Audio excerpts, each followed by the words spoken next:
everyone, welcome to Simplilearn's SEO Full Course. SEO, search engine optimization, is a key to getting your business noticed online. It's all about improving your website's ranking on Google so that when people search for products or services, your site shows up first. The higher you rank, the more viewers you get it, and the better your business grows. And by 2025, SEO professionals will be in high demand, with entry-level experts earning around 3 lakh to 6 lakh per annum and experienced professionals making up to 15 to 25 lakh per annum in India.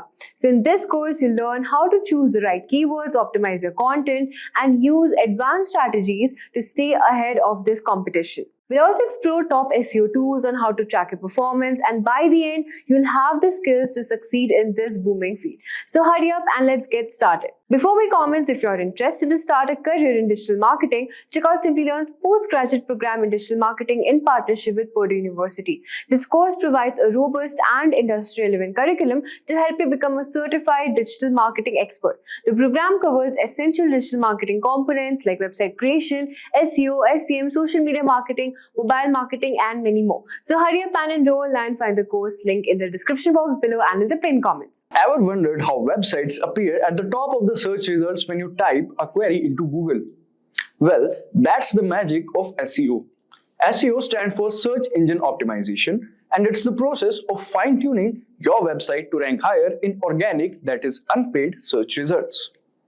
In simple terms, SEO is all about making your websites more visible to people who are searching for the things online. When someone types a question or a topic into search engine like Google, SEO helps your website appear higher up in the list of search results. This means more people are likely to click on your website. Just like how you are more likely to visit the shops on the main street than those tucked away in an alley. Study shows that organic search drives are whopping 53% of all website traffic. In fact, a recent survey by Moz revealed that 61% of marketers consider SEO to be the most effective digital marketing strategy. So in this video, we will cover what is SEO, types of SEO, how does SEO work, things to keep in mind while doing SEO. Alright, so let's start with the first topic, which is what is SEO. Imagine you have a fantastic store, but it's hidden down a dark alley. SEO is like putting up bright lights and clear signs so people can easily find you online. That's what SEO stands for, that is Search Engine Optimization. It's about making your website more visible in search engines like Google. When people search for something, search engines use complex algorithms to rank websites. SEO helps your website tick the right boxes for these algorithms. Good SEO means your website appears higher in search results, which can lead to more visitors and potential customers. It's like putting up the big sign outside your shop so more people know you are there. When your website ranks higher in search results, it's like having a prime real estate in the digital world. Study shows that most people don't click past the first page of search results, so being at the top can make a big difference in how much traffic your site gets. SEO isn't just about getting more visitors though. It's also about attracting the right kind of visitors, people who are interested in what you offer and are more likely to become customers or engage with your content. By understanding what people are searching for and optimizing your website to match those queries, you can connect with your target audience more effectively. So this was about SEO. Now let's understand about the 3 types of SEO. Alright, there are 3 main types of SEO you need to know about. First one is technical optimization. So this is like the backstage work of SEO. It involves doing things on your websites that improve its performance in search engines, but people don't see them. For example, submitting your website sitemap to Google helps search engines understand and index your site better. The next one is on-page optimization. This is about making sure that your content on your website is top-notch and relevant to what people are searching for. You do this by using the right keywords in your content and providing a great user experience. It's like making sure your website is likable and helpful to visitors. The next is off-page optimization. So this type of SEO happens outside of your website. It's all about building your website's reputation and authority on the internet. One big way to do this is by getting other reputable websites to link to yours. These links, called backlinks, tell search engines that your website is trustworthy and valuable. By understanding and working on these 3 types of SEO, you can boost your website's visibility and attract more visitors, helping your business thrive online. So this was about the types of SEO. Now let's understand how does SEO work. So basically, there are some steps to how does SEO works. First, search engine crawling. Search engines like Google use automated programs called crawlers or spiders to browse the web. So these crawlers follow links from one web page to another, collecting information about each page they visit. They gather data on the content structure and other elements of the web pages, which is then stored in the search engine's database. Now, next one is search engine indexing. Once the crawlers collect information about web pages, the data is organized and stored in a massive database called an index. The indexing process involves analyzing the content keywords, meta tags, and other factors to understand what each web page is about. This indexed information allows search engines to quickly retrieve relevant results when someone performs a search query. Alright, now the third one, which is search engine ranking. When a user enters a search query, the search engine's algorithms shift through the index pages to determine which ones are most relevant to the query. The algorithm considers various factors like keyword, relevance, content quality, website authority, user experience, and more to rank the pages. The pages that best matches the search query and meet the algorithm's criteria appear higher in the search engine results pages. Websites with strong SEO practices, including optimized content quality, backlinks, and user-friendly design, are more likely to rank higher in search results. So in summary, SEO, that is search engine optimization, boosts a website's visibility online. We discussed three types.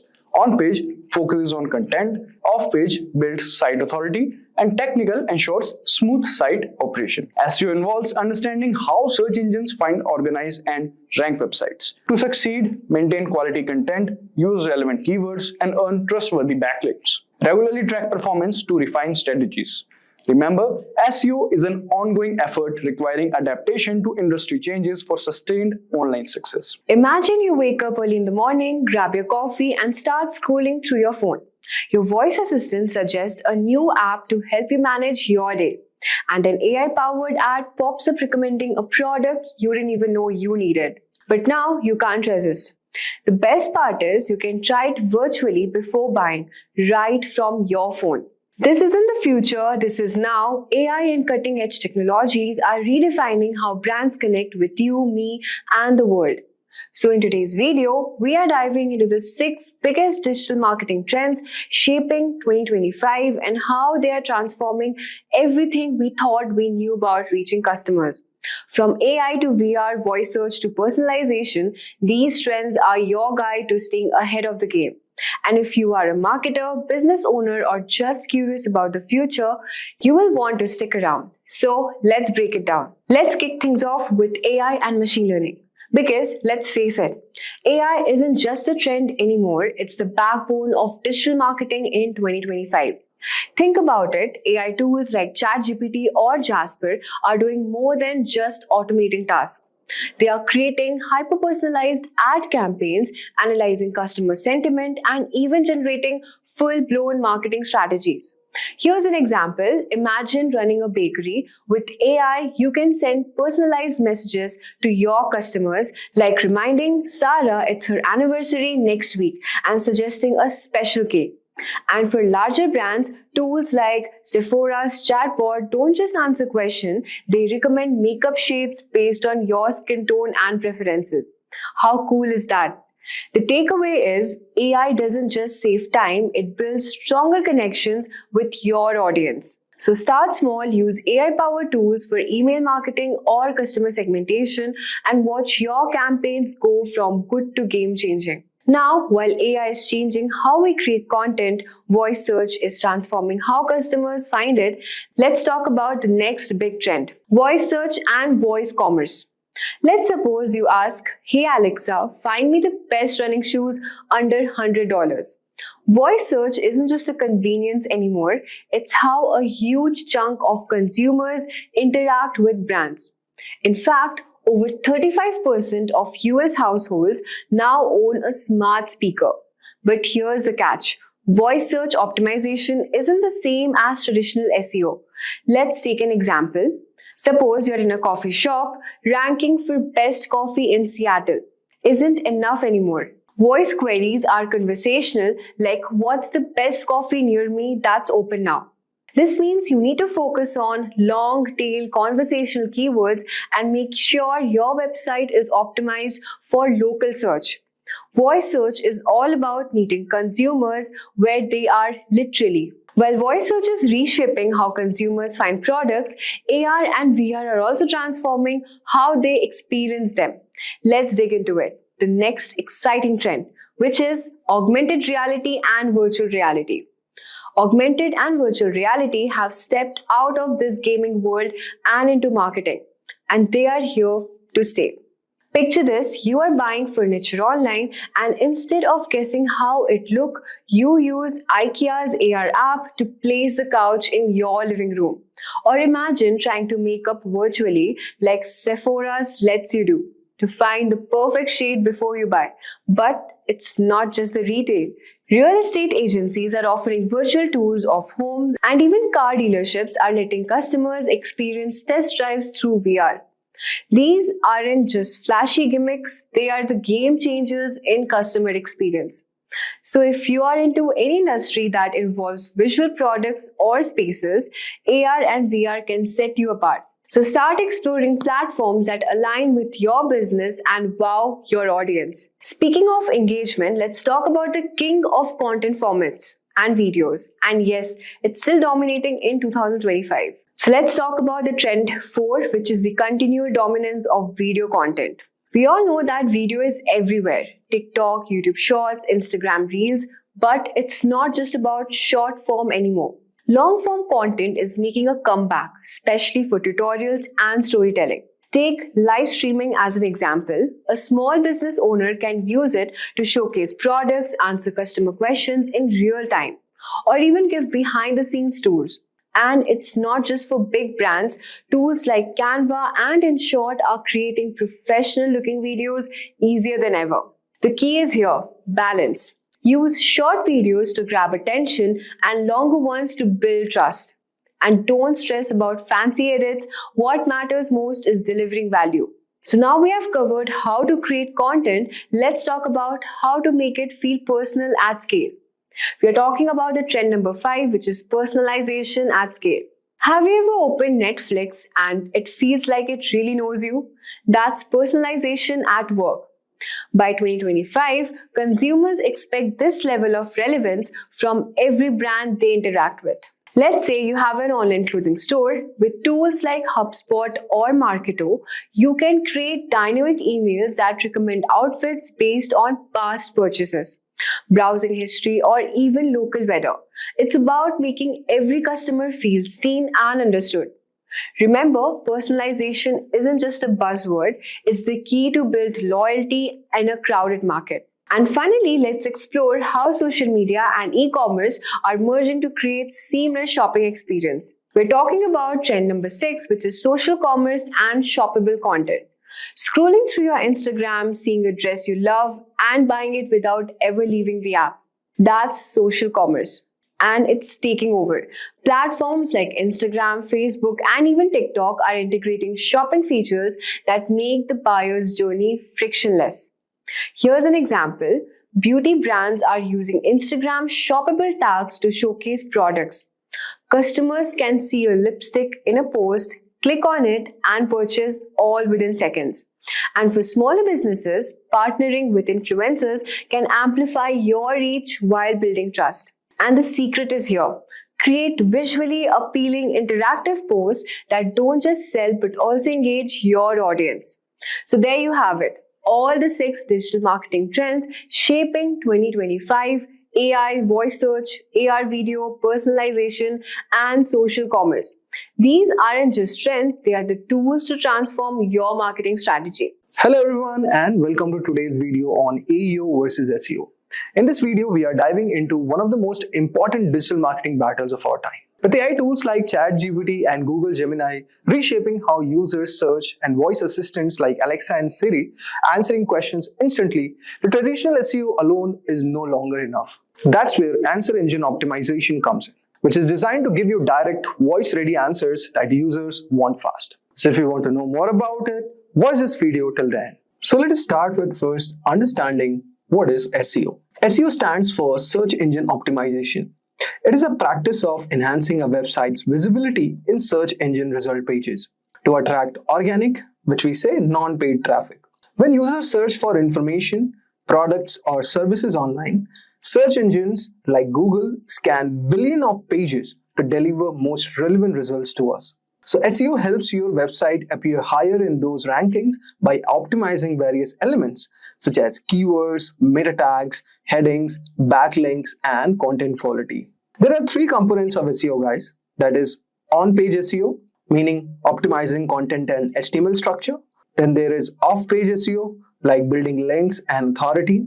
And then there is technical SEO, ensuring your site is fast, secure, and mobile-friendly. SEO is crucial for digital marketing because higher visibility leads to increased website traffic, brand awareness, and conversions. Unlike paid ads, SEO brings sustainable long-term results when implemented effectively. So SEO helps businesses connect with the right audience at the right time through meaningful and valuable content. So in short, this is what exactly is SEO.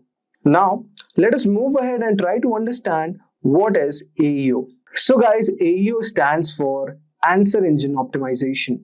It is a process of optimizing content to provide direct, concise answers to user queries, especially through AI-powered tools like voice assistants like Siri, Alexa, Google Assistant, and chatbots like ChatGPT, Google Gemini, and etc.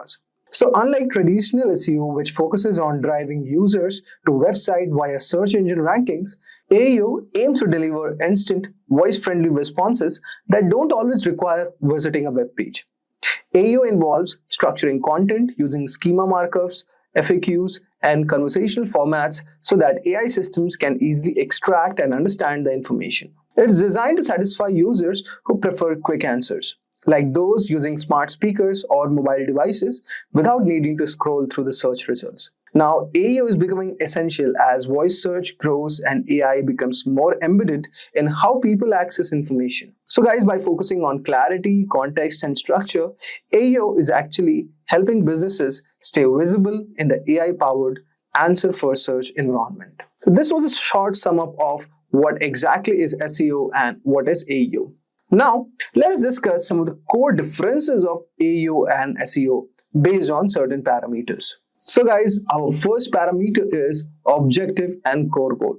If I talk about SEO, the goal of SEO is actually to increase organic traffic to a website by making it rank higher on the search engine result pages. And SEO helps a user to find variety of web pages related to their typed query. For example, if I say, if someone searches digital marketing tips, so SEO ensures your blog post appears on page 1 of the Google.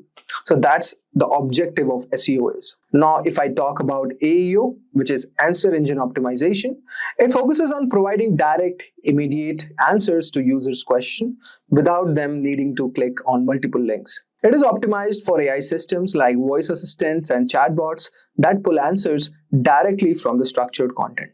For example, like if someone asks, what are the 3 digital marketing tips for beginners? Now, Siri or ChatGPT may read out your FAQ or snippet if AEO is properly implemented. The next goal that we have all over here is content format and structure. So if I talk about SEO, guys, it relies on long-form content with strategic keyword placement. So here, content must be informative, detailed, and media-rich, meaning images, videos, etc. Now, it also represents important elements such as meta titles and description, what are the keyword headings, are there any backlinks, and also the internal linkings. Similarly, if we discuss about content format and structure for AEO, it is kind of conversational, scannable, and structured for machines. Basically, it focuses on FAQ pages, featured snippets. People also ask type answers, and there is a schema markup like FAQs, how to, product organization, etc. The next one, let us talk about, it is one of the most important thing, which is user experience and interaction. If I talk about SEO, guys, users manually type keyword, scroll results, click links, and explore content. So it is best for exploratory searches, comparison, and in-depth learning, which is basically we're talking about SEO. So the user flow will be something like this: Google, read snippet, click the blog, and then you read the article. Now, if I talk about AEO guys, here users ask conversational or voice-based queries. Best for fast to the point answers. No need for multiple click or page navigation. Now here the user flow will be something like this. There will be a voice or chat prompt, and then there will be instant spoken text or answer. So that's how AEO works. Now let us discuss about our final point, which is keyword strategy and search intent. Basically, if I talk about SEO guys, keywords are usually short and typed. For example, like buying running shoes online. So it focuses on exact match, long tail keyword and variations. Now if I talk about AEO guys, here the keywords are natural question based and longer. Example like what are the best running shoes for long distance runner? And it is optimized for spoken language and user intent. Now, if I sum up all of this, so I come up with certain performance metrics. So SEO basically focuses on organic traffic, page views, bounce rate, time on site, conversion rate, and ranking position. So if you're not familiar with SEO, then look out for Digital Marketing Full Course on Simplilearn, where we have covered all these metric points. Now, similarly, if I talk about the AEO metrics, there are snippet placements, voice search visibility, AI chatbot appearance frequency, and also direct answer accuracy is there. So this is how we judge based on the metrics, like how SEO is performing and how AEO is performing. So in short, guys, this was the core difference between AEO and SEO. Now let us move ahead and discuss about how SEO and AEO can work together. But before that, let's have a use case comparison. So for example, I have built a use case comparison, like there is industry, healthcare, e-commerce, finance, and travel. And suppose you type in SEO example, okay, then there will be an AEO example. So suppose if I talk about healthcare, so you would see something like blogs on symptoms of flu. And similarly, AEO is going to give you the voice answer for the same. What are the early symptoms of flu?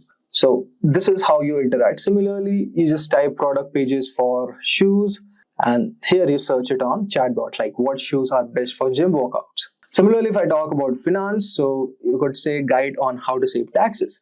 You would search on Google something like this. But if you say to Siri, like how to save tax under ATC. So this is an income tax code. Okay. Now, similarly, for travel, you could see blog on top travel destination. And here where I can go for budget vacation in April. So I could say there is slight variation, but end result you are getting like what you want at the end of the day. So as discussed based on this example, I hope so you would have got the core difference between SEO and AEO. And as I was telling earlier, we will move forward to understand how both of them can work together. So guys, if I say like while SEO, search engine optimization, and AEO, which is standing for answer engine optimization, may seem like separate strategies, but they actually complement each other beautifully when implemented together. Think of this way, guys. Like SEO attracts users to your website, and AEO answers their questions in real time through voice assistant or AI tools. And together they are ensuring that your content is discoverable and usable across both search engines and AI platforms. Now, let us discuss about our first parameter, which is serve different user behaviors. So basically, SEO targets users who browse, explore, and read articles. And AEO targets users who want quick voice-based or conversational answers. For example, if I have to say like an SEO optimized blog, maybe title something like this: 10 best laptops for students in 2025. And AEO optimized FAQ might answer, what is the best laptop under 50,000 for students? Both help, but in different formats. The next thing is shared content and different presentation. So guys, you don't need separate websites for SEO and AEO. Instead, create one piece of content and structure it to serve both purposes. SEO strategy, it's a long-form keyword-rich blog or guide, whereas AEO strategy could include short summaries, bullet point answers, and FAQs within the same content. Now, there is a sum tip which I would like to give you. Like you can use the same blog to rank on Google and show up voice answers by embedding structured FAQs. The third one is structured data. So schema markup, or we say structured data, is key to helping both search engines and AI will understand your content. If I talk about SEO benefit, it improves how your content is displayed on search engine results like rich snippets, ratings, and FAQs. Where AEO benefits, like it makes it easier for voice assistants to pull the exact answer and speak it loud. So this is how we talk about the structured data. And finally, we talk about optimization. So you can optimize SEO keywords like buy affordable DSLR cameras in India, or AEO keywords could be like which DSLR is best under 50,000 in India. And your content strategy, try to target both short form and natural language queries, which will definitely help you. Now, finally, let us discuss about our future trends. So if I talk about future trends of 2025 AEO versus SEO, so like as we are moving into digital era, both SEO and AEO are evolving rapidly actually. The traditional SEO will continue to play a vital role, and AEO will become indispensable as users increasingly interact with search platforms through voice commands, smart assistants, and AI chatbots. Now, the first thing which I am pretty much confident that voice search will surge. Like with the rise of smart devices like Amazon, Alexa, Google Nest, and Apple Siri, voice search is set to dominate user behavior. So there's a data like over 50% of online searches are expected to be voice-based by 2025. Users will favor quick, hands-free answers, especially on mobile and in smart homes. Businesses must be optimized for conversational queries and natural language to stay relevant. The next is AI chatbots. So AI chatbots will be the first touch points. So like AI power tools like ChatGPT, Google Gemini, Microsoft Copilot, Cloud AI are becoming the first choice for users seeking information.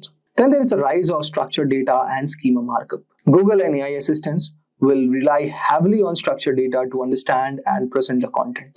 So the businesses using schema markup, for example, FAQ page, product, or like how to. So it will gain a huge advantage in this scenario. Whereas structured content will also appear more often in rich results, knowledge panels, or voice answers. The next, this is amazing trend, guys, mobile first and AI ready content.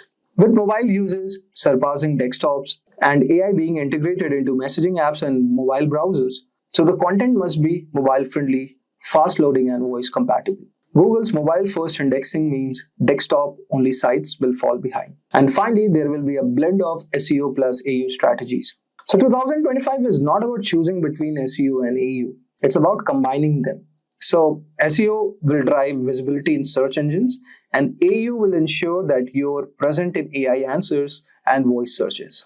The future of digital search is multimodal and AI first. This is the first thing I would like to say. And to stay competitive in 2025 and beyond, marketers must embrace voice-first experiences, use AI-friendly formats, merge SEO and AEO strategies to be everywhere. And finally, merge SEO and AEO strategies to be everywhere the user is, whether it's a browser, a chatbot, or smart speaker. Today, we are diving into an incredible new feature launched by OpenAI for ChatGPT, and trust me, this one is a game changer. It's called ChatGPT Search. So what's ChatGPT Search? Let me break down it for you. Until now, ChatGPT was limited to knowledge it was trained on, and anything after its knowledge, cutoff date. Well, it couldn't help you there. But not anymore. With ChatGPT Search, the model can now browse the web in real time. This means it can find the latest news, up-to-date search, and even the most detailed or uncommon information directly from the internet. This upgrade is not just about keeping up with the times. It's about supercharging ChatGPT to make it more relevant and practical for all kinds of users. Whether you are a student needing the latest research for your assignments, a professional looking for industry insights, or just someone curious about trending topics, this feature is designed for you. But here's the most important part. This feature is currently only available to the pro users, those with a ChatGPT Plus subscription. If you are someone who uses ChatGPT regularly or relies on it for its real-time insights, upgrading to Plus might be just worth it. So stick around. Today we will be exploring how to actually use it and what all the results we can look up to. Now, as I'm a ChatGPT Plus subscriber, as you can see, I'm using ChatGPT 4.0, and when I zoom it over here, you can see a small globe-like feature, and when you hover on it, you see Search the Web. And to enable ChatGPT search, you must click on this globe. So as you can see now, If you click on this globe, you will see a list of the trending topics. It's showing Who Wants Dancing with the Stars 2024, Taylor Swift, The Greatest of the Singers, Earl Holliman, Hulu Black Friday 2024. Another best part is my search trends may look not like yours and it will definitely vary. So, this globe icon actually means now when you chat with ChatGPT, it will pull data from the web in real time. So now, let's ask about the latest launch in the Gen AI field. To enable this, you need to click on this and then ask the latest launch in Gen AI field and see it has started making it.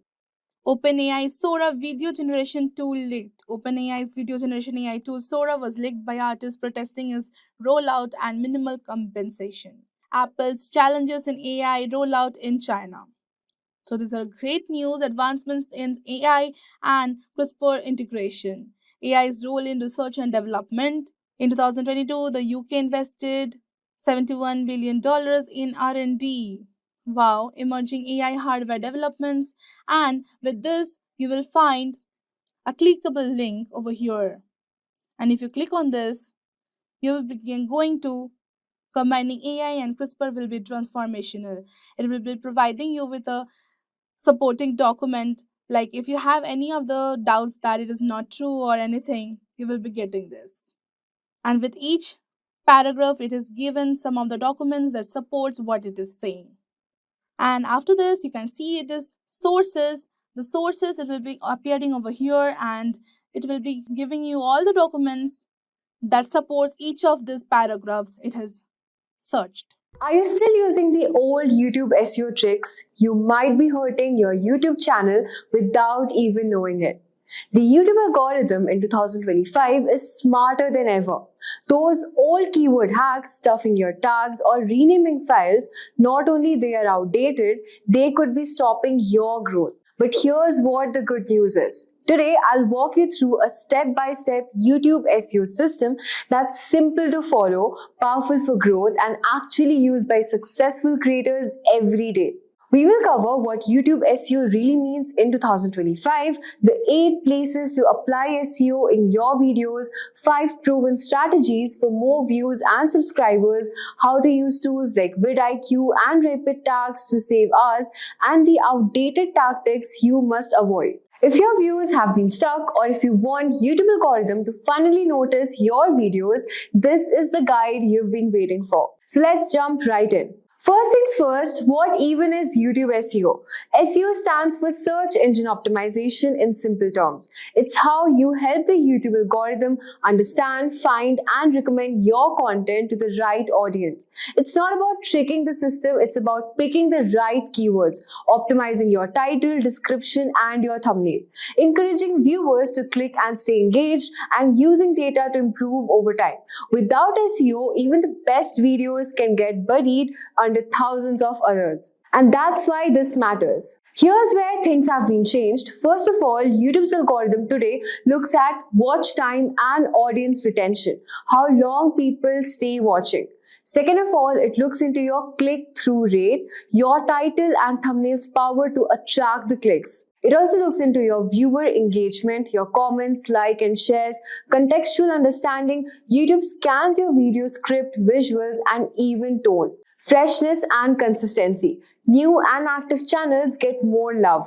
Notice what's not on the list. Tags, file names, keyword stuffing, those don't really move the needle anymore. So if you've been focusing on the wrong things, it's time to update your strategy.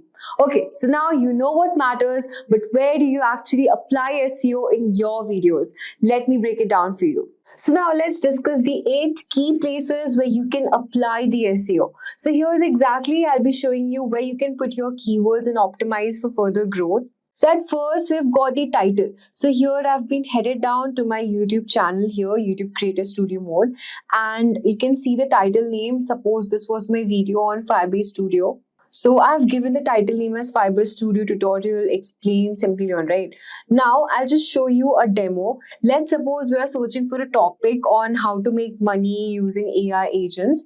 And see, these are the top ranking videos which we get from here. So you can just have a look at the title name, how it made it really engaging, curiosity driven and keyword rich. So you have to make sure that it interacts well with your audience, it is engaging, and plus it has got some keyword rich words, all right? So you can see the name, how they've put the title, do this to get rich with AI agents, 15 easy business ideas to get rich. And yeah, this is my video here, how to make money with AI agents, steps to make money with AI agents. So you can see from here what type of catchy, engaging title have they included for their video. Now the next thing we are going to talk about is your thumbnail. So you can see from here, you can upload your thumbnail from here. So one thing is there that if you use short, bold text that includes your keyword when it makes sense. Like for example, if my topic was about the Fiber Studio, you see you have to highlight your keyword which you're targeting for. So if this video was about to make money, then you can see they have included the figures right here and they have all the tools and all. So this makes it really look interactive and engaging and very catchy. So if somebody is even going through your video, they'll just be stuck looking at your thumbnail out there because it looks really compelling. And you can see what type of thumbnails they have used. Grok 3, Stripe paid $45 per day. So make sure you really highlight on all the key factors, key areas where the audience would be looking for. Like suppose it's about making money, then you can just highlight the figures, the numbers. You can see most of them, they have done that. They have just highlighted the numbers right here, 10,000 rupees. So it's really good. I mean, if anybody is going through the website, they'll be just looking at the numbers because it's catchy, right? So now there's the next thing I'm going to talk about is your file name. So let's suppose when you're saving your video, make sure you save it using your main keyword name. If your video is about Fiber Studio, so when you're just saving it, I'll just show you here. So let's suppose this is my video. So when I'm just saving it, I'll just give a right click.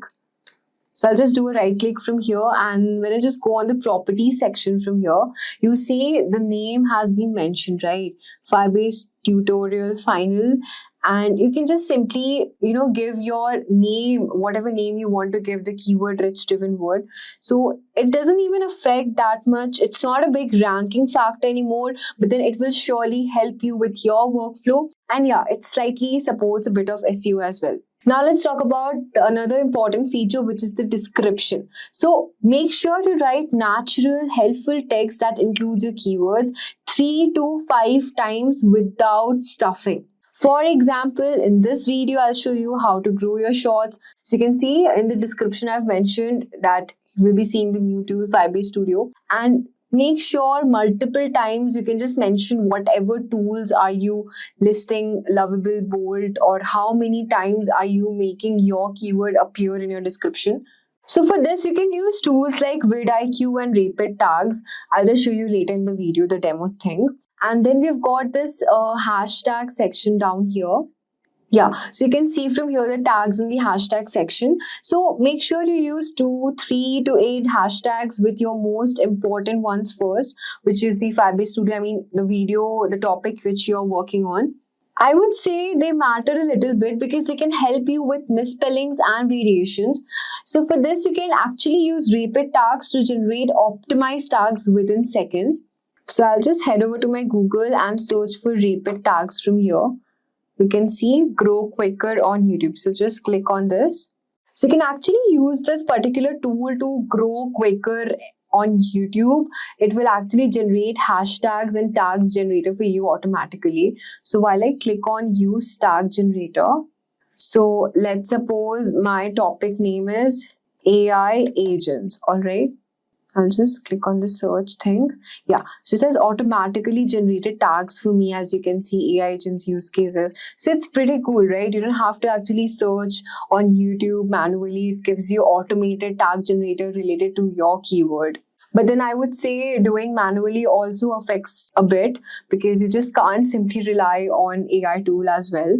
Now another thing I'm going to talk about is the subtitles and captions. So remember, speak your keywords naturally during the video, then review YouTube's auto captions to make sure they are accurate. So you can see the caption thing which appears on the screen right here. So while you review your video, make sure to just check if it's actually correct spelled or not. Then we've got this chapters timestamp thing in your video. So if your video is about educational, you can add chapters using keywords. So you can see I've already added my timestamps from here. So now when I just head over to this particular video from here, when I just view on YouTube, the automated chapters will be coming there, right? This is the caption thing I have. Yeah, so I'll just click on this. You also have this feature of summarizing your video through this. So while you just click on this summarize video thing, it will head over to the ChatGPT and it will give you to actually summarize your whole particular video. I mean, you don't even have to copy the link or do anything. It will give you an automated timestamps and the chapters of your video generated. So now that you know where to use your SEO, let's talk about how to use it smartly so your channel actually grows. So first, let's talk about the number one tool, which is the vidIQ, and it is actually a time saver. I'll show you how. So while I just click on this link from here, you can see, yeah. So it will let you find all the trending keywords. You can get video ideas, find the trending videos. You can also generate video content using this thing. You can also search for a particular keyword, like let's suppose it's 30-minute workout.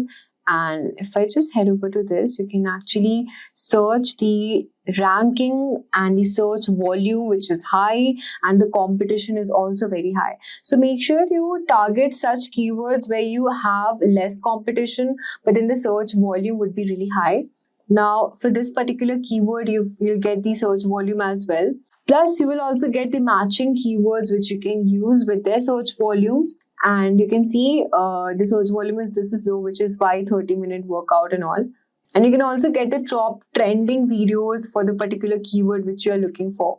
You also have this option of thumbnails, so you can just describe your thumbnails idea and it can actually generate your first free thumbnail for you. You can also generate titles, description using this particular tool if you want regarding your topic. And then we have this option of optimizing as well. So we'll just install this extension from here and I'll show you how it works. So now I have installed the particular extension from here. So I'll just search for a keyword like, let's suppose it's yoga for beginners. And you'll just see from here, so it will search the term for you. And you also have this option of enable inline keywords. It is not that necessary, but then if you want, you can do that. So it will give you an overall score of this particular topic. So the volume, as you can see, it is 81 and the competition is very high and it has rated 52 out of 100. So these are the search term and the average view, average subscribers. It will give you a whole list of the particular topic you need. I mean, the whole particular SEO using this tool. And then we have the related opportunities as well and the top channels plus for this term. Now, if you want to just simply go to their channels and check their website, you can also do that.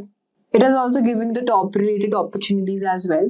Now, this was a short tail keyword, right? Now, if I search for yoga for beginners under 30, maybe yoga for beginners under 1 hour, okay? Or maybe yoga for beginners under 30 minutes. See, yoga for beginners, 30-minute full body workout. So this is a long-term keyword out here. So we'll just check the search volume from here. Yeah, so for this particular topic, you can see the overall score is low. The volume is 54 out here and the competition is very high. So it would not be actually worth making on this particular topic or the keyword which you choose. Now let's talk about a second tool on our list, which is TubeBuddy.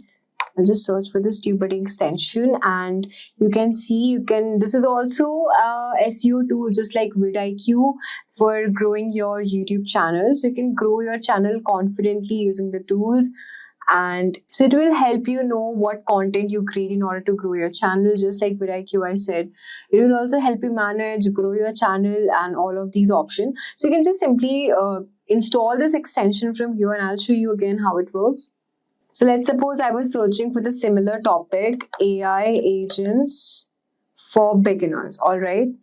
And I have both my extensions installed.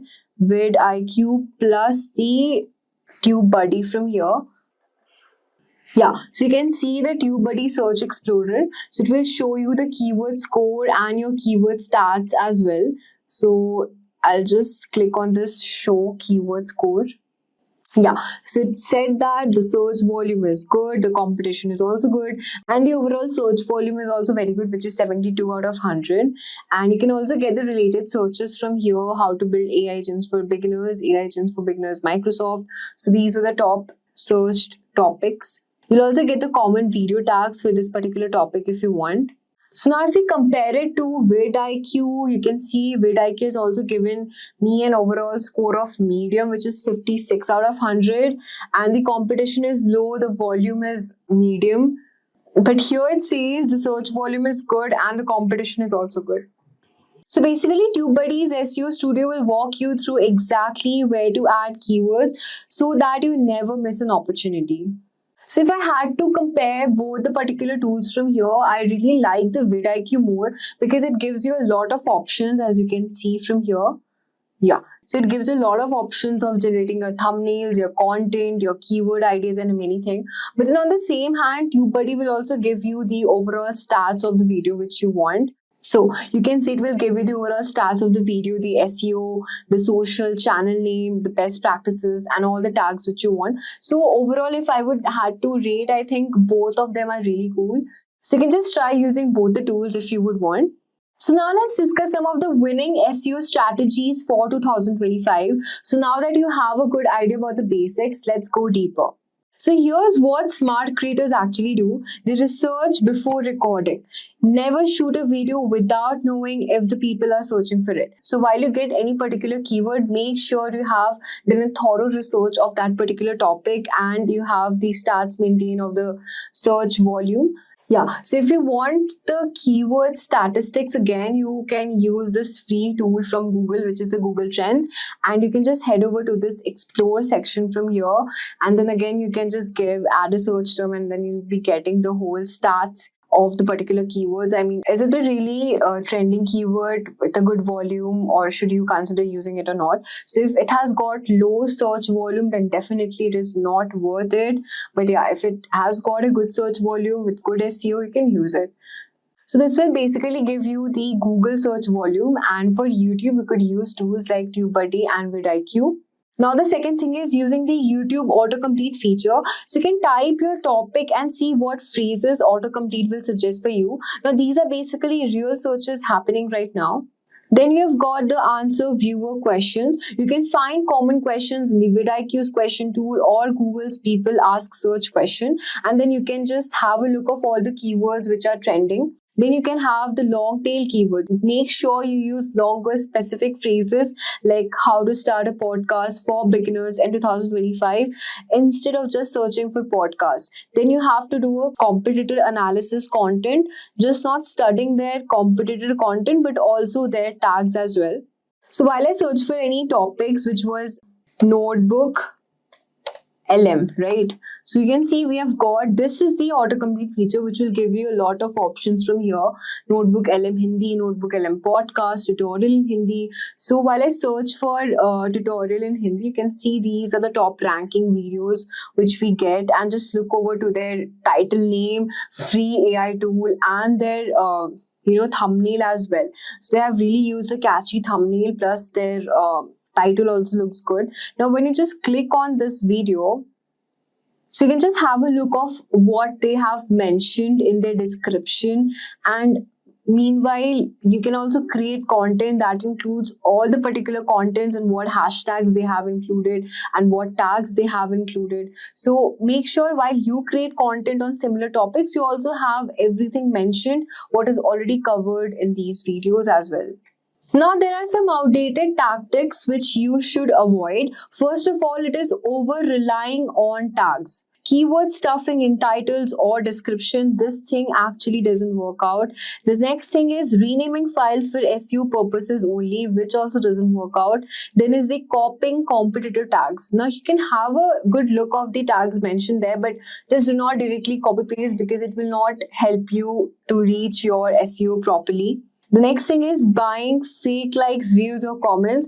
Now, this thing can even get banned because it is of no use. Now, YouTube's AI now detects natural language engagement and viewer retention. So, you can't just trick the system anymore. You have to work on it now. Now, let's talk about the ranking factors checklist, which I have made here. So, here's what actually matters this year: watch time and audience retention. First is the watch time and audience retention. So make sure your video actually has got some good audience retention, and in order to do that you can create engaging video content so that your watch time is really good and it's really high. Second is the click through rate, which you can get it using creating some catchy thumbnails or using really good engaging titles for your video. Then we've got the viewer engagement, like, comment and share. So it really matters how many people are liking it, commenting and sharing, also saving your video. Next, we've got the natural keyword. So I told you before, you can use titles, descriptions, spoken words. So try to use natural, engaging English only. Next, we've got the suggested video performance. Then we have personalization and session watch time. The next was using the smart tools like SEO tools, which was vidIQ, Rapid Tags, and TubeBuddy as well. Answering real audience questions. It's really important how you're interacting. So if you've got any question, make sure you answer that in the comment section. Plus, the next thing is, if you've given any topic, make sure you answer the real questions, like the application used, some real life examples, so which would actually be related to your audiences and they would feel like watching it, which will help you to maintain your watch time and your audience retention. So you see how everything is linked to each other. So while you're preparing for a topic, you have to actually make a checklist that how are you creating the content. So first, you can just start with creating a storyline with having some good engaging hook, using some best examples, and then make sure you include some quiz questions in between so that people would like to stay till the end of your video. Last thing which I would say was avoiding the outdated tactics. So which I already told you before, do not just copy paste your competitors' content or their tags or anything. So that will not lead to good views, obviously. SEO today isn't just about gaming YouTube. It's about understanding your audience, using the right tools, and optimizing every part of your content. If you follow this step-by-step SEO system, you'll finally start seeing the views, engagement, and growth your content deserves. So if this video helped you, give it a like, subscribe for more YouTube growth tips, and comment below which SEO step are you focusing on first. If you are looking to boost your website's traffic or dominate search engine rankings, then today's video is just for you. We are diving deep into keyword research, a crucial part of any successful SEO strategy. By the end of this tutorial, you'll know exactly how to find the right keywords to help your content reach its full potential. So let's get started.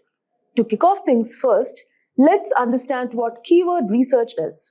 Now, keyword research is all about discovering the exact phrases and terms your potential audience is typing into search engines. Now, by identifying these keywords, you can create content that directly addresses what people want to know, buy, or learn about.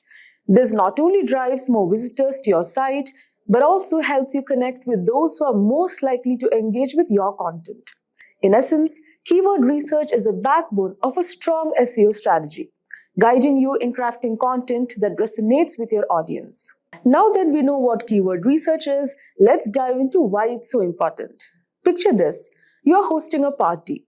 Would you invite random people who might not even be interested? Or would you carefully choose guests who are excited to attend? So keyword research helps you do the latter by attracting the right guests to your website. When you know the exact keywords your audience is searching for, you can tailor your content to meet their needs. This increases your chances of not only driving more traffic, but also engaging visitors who are genuinely interested in what you have to offer. The better you understand your audience search behavior, the more effective your content will be. Remember, it's not just about quantity.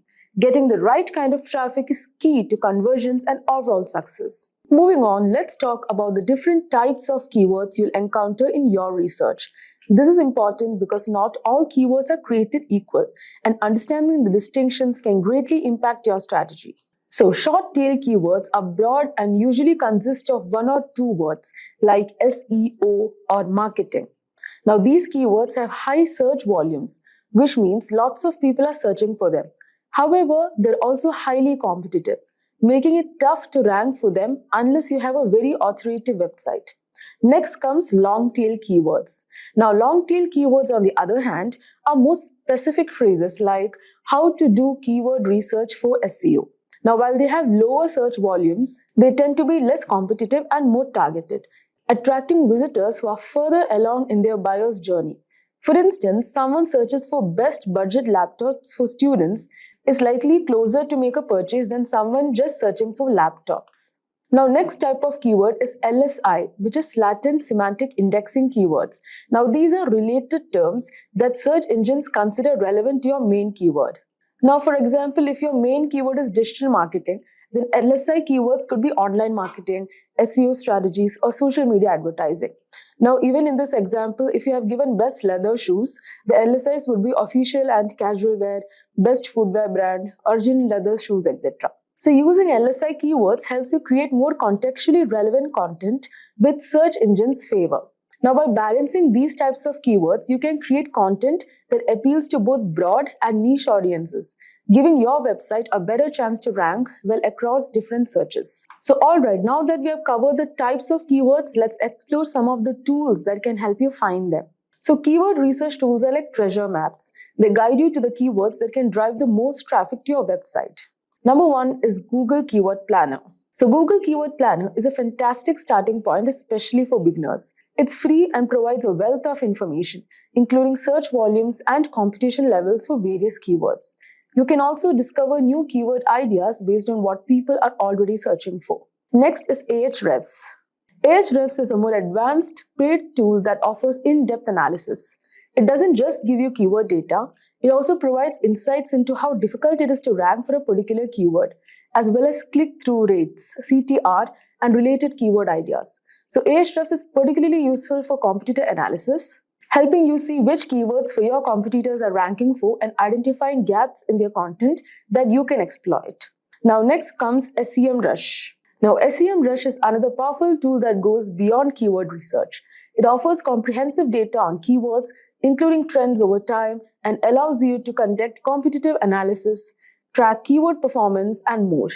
SEMrush is a go-to for many SEO professionals because of its all-in-one capabilities. So these tools simplify the process of keyword research, allowing you to focus on creating content that will resonate with your audience and perform well in search engine results.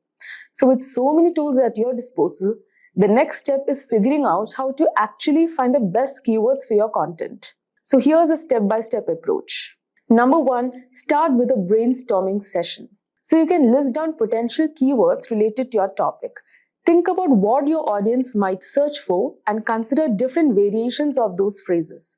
So use the keyword research tools we just discussed to analyze these keywords. Pay close attention to search volume, competition, and user intent. The goal is to find keywords that have a good search volume but aren't too competitive. And next, consider user intent. This is crucial. Ask yourself, what is a searcher hoping to find? If someone is searching for best travel laptops in 2024, they are probably looking for product reviews or recommendations. Tailor your content to meet that specific intent, and you'll have a much better chance of converting those visitors into customers. So by following these steps, you can pinpoint the keywords that will not only drive traffic, but also ensure that the traffic is relevant and likely to convert. Now, one of the most effective ways to find high-quality keywords is by analyzing your competitors. This might sound like a spy mission, but it's completely above board and incredibly valuable. So tools like SEMrush allow you to see which keywords your competitors are ranking for. So this gives you insight into what's working for them, and more importantly, it highlights gaps in their strategy that you can exploit.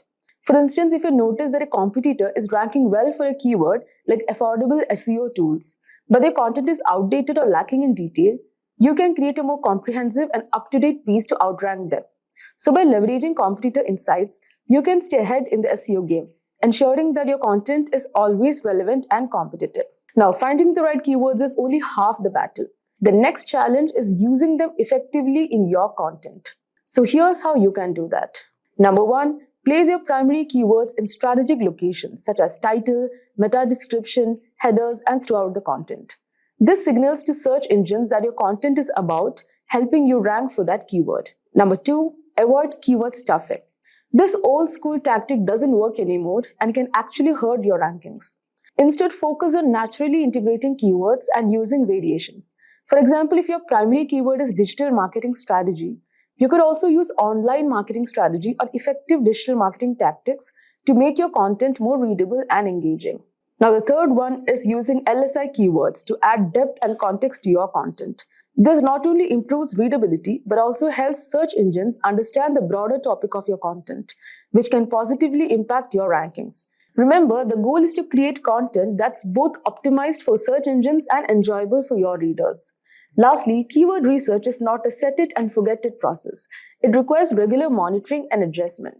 SEO is a constantly evolving field, and what works today might not work tomorrow. So make it a habit to regularly check how your keywords are performing. Use tools like Google Analytics to track your rankings and see which keywords are driving the most traffic. If you notice that certain keywords are underperforming, consider tweaking your content or trying out new keywords. So by staying on top of your keyword strategy, you can ensure that your content continues to perform well and adapt to changes in search trends. And there you have it, a comprehensive guide to keyword research. I hope you found this tutorial helpful and that you are now ready to start finding the best keywords for your content. Remember, keyword research is all about understanding your audience and creating content that meets their needs. If you enjoyed this video, don't forget to hit the like button and subscribe to the channel and ring the notification bell so you never miss an update. Google Tag Manager. Thanks for joining, and let's get started with this Simplilearn webinar. So let's start out with why GTM. So let's just say you're Sam and you have your own e-commerce website and you want to understand how people are interacting with your website. Well, Sam, today's world of websites contain a lot of interactivity, everything from videos to PDF downloads to commenting to form submissions to all sorts of chat functionality, interactivity going on throughout the website. So there's just a lot that you need to track outside of just page views. And so really what GTM does is they help you track all these things I just mentioned. Everything from somebody clicking on the play button of a PDF to somebody clicking on the submit button of a form to somebody entering in something on a chat function. So that's what GTM is. So why GTM? Because it helps us track all that interactivity. So all GTM is really allows you to really place a piece of Java code, which is just script, and this script that's added to a web page to collect information. So that's really what a tag is. It's just some script that gets put on a web page in order for you to collect information, like page views, clicks, etc. And they send it to third-party tools. Okay, so that's what GTM does. It basically allows you to take all these tags that collect information and you can use them in GTM. So if you want to, for example, collect how many people, enter a chat functionality and start chatting. Well, you're going to take that script and you're going to put it in GTM, and GTM will then allow you to start tracking that information. So that's really what GTM is. It just allows you to put tags into a container, or think of it as a toy box. You have all these toys and you want to track, well, you can put all those toys or tags in a toy box or container. And we're going to talk a little bit more about that. But before we get into GTM, let's just say, you're communicating with your developer and there's a new user request on your webpage and you want to update the tag. Well, your developer, considering it's probably a small update to your website, is probably gonna not hesitate and is going to go ahead and turn around and do it normally. And so normally what happens is the developer is going to go to the website and update the tag. Well, what if you have a few things that you want to track? All those things I mentioned before, from downloads to clicks to, somebody checking out to watching a video. Well, your webmaster, your web developer is going to go, well, hold on a second. Now, all these requests are going to take time. I need to put them into the work queue, so to speak. Well, what happens is when they go into a work queue, usually it's going to take some time. And in some cases, you as a marketer need to launch a campaign. And you want to get that tracking added to the website in time for the campaign launch. So you want to go ahead and quickly turn around the tracking for that particular campaign. Let's just say you're launching a campaign and you're sending people to a landing page that has a form submission, and you want to be able to track how many people click on the submit button of that form submission. Well, if you need to turn that around, your developer's like, well, I need to put that in a work queue. The timing isn't going to always work out between you and your developer, is my point. And so that's where GTM comes in, because there is a solution to update your tags faster. And that's Google Tag Manager. So when we say GTM, that's what GTM stands for, Google Tag Manager. It's a place for you to add tags quickly and easily. So tags, remember, are just snippets of code that allow you to track things on your website interactively. And basically, when you have GTM, you can bypass the webmaster and do it quickly and easily. So that's what GTM is all about. So why GTM? Because we just identified two benefits. One, you could track all the interactivity on your website. And two, you can bypass your web developer or webmaster. And so that's the benefit of GTM. So the benefit, you get those tags updated very quickly via Google Tag Manager. Okay, so that's what Tag Manager is. So what we're going to talk about today is specifically what Tag Manager is and what it does. We're going to list some of the benefits of Tag Manager. We're going to show you how it works, and then we're going to show you how to get started with Tag Manager. Tag Manager, if you're not familiar with working with webmasters and dealing with JavaScript and tags and all this jargon is just new to you today, okay, well, don't fret, sit back. We're going to take it slow. This is an introduction into Google Tag Manager. Again, let's start out with what is Tag Manager. So we've already introduced it to some degree because we already introduced it as a tool where you can put all your tags into a toolbox, toy box, or container, so to speak, right? And we already mentioned that, hey, you can bypass your webmaster. So you're probably thinking, well,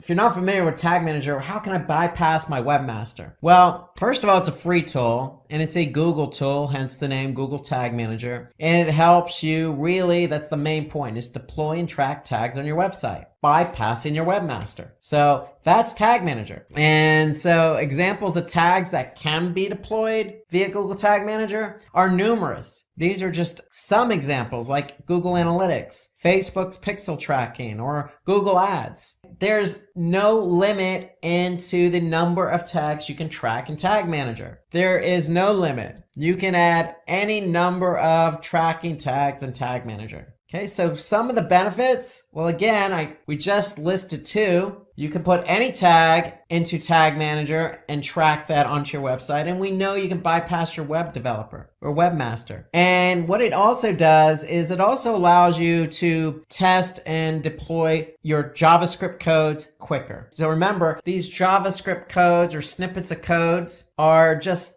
there to track certain things on your website, whether that be a page view or somebody clicking on a play button or tracking somebody who converts or even just goes to your website. So the biggest benefit is you can take that snippet of code, let's just say Facebook. Let's just say you're doing Facebook marketing and you want to put that Facebook pixel on your website so that you could track people who come from Facebook and convert. Well, you don't need to put that Facebook pixel on your website. You can go right to Tag Manager and you can put that snippet of code right in Tag Manager really quickly. And the other benefit here is all tags are managed in one place. And that to me is really a good benefit, because when you start adding tags on your website and you have some tags in Tag Manager, it just gets very confusing. So ideally, all the tracking code you have on your website needs to be in Tag Manager. Think about that. All the tracking. So if you're doing Bing or you're doing Facebook or you're doing Twitter or you're doing LinkedIn and you're doing Google, you're doing all this type of marketing on all these different platforms, you're going to have tracking code for all these different platforms. And instead of putting all that code on your website, return going to slow down the load time of your web page and website. You want to put them all in Tag Manager so they can be organized and you know exactly what you're trying to track. And the other great benefit of Tag Manager is there's a versioning control. So let's just say you have added tags to your website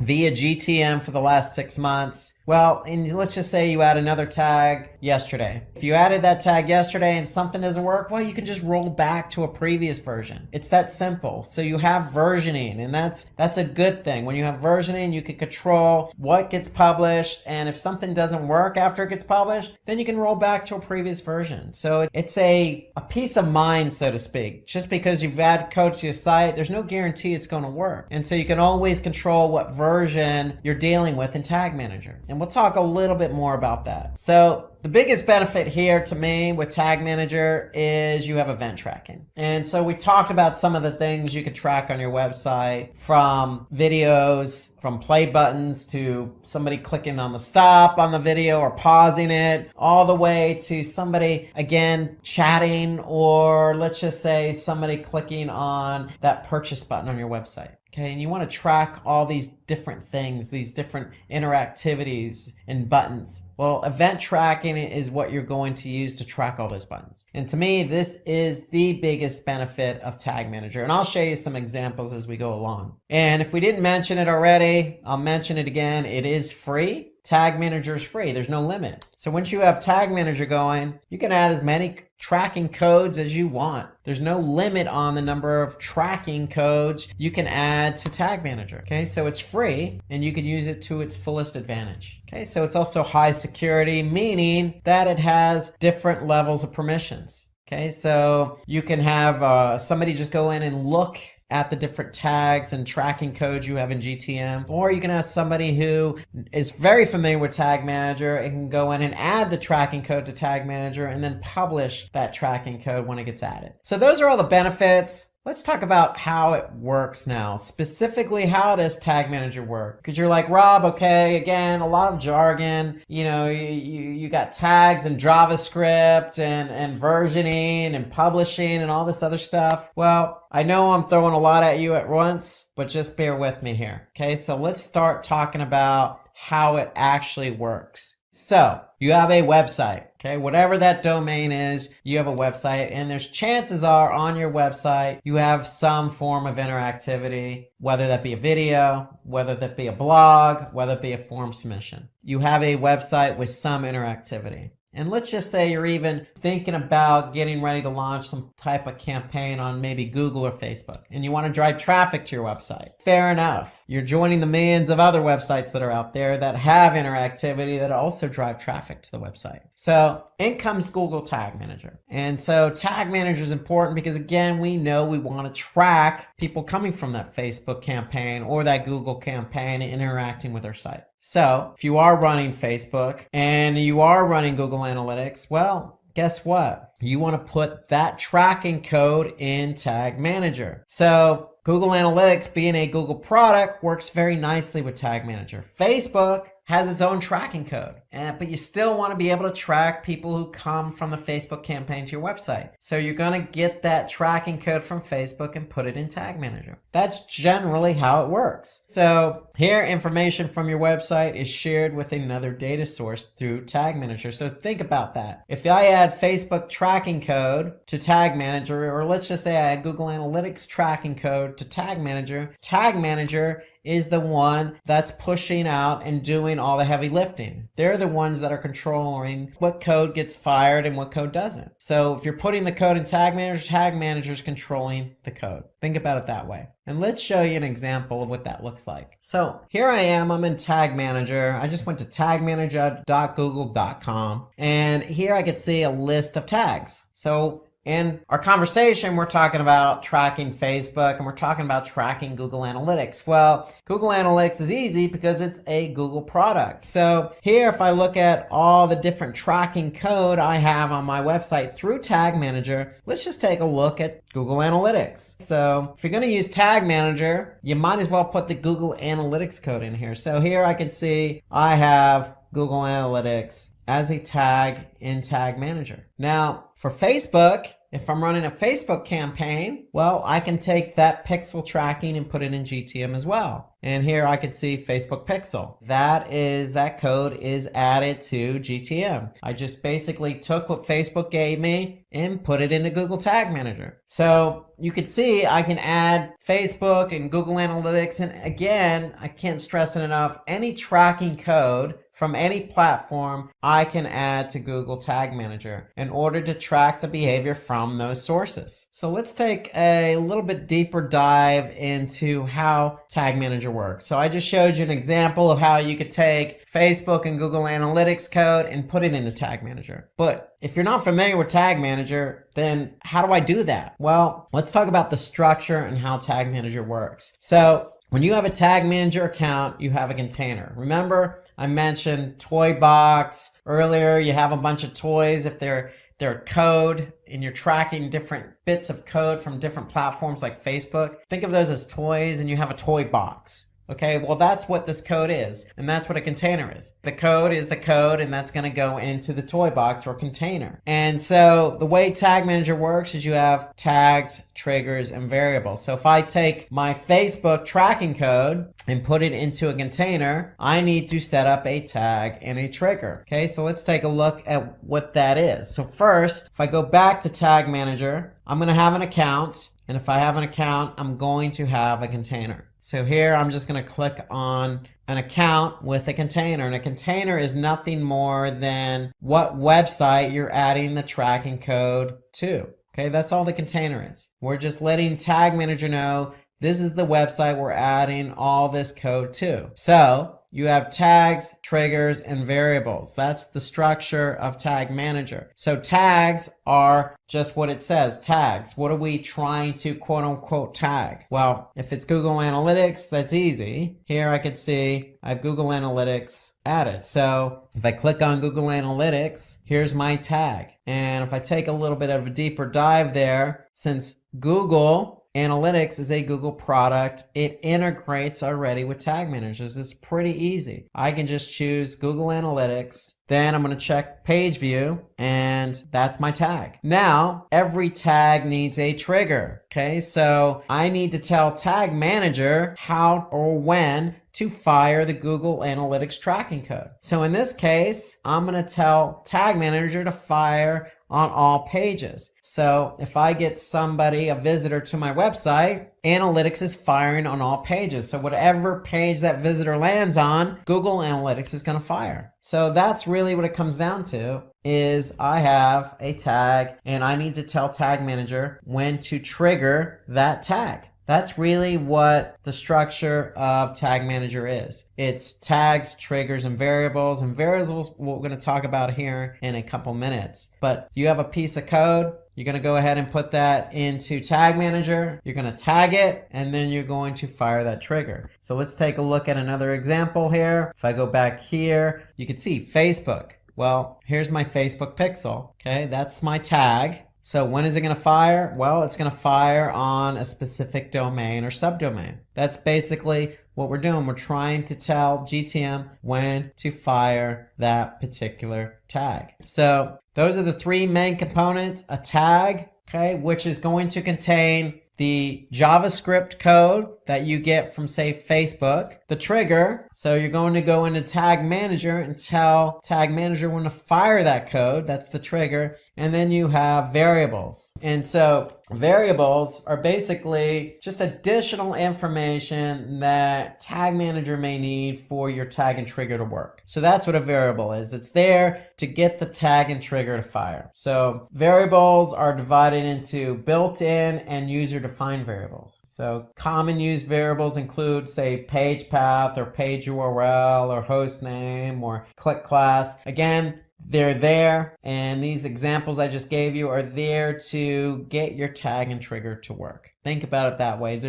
That's a component. And if I go into Tag Manager here, and here on the left side, I can see variables. So remember, I have built-in and user-defined. So built-in means that Tag Manager already built these for me. So in case I need to get my trigger to work with my tag, I can use a variable. So those are built in, and then I have user defined. So these are what I define. These are what I created. And again, the variables are there to get the tag and trigger to work. Okay, so that's the job of the variable. The job of the tag is to host that JavaScript code. Okay, in the case of Facebook or analytics, that's where we're putting our code. So here, if I click on AdWords remarketing, again, it's a Google product, so I don't really need to even deal with code. I'm just gonna select Google AdWords remarketing. Okay, so you can see GTM integrates nicely with some of the other Google products. But let's just say you have a Facebook pixel tracking code. You're going to choose custom and you're going to put the code here. So that's part of the tag. And then the trigger again is there to get the tag to fire. So you're telling GTM when to fire the tag.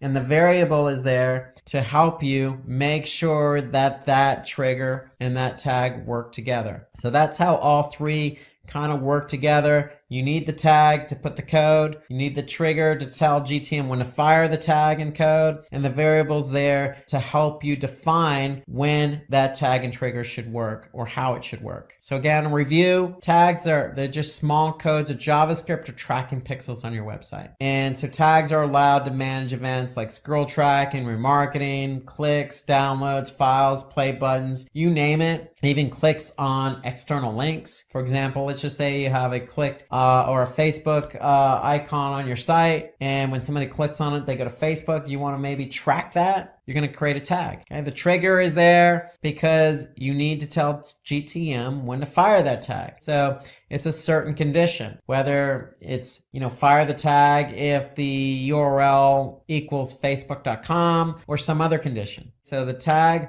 cannot be created until the creation of the corresponding trigger. So tags and triggers go together. You can't just create a tag and not have a trigger. Otherwise, your tag will never fire. And then the variable is there again. It stores the information when defining a trigger or transferring data to tag. So a variable has a variety of data. Okay, so you pick and choose the variable you want to use with that trigger. Okay, so you're making sure that by defining a variable, you're making sure that you're telling GTM how that trigger should be fired. So let's take a look at another example here of how all three play together. If I'm in this account, I'm in this container. If I look down here, I could see Google Optimize. That's another Google product. So what I'm doing here is I just chose Google Optimize as my tag. It's already integrated. So what does that mean? I don't even need to deal with any code. I'm just going to select Optimize. Well, we have the tag Google Optimize, but we need to tell GTM how to fire that. And so here we're going to tell GTM to fire it on all pages. So that's basically a very simple example because we're firing it on all pages. So if I want to look at something specific again, Facebook,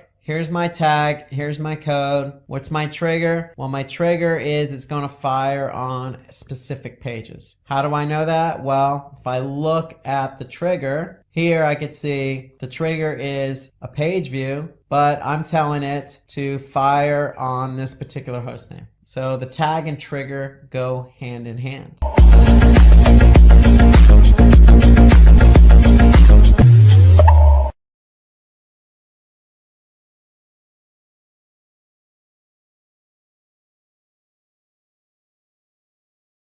So how to get started with Tag Manager. So first things first, you have to create that account. So you're going to go to tagmanager.google.com, or you can do a search for Google Tag Manager, and you're going to create your account. And then when you create your account, what's going to happen is you're going to set up a container. And when you set up a container, you have choices. So you could set it up for your website, for an app on iOS, or maybe Android, or you can even set it up for AMP, an accelerated mobile page. So most people by default are probably going to set up Tag Manager for their website. And so when you do that, when you actually select website, what's going to happen is you're going to get some Google Tag Manager code in return. And so the whole idea here is you're going to do a swap. What you're doing is basically you're saying, okay, Google, I'm going to take this Google Tag Manager code and I'm going to put it on my website. I'm going to put it on every page of my website. So notice Tag Manager has two scripts. One goes in the head as high as possible. The other goes into the body tag as high as possible. And so what you're doing is you're making a deal. You're putting this tag manager code on your website, and in return, every code you deal with, whether that be Facebook or analytics or optimize or remarketing or whatever it is going to go in GTM. Okay, it's going to go into the container you created. So you need the tag manager code on your website in order for tag manager to work. Okay, so when you add this code to your website, then you're free to start adding all sorts of tags to your container. But if you don't have this tracking code on your website, then none of the tags you add to your container are going to work. So that's the idea behind the container. And then one thing I wanted to mention on the account is it's a Google account. So when you create your account, then make sure it's the same account you use with, say, Google Analytics or some other Google product. That's a good best practice, is always use the same email address when you set up your account so that it integrates nicely across all the different platforms. Meaning you can go from, say, Google Analytics right to Google Tag Manager in one browser without having to log out or log in. Okay, so when you create the account, you're going to create your container. If you choose web, then you're going to be asked to place code on your website. And when you place that code on your website, then you are free to start using Tag Manager. And that means you're free to start adding tags. Okay, so if you want to know more information about installing Google Tag Manager, then what I would recommend is visit the Quick Start Guide website of GTM. So again, if you're curious as to where that code is located in Google Tag Manager, well, when you create an account and you create a container, that container is going to have a specific ID. So if I click on that specific ID, here's where I can get my code. Okay, so again, when I'm logged in to Tag Manager, I'm going to click on Workspace, but in the top navigation, I'm going to see my unique GTM ID. If I click on that, that's where my code is going to be located. And so again, your code needs to go in the header, and there's another script that needs to go in the body. And if you're not sure how to add the code to your website, well, you can always click on the Quick Start Guide here. Okay, and that'll take you to a Quick Start Guide page, a reference page related to Google Tag Manager. So let's talk about creating a tag. So once you get Tag Manager installed, I'm sure you're excited to get going and create that first tag. So let's talk about how to create a tag in Tag Manager. So when you're in Tag Manager, all you need to do is basically you're looking at all your tags. If you click on tag in the left side navigation, you'll see all your tags, and there's a new button there. So you just click new. And so basically what you're going to do is you're going to create your first tag. And so what I would recommend, once you get Tag Manager installed on your website, I would recommend setting the first tag up as Google Analytics. So that will get you going with tracking page views on your website when somebody visits your website. Okay, so ideally that's what you want to do. You want to get Google Analytics as your first tag in Tag Manager.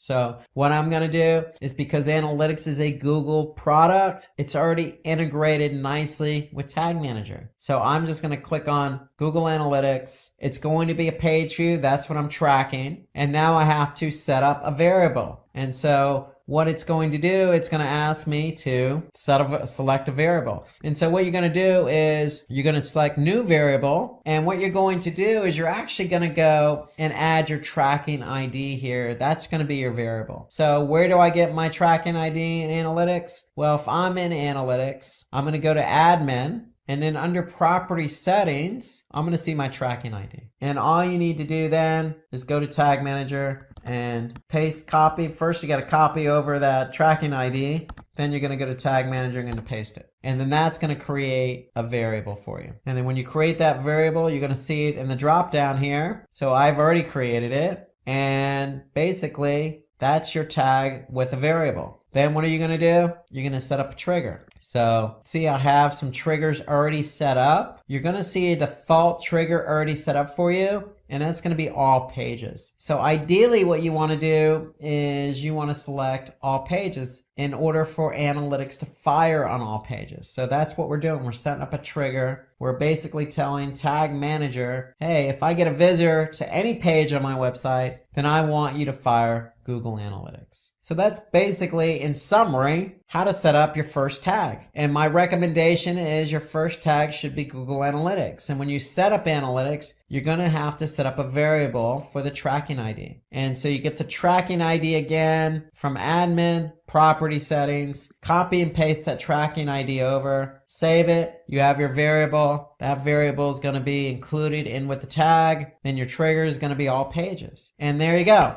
You have your first tag, you have your first variable, you have your first trigger. So that's basically what you want to do. And once you've added that tag, once you've added that trigger, then the only thing you need to do now is basically publish the tag. And so anytime you save a tag, you're going to go ahead and submit it so that way it gets published. So again, what you're going to do is let's take a step back here. You're going to choose new tag. You're going to choose analytics from the drop down menu. You're going to choose page view. Then basically you're going to add your tracking ID so you could set up the variable. And then basically that's what you need to do. Okay, you're going to add that tracking ID and then voila, that's your tag with a variable. And then once you've done that, then you're going to click submit. So when you click submit, you're basically saying, hey, I want this tag to go live now, this tag and trigger. And once you've done that, then analytics is ready to go. And anytime somebody goes to your website on any page, Tag Manager is going to fire Google Analytics. So the great thing here is you have something called Google Tag Assistant, and that's an extension that works with Chrome. And so when you've actually added Tag Manager to your site, or you have analytics running in Tag Manager, you can confirm if those tags are firing properly. So let's take a look at how Google Tag Assistant works. Okay, so if you just do a search for Google Tag Assistant, you're going to see here that it's basically just an extension that works in Chrome, and unfortunately it only works in Chrome browser. It doesn't work in any other browser. So go ahead and install that extension into Chrome. And when you do that, you're going to see this nice icon here in your browser. And now, if you go to any website and I click on Google Tag Assistant and I click on Enable, okay, so basically I'm loading Google Tag Assistant. And now once I refresh the page, I can see that this particular site has Google Tag Manager installed. And not only does it have Tag Manager installed, I can see that it's also has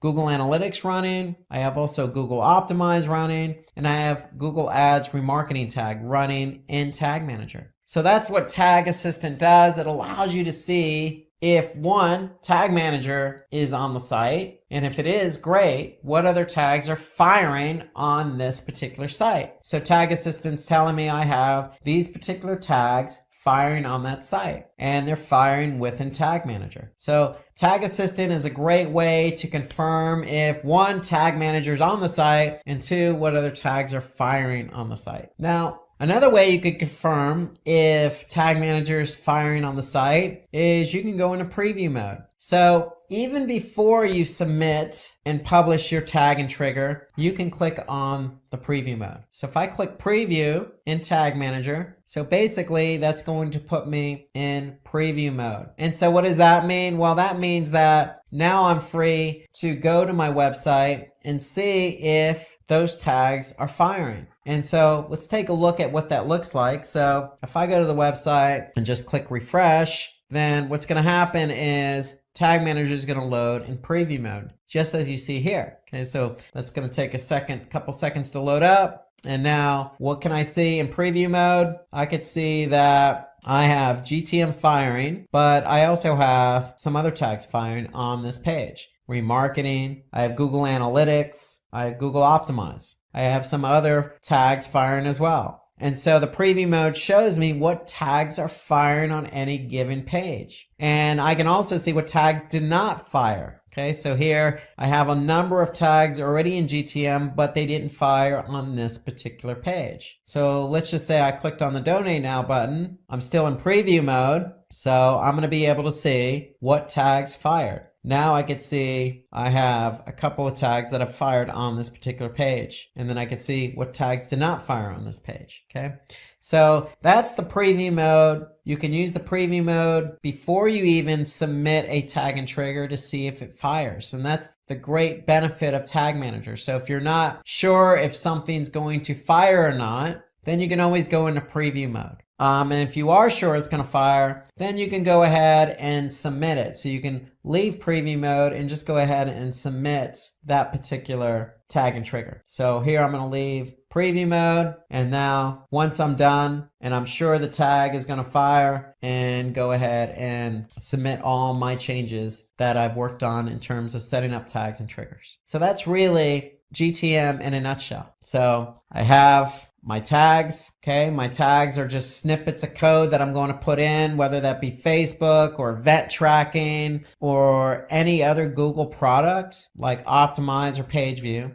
Then I have my triggers. My triggers are there to tell GTM when to fire that tag. And the variables are there to help those tags and triggers work together. So remember that particular variable we set up for Google Analytics. Okay, so here it is right here, because we want to tell GTM what property to specifically fire in Google Analytics. So that's why we set up that variable. But there are all sorts of variables. Google Tag Manager has built in, or variables already created for you, or you can specifically define a variable. So variables are there to help the tags and triggers work together. So when you set up a tag, you set up a trigger, you use a variable, you can always go into preview mode, preview it by going to the website, seeing if it fires. If it fires, then voila, you can go ahead and click submit, and that will publish the tag and trigger, and you're good to go. That's pretty much how Tag Manager works. And again, I can't stress that there's an unlimited number of tags you can add to Tag Manager.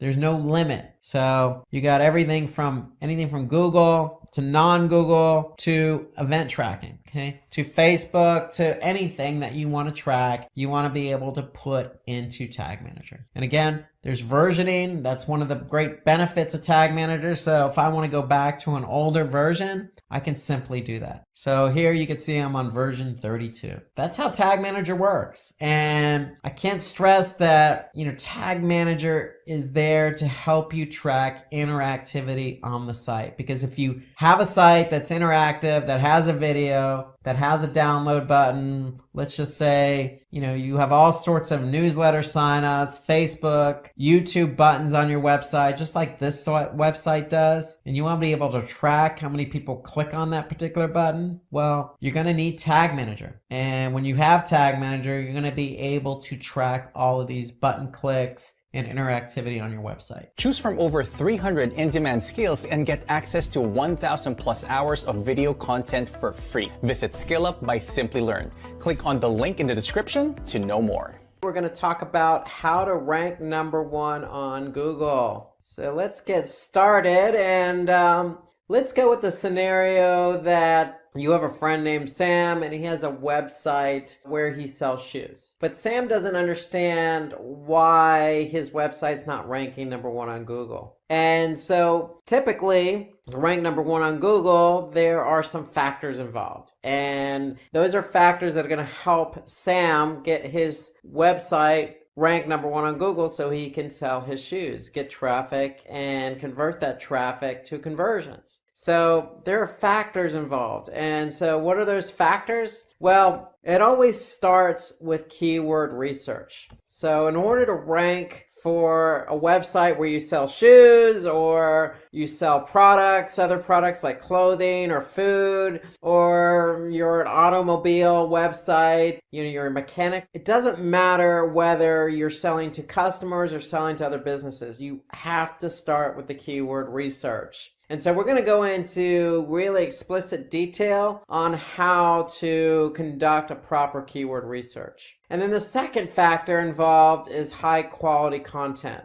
So in order to rank high on Google search, you need to have high quality content. So we're going to go over what's involved with creating high quality content. Then we're going to take that content, we're going to optimize it using on-page elements and website level factors. So we're going to take into account what's involved with your website and what's involved with specific pages on your website in order to rank number 1 on Google. Then we're going to get into the off-site engagement. So when it comes to ranking on Google, you need to optimize your website and you need to do some elements off your website. You need to be engaging off your website, meaning on other websites. And so we're going to talk about what's involved with off-site engagement. So SEO being a major channel for most companies and websites where the opportunity to drive a lot of traffic is there. But you have to earn that reward. The reward is a lot of traffic,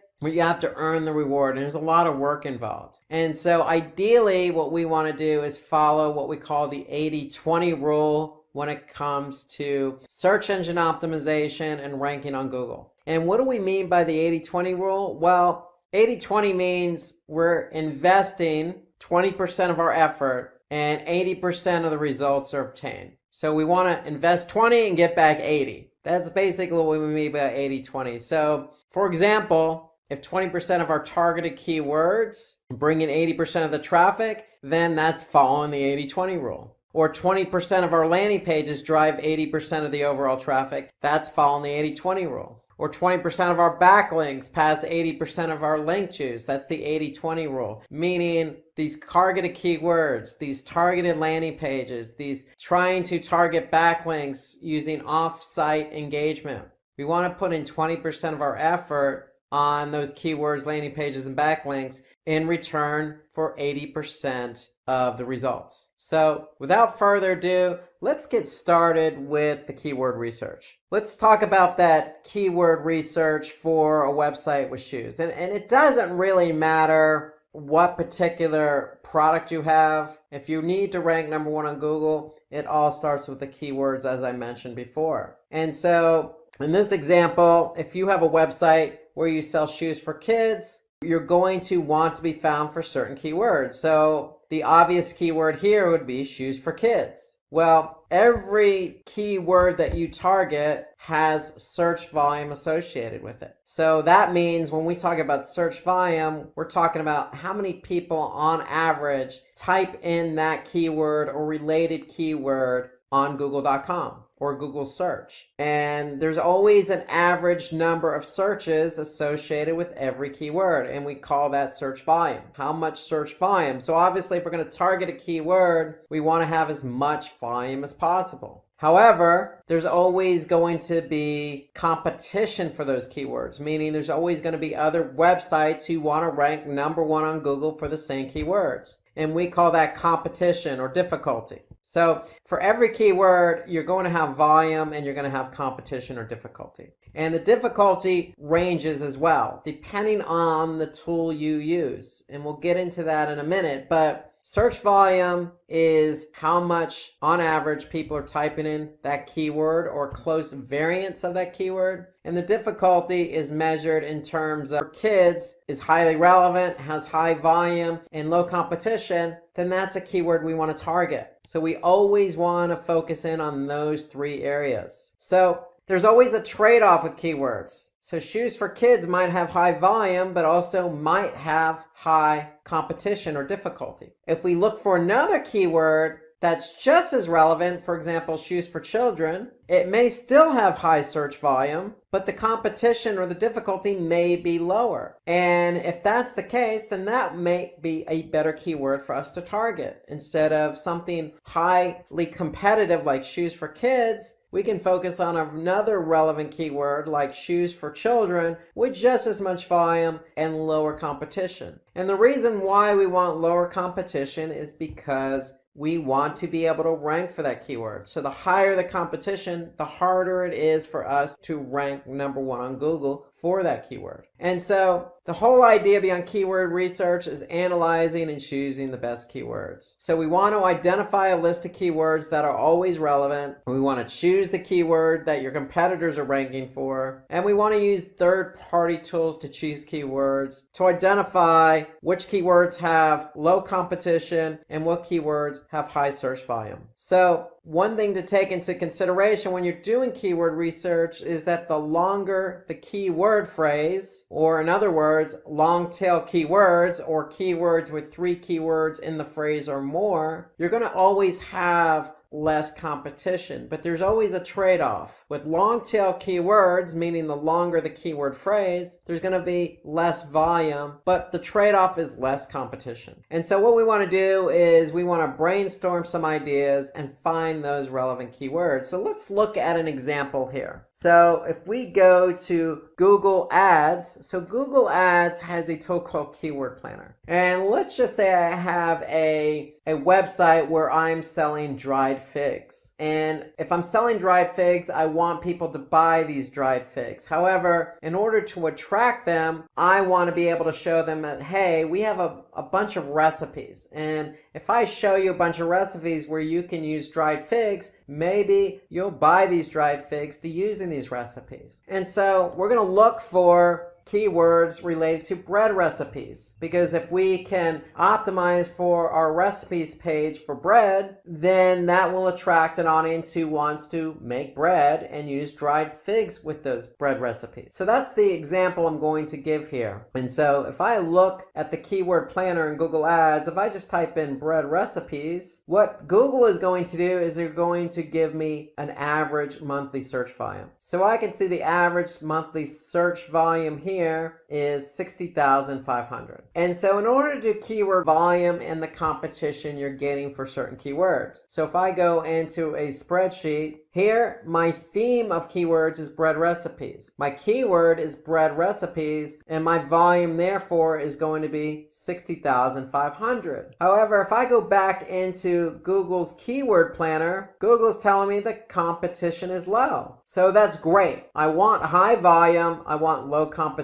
But how low is low? So we want to be careful. So if we're going to put in numbers into a spreadsheet, we want to figure out what that competition really is for the keyword bread recipes. So if I go to Google and just type in bread recipes, I'm going to be able to see 771 billion results for the keyword bread recipes. Now, is 771 billion our real competition? Maybe, maybe not. What we want to do is put in a syntax, and we want to put in the syntax all in title and then colon, space, and then our keyword. And the reason why we do that in search is because we want to be able to identify the true competitive number, or the true number of websites who are trying to rank for bread recipes. And if we put in the syntax all in title, colon, and then our keyword bread recipes, we'll be able to see that there are 998,000 results. That's a lot lower than 771 billion. So that means that 998,000 sites or listings have the keyword bread recipes in the title tag. And the title tag is what shows up in the search engine results. And so if I look down and scroll down here, I can see bread recipes are in every one of these title tags. So title tag is an important element to rank #1 on Google, and we'll talk about that in a few minutes. But if we understand that there are 998,000 results with bread recipes in the title tag, then this tells us that those are the websites who are trying to rank #1 on Google for that keyword, and therefore those are the websites we need to jump over in order for our website to rank #1 on Google. And so therefore I'm going to put in 998,000 in my spreadsheet as the competitive number. And so now I could see for the keyword bread recipes, I have 60,500, and if my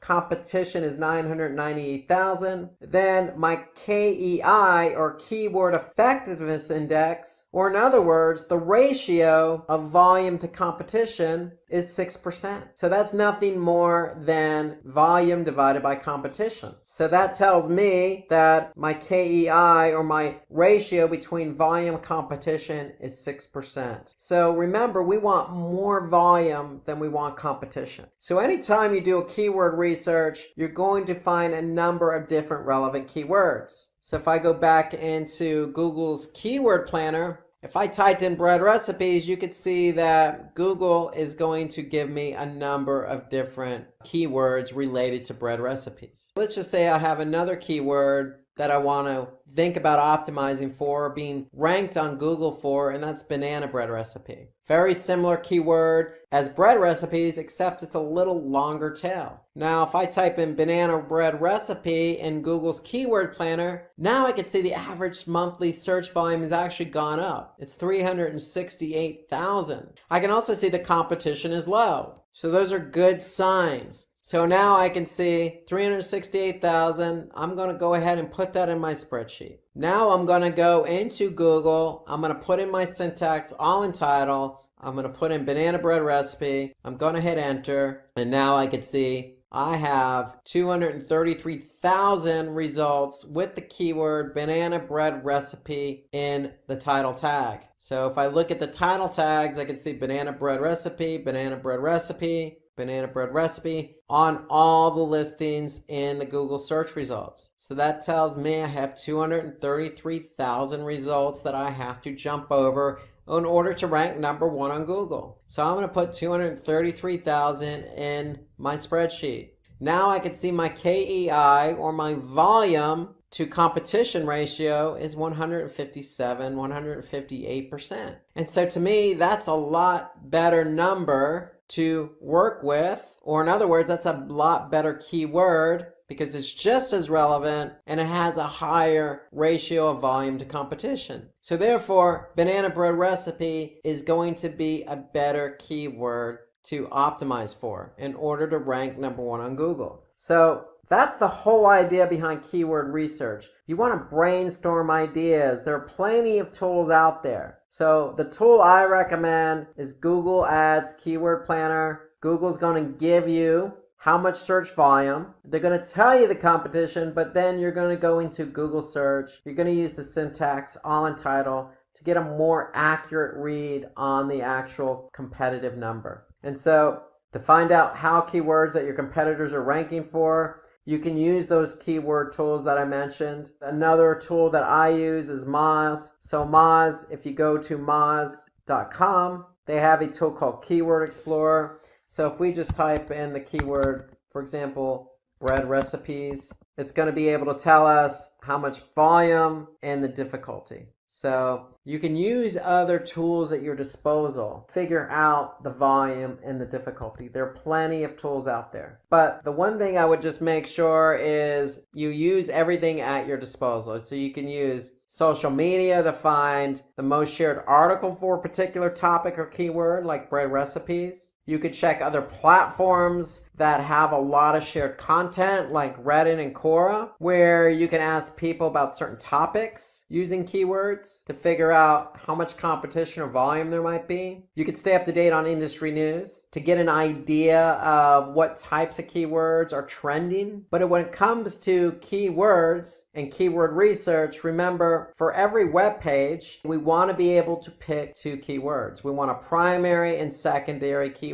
So when we do keyword research and we enter all our keywords into our spreadsheet, we want to be able to have a number of different keywords. In this case, we're focusing on the theme bread recipes. We want to have different keywords because we want to be able to choose a primary keyword and a secondary keyword, because we want to be able to focus on multiple keywords for each page, because we don't want to put necessarily all our eggs in one basket, meaning we won't want to put all our emphasis just on one keyword to rank for. We want multiple keywords to try and rank for. So the primary keyword can define the nature of our business. The secondary keyword could be just highly relevant to our keyword. At the end of the day, we want to choose multiple keywords to try and rank on Google for that page. So for example, we have a blog and we're using ice cream recipes and we're blogging about ice cream recipes, we can have a primary keyword that is about ice cream recipes or homemade ice cream recipes. We're going to always want to find out what the volume and the competition is. Our secondary keyword could be built around other similar keywords like low-fat ice cream recipes or fat-free ice cream recipes or low-fat homemade ice cream recipes. Those are complementary keywords, just like our bread recipes and banana bread recipe. So one thing we want to do when we do keyword research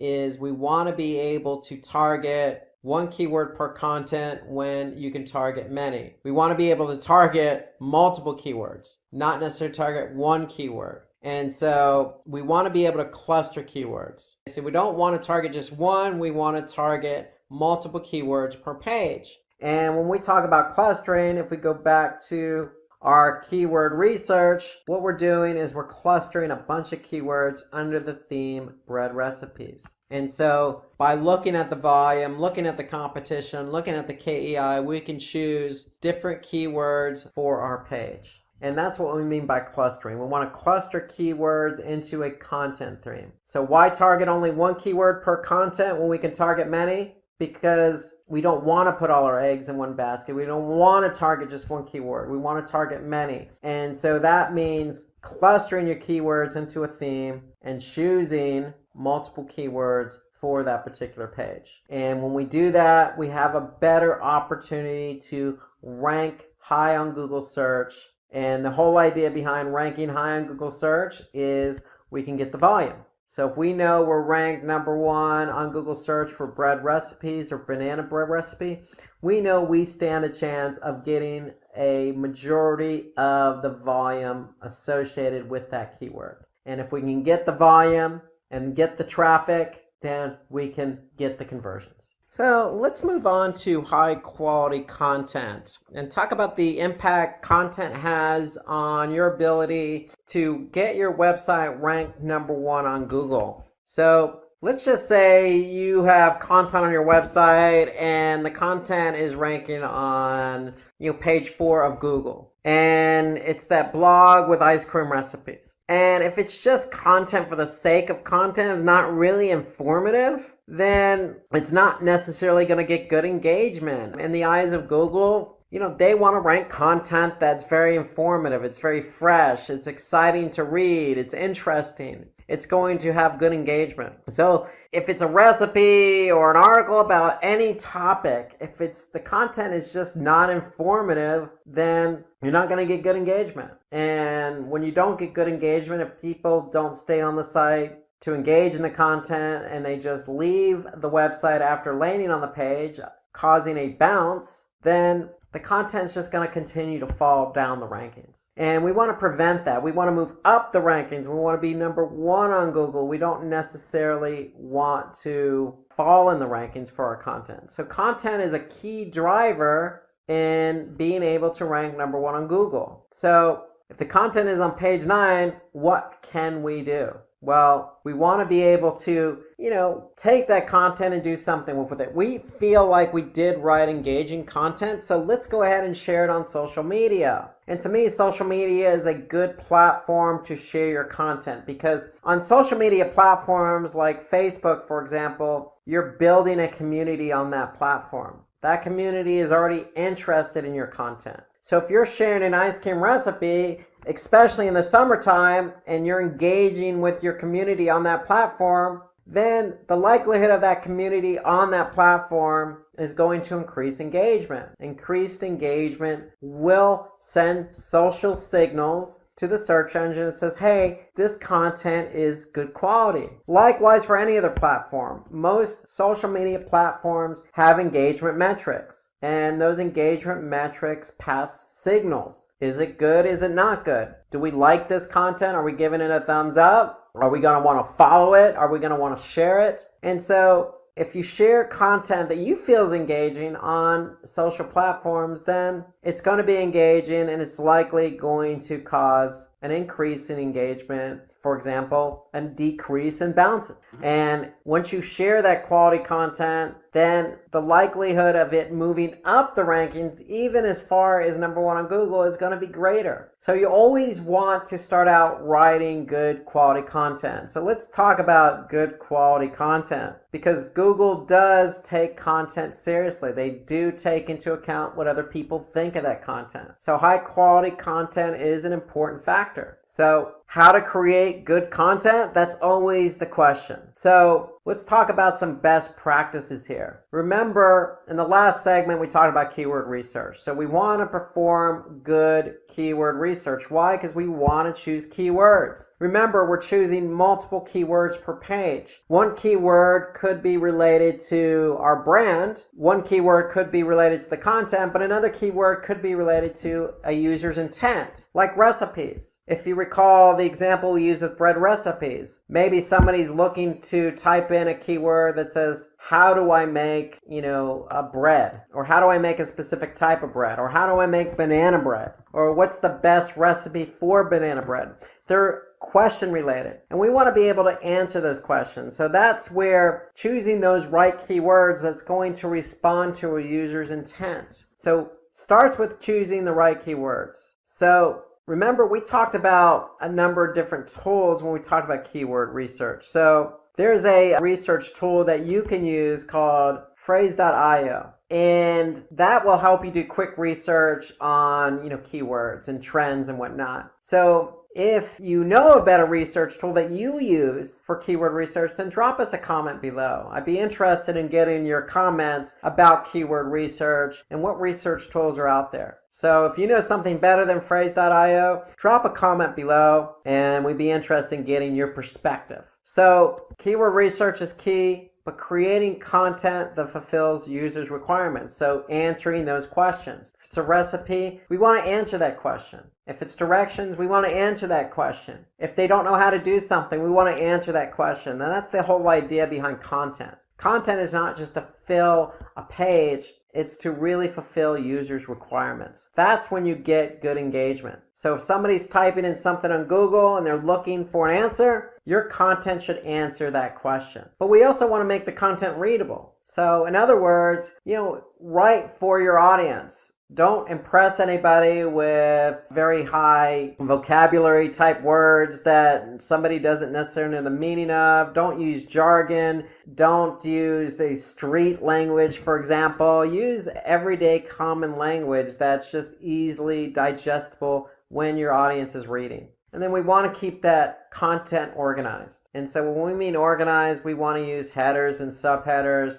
Break your content into paragraphs. Keep the flow organized. If we can keep the flow organized, then it's going to be easier for somebody to read. And then it's okay to add resources, especially resources from credible sites. So if you can incorporate those resources in there, then it's just going to add the credibility to your content and let the audience know that, hey, I've done my research on this topic, and this is what this person has to say about it. This person who seems to be credible. Okay, so it only adds value to your content. So these are all tips to remember when creating content. And then the one important tip here is we want to use white hat techniques. And when we say white hat techniques, that means, if we've chosen keywords that are going to answer somebody's question, we don't want to stuff those keywords into the content. We want the content to be naturally written. So when we say opt for white hat techniques, that's what we mean. Write the content naturally. Keep it organized, keep it readable, include third-party sources,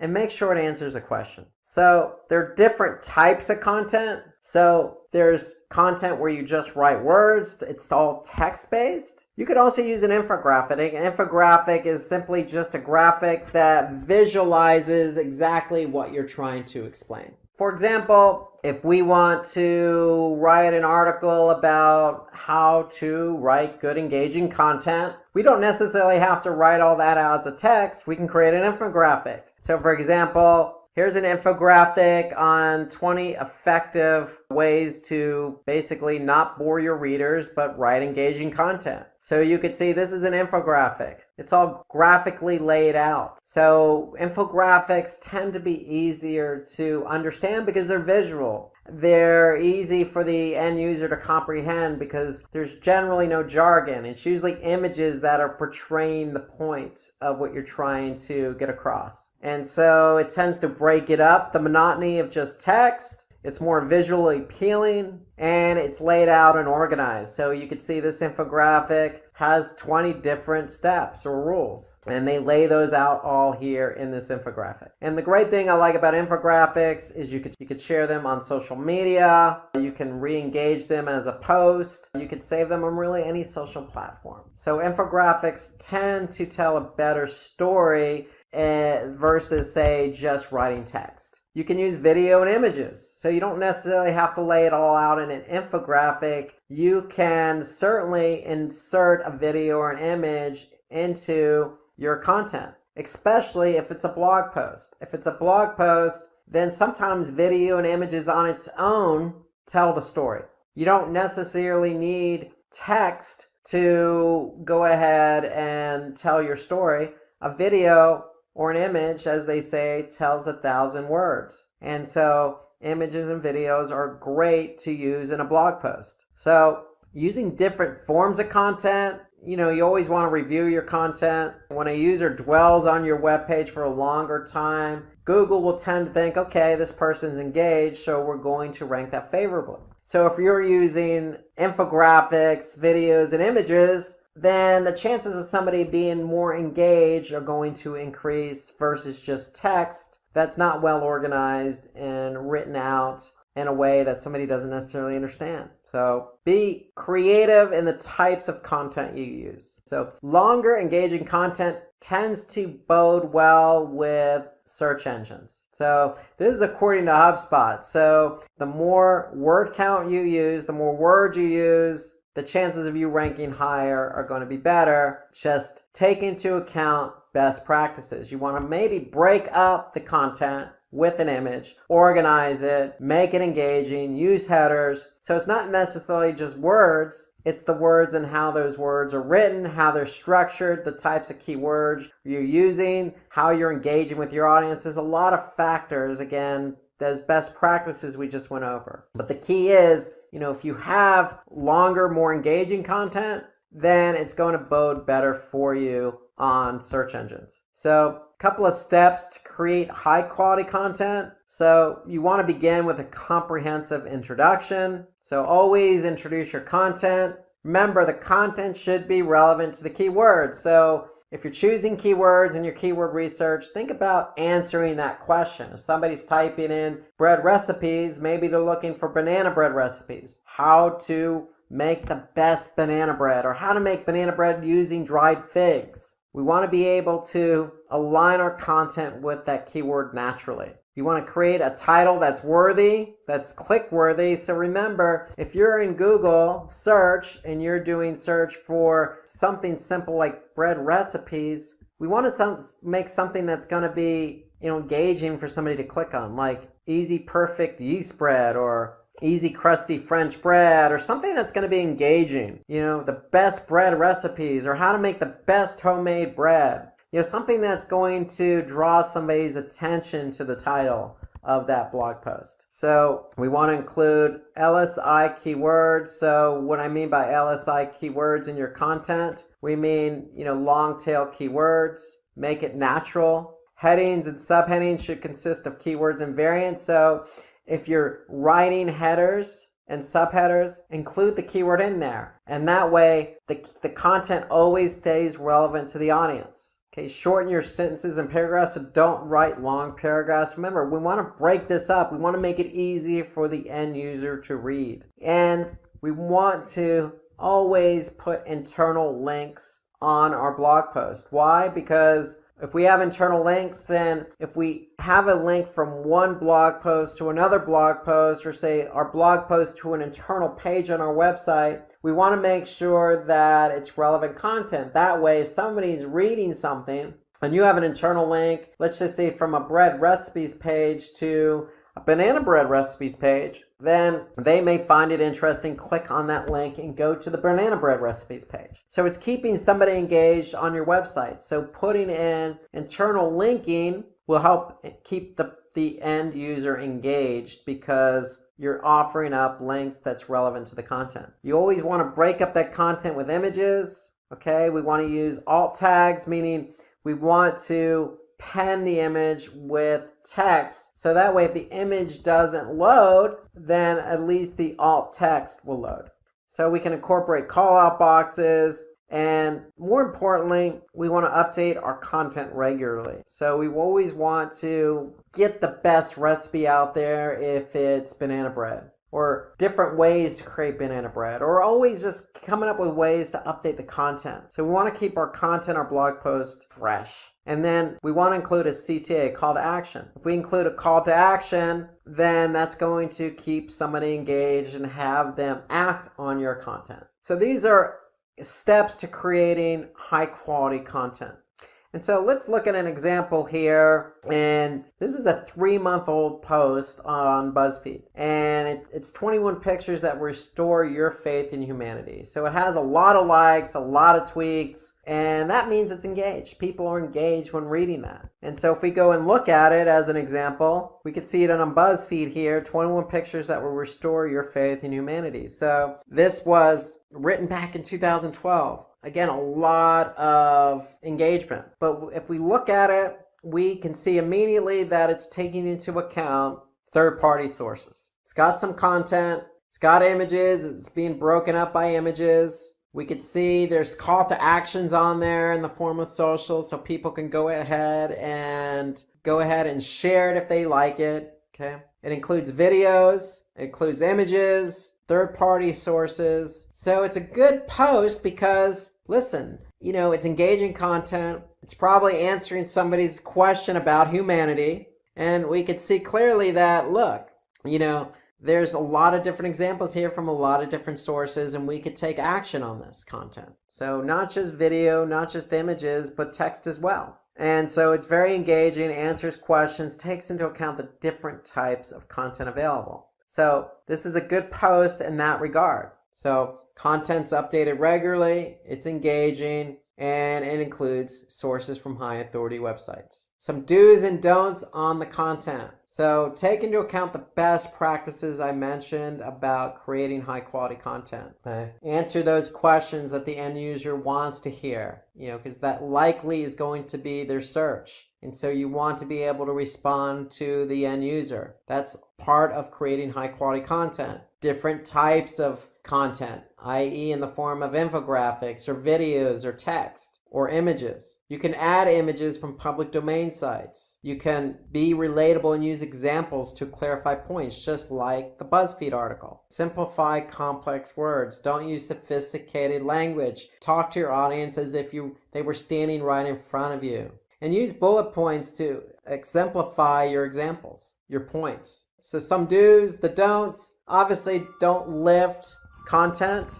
We don't want to lift content from another website. So that's plagiarism. So we want to have our own unique content. We also don't want to take images from other websites. And so if you do happen to find an image that works for your post and it's on somebody else's website, ideally that's not a good situation. But if you do happen to do that, then always give credit to the website. Okay, so if you took it from xyz.com, credit xyz.com for the image. And even put a link back. But ideally, you don't want to take images from other websites. Just as much as you don't want to take copy, you don't want to take images. Use your own imagery and content. But if you don't have imagery, then you can always go to stock photography. There are plenty of websites out there where you can sign up for a subscription, like Adobe Stock Images, as an example. You could sign up for an account, and in some cases, you can sign up for a free account and use stock imagery. Okay, don't give less information to your audience. Give your audience what they deserve, which is the information they're looking for. They're looking for the best banana bread recipes. Give them the best banana bread recipes. Incorporate your own images. Break it up with titles. Give them a good quality piece of content that they're going to be able to engage with.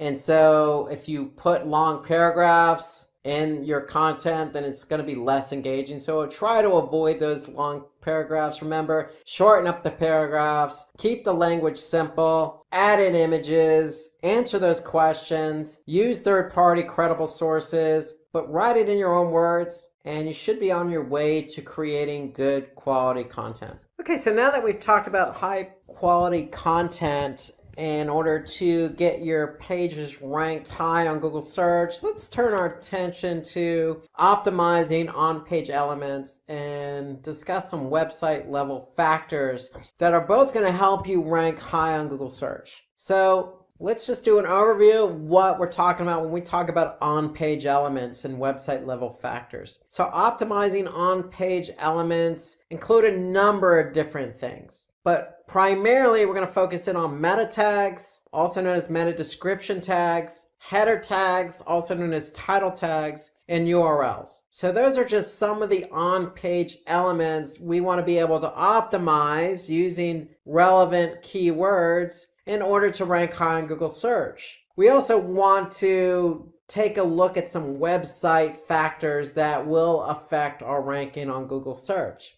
They include website architecture, having a secure website, having a sitemap, and taking a look at page speed. So all of those are some of the website factors we need to take into account in order to rank high on Google search. So title tag and meta description together are considered meta tags. So both play an important role in ranking high on Google. So we want to be able to write unique title and descriptions for each page on our website. When I say unique, that means the title and the meta description need to be different for every page on the website.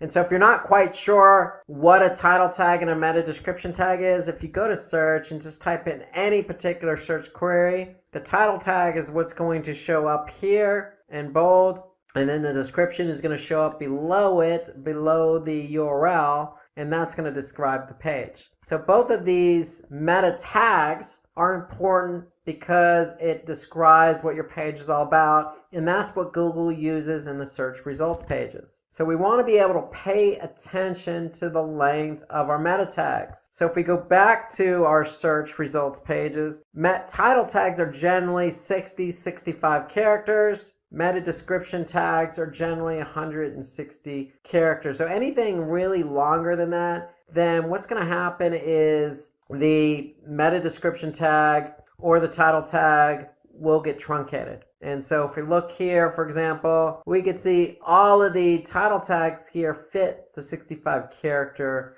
limit. But if you run over the character count on meta description, then Google is going to truncate the copy. So you want to stay within your parameters in order to avoid getting your content truncated. And so the other thing when we're writing title meta description tags, we want to minimize keyword repetition. So if we're optimizing for keyword, we don't want to necessarily just plug that keyword into the title tag and meta description multiple times. We want to make sure our title tags and meta descriptions are naturally written. So if somebody's typing for banana bread recipe with dried figs, we want to have a nice title tag and a description that is going to get somebody to respond based on their need. And so we definitely want to avoid keyword repetition, but we want to be able to use that keyword in the title tag. Because if you remember from the earlier segment, when we did the all-in title syntax to find out exactly how many competitors were using that particular keyword, well, we obviously want to use that keyword in the title tag because, again, the title tag is an important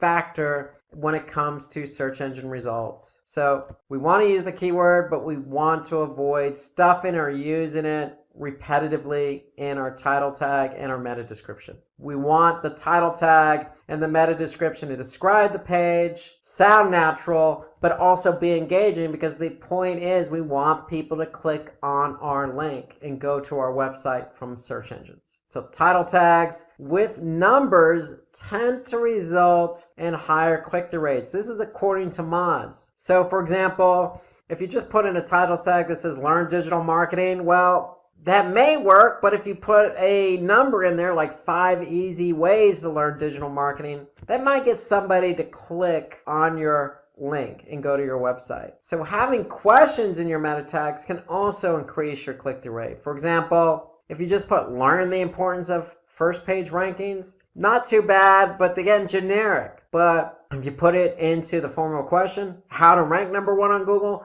it's more action oriented. It's going to get somebody to resonate with the question that they have. And that may be their query, how to rank number 1 on Google. And so these techniques will help you get higher click-through rates. And so according to Backlinko, title tag with a keyword can improve site ranking. So remember, we want to include that keyword in the title tag. Even though we only have 65 characters, we want to include that keyword, but we want to avoid stuffing the keyword in there. We want to, again, make the title tag action-oriented, maybe with a number, maybe as a question, with the keyword in there once, naturally. Not easy to do, but that's the beauty of SEO. If you can follow these best practices and write a good title tag, then the chances of you improving in your search results are going to be greater. So having only one H1 tag in your post is going to be good. So remember, when somebody clicks on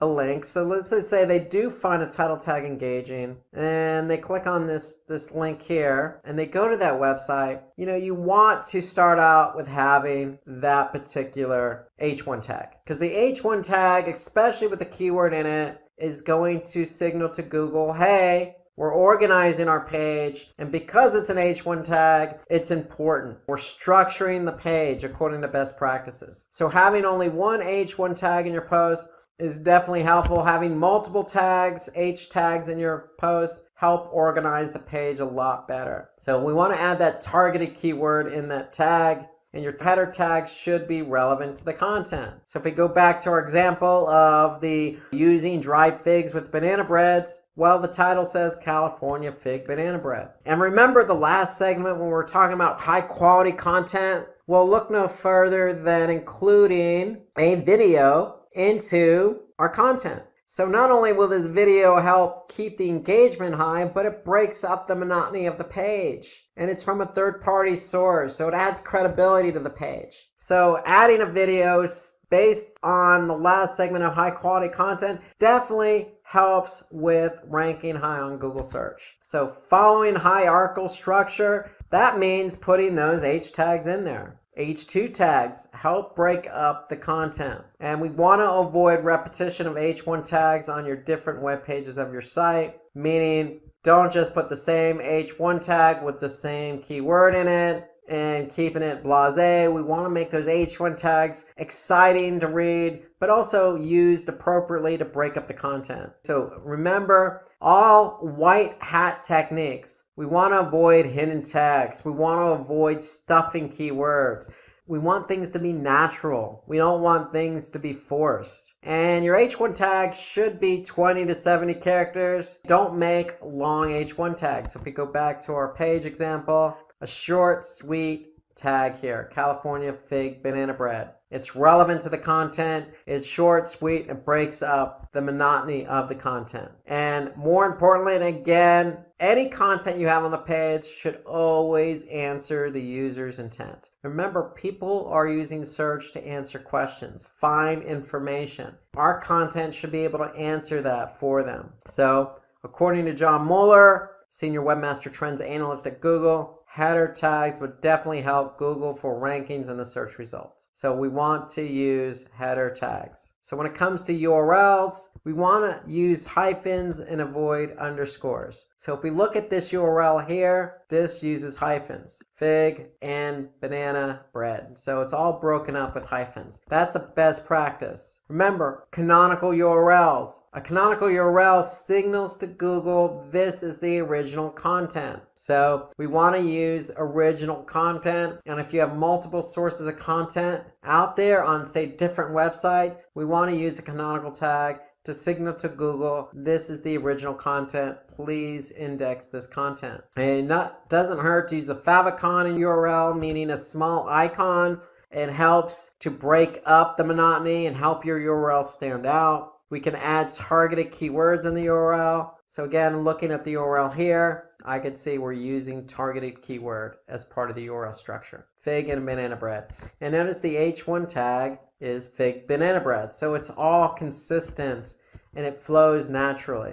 URLs that are no longer existing, then we want to be able to set up a redirect for those URLs, meaning a 301 redirect is a server response for Google that says, hey, Google, this page is no longer available, but we permanently redirected it to this page, which is now available. So that's what a 301 redirect does. It helps signal to Google and all the other search engines that if the page is no longer there, that's fine. You're just going to go to this page. This is the page that's permanently there now. And another thing we want to do here is if you have mobile URLs, you want to include those in the sitemap. And we're going to hit on that in just a minute. But all URLs should be mobile friendly as well as desktop friendly, meaning take into account those best practices. Keep your URLs short, use hyphens, put the keyword in that URL, and make it easy to understand. You want to avoid capital letters in the URLs. The URLs are case sensitive,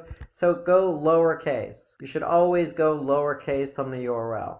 Readable URLs, again, the rule of thumb here is if you understand what the URL is, then Google's going to understand what the URL is. So the shorter the URL, the easier it is to read. The easier it is to read, the better chance you have to rank high on Google search. So according to backlink 2, URLs that are shorter definitely help you rank. So we want to be able to shorten those URLs. Keep them short and sweet. Don't make them long and unreadable. So those are some optimized ways or on-page elements that help you optimize. Now we want to look at some website level factors that will help you optimize and rank high on Google search. So good site structure provides better crawling for search engine bots. And what do we mean by that? Well, we mean having your site organized in a fashion that Google's going to be able to find all the pages. So what do we mean by that? Create a logical hierarchy structure. So if you're selling shoes, you're going to have a home page, break the structure up into men's shoes, women's shoes, children's shoes. Then under men's shoes, you could have it by brand. It could be Nike, Puma, Adidas. On the women's side, it could be Nike, Puma, Adidas. On the child side, it could be Nike, Puma, Adidas. And so you want to keep the structure, flow, in a hierarchy. So we want to balance the amount of subcategories within each category. So the men's, if it has Nike, Puma, Adidas, the women should have Nike, Puma, Adidas. And so you want to code your site navigation in CSS or HTML, meaning we want to be able to use something that Google is going to be able to index. So most sites are built in HTML, and that's what Google likes to index. They like to index something that they could take back to their servers. And then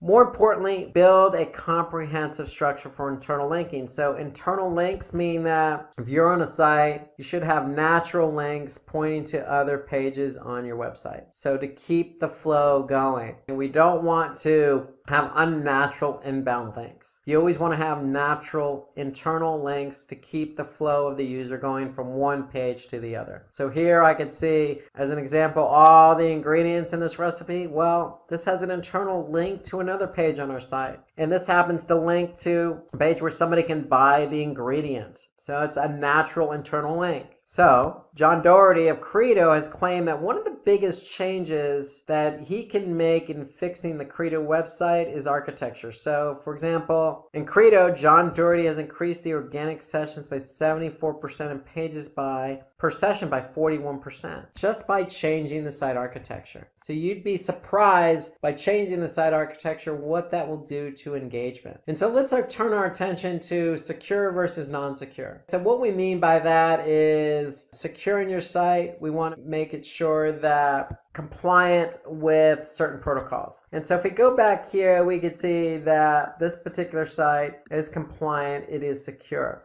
HTTPS means it has a secure license, meaning the site is secure. So Google likes secure versus non-secure. So non-secure would be HTTP. So we want HTTPS as our protocol. And what that means is just enabling SSL certificates. And that means when you enable enable an SSL certificate, that means your domain or your protocol is going to be turned to HTTPS. So Google prefers sites that are secure versus non-secure. So if you use HSTS as a protocol, that adds an extra layer of security over the HTTPS. And HSTS prevents cookie hijacking. So adding multiple layers of security always helps. In my opinion, if you have an HTTP website, a non-secure website, you should look into buying an SSL certificate, getting your sites flipped over to HTTPS, because what's going to happen is your URL structure is going to change.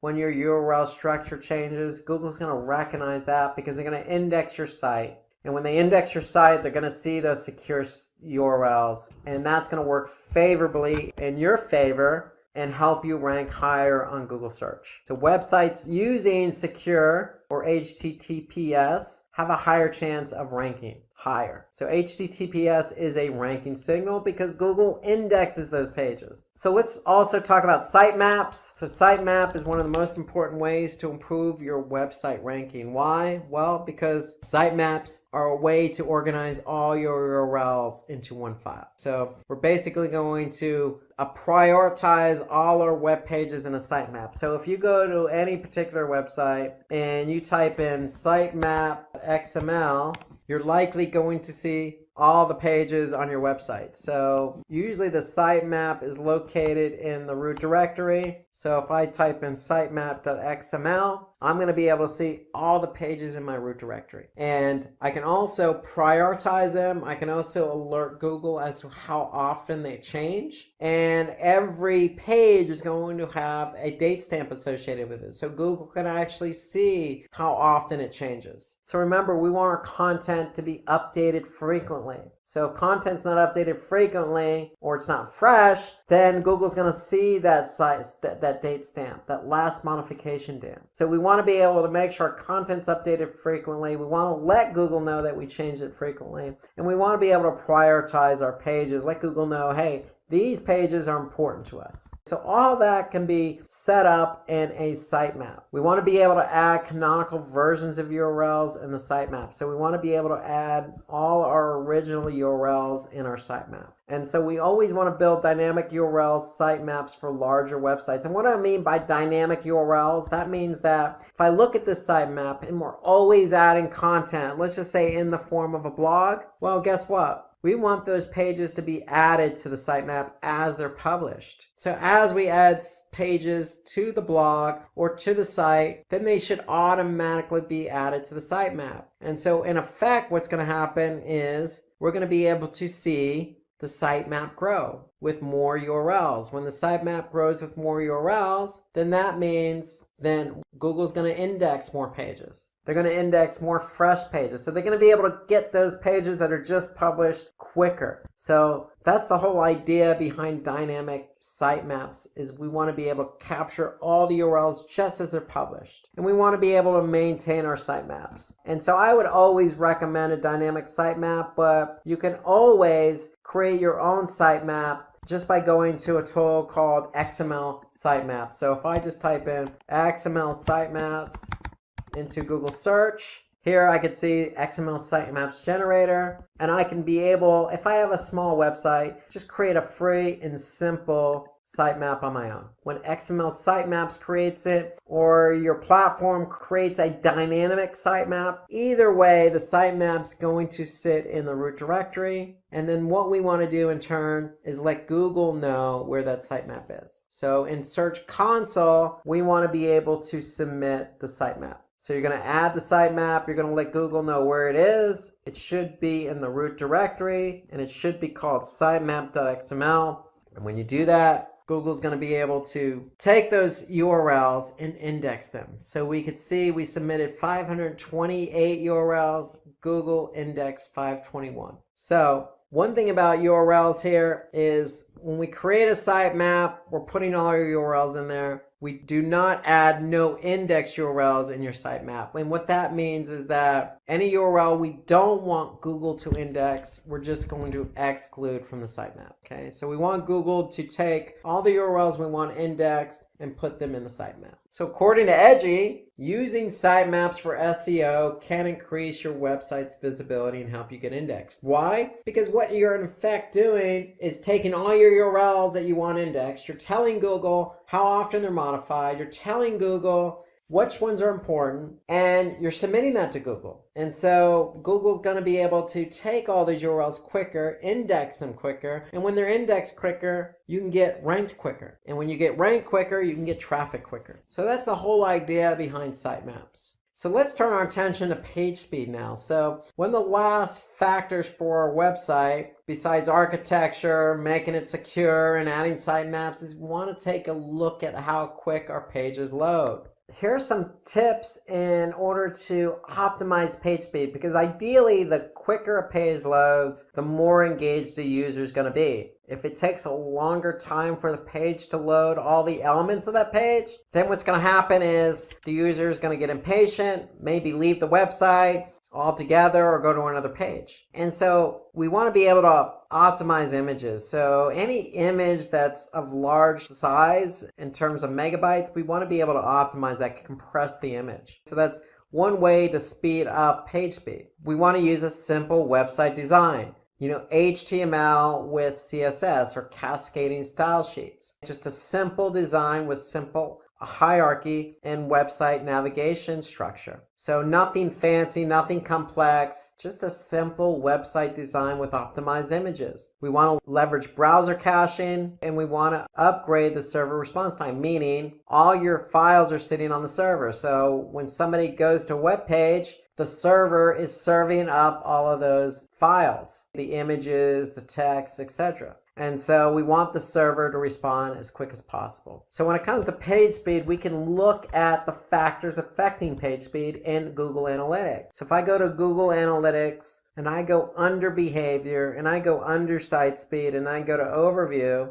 I'm going to be able to see what my average load time is for my site. And ideally, we want our pages to load as quick as possible. So that means anything under 4 seconds. Anything 4 seconds or higher, and it's likely the end user is going to leave the page. There's a correlation between page load time and bounce rate. And so what Google actually does is give you speed suggestions. So if we do have a page that loads slow, we can just go to speed suggestions in Google Analytics. And we go to speed suggestions, then Google's going to be able to tell us, hey, this particular page load fast, this particular page loads slow, and if it loaded slow, why is it loading slow? So here we could see the home page, as an example, is loading on average of 7 seconds. Well, if we look here, they're going to give us some suggestions. So if I click on this page speed suggestions, it's going to load a report and a tool called Page Speed Insights. And basically what it's then going to do after it's done running is it's going to tell me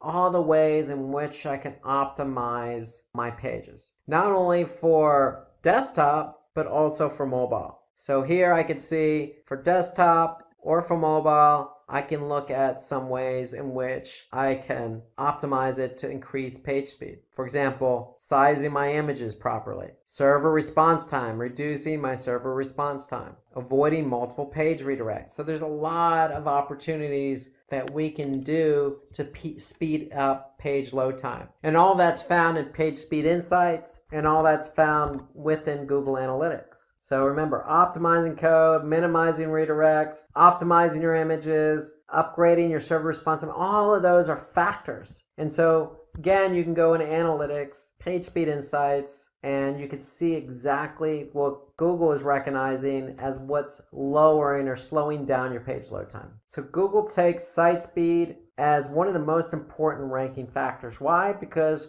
they're going to rank pages not only with high quality content that are relevant to the keyword queries, but they want those pages to have a good user experience. So if somebody clicks on the page, then the user should be able to see that content fairly quickly. And so that's why it's such an important factor.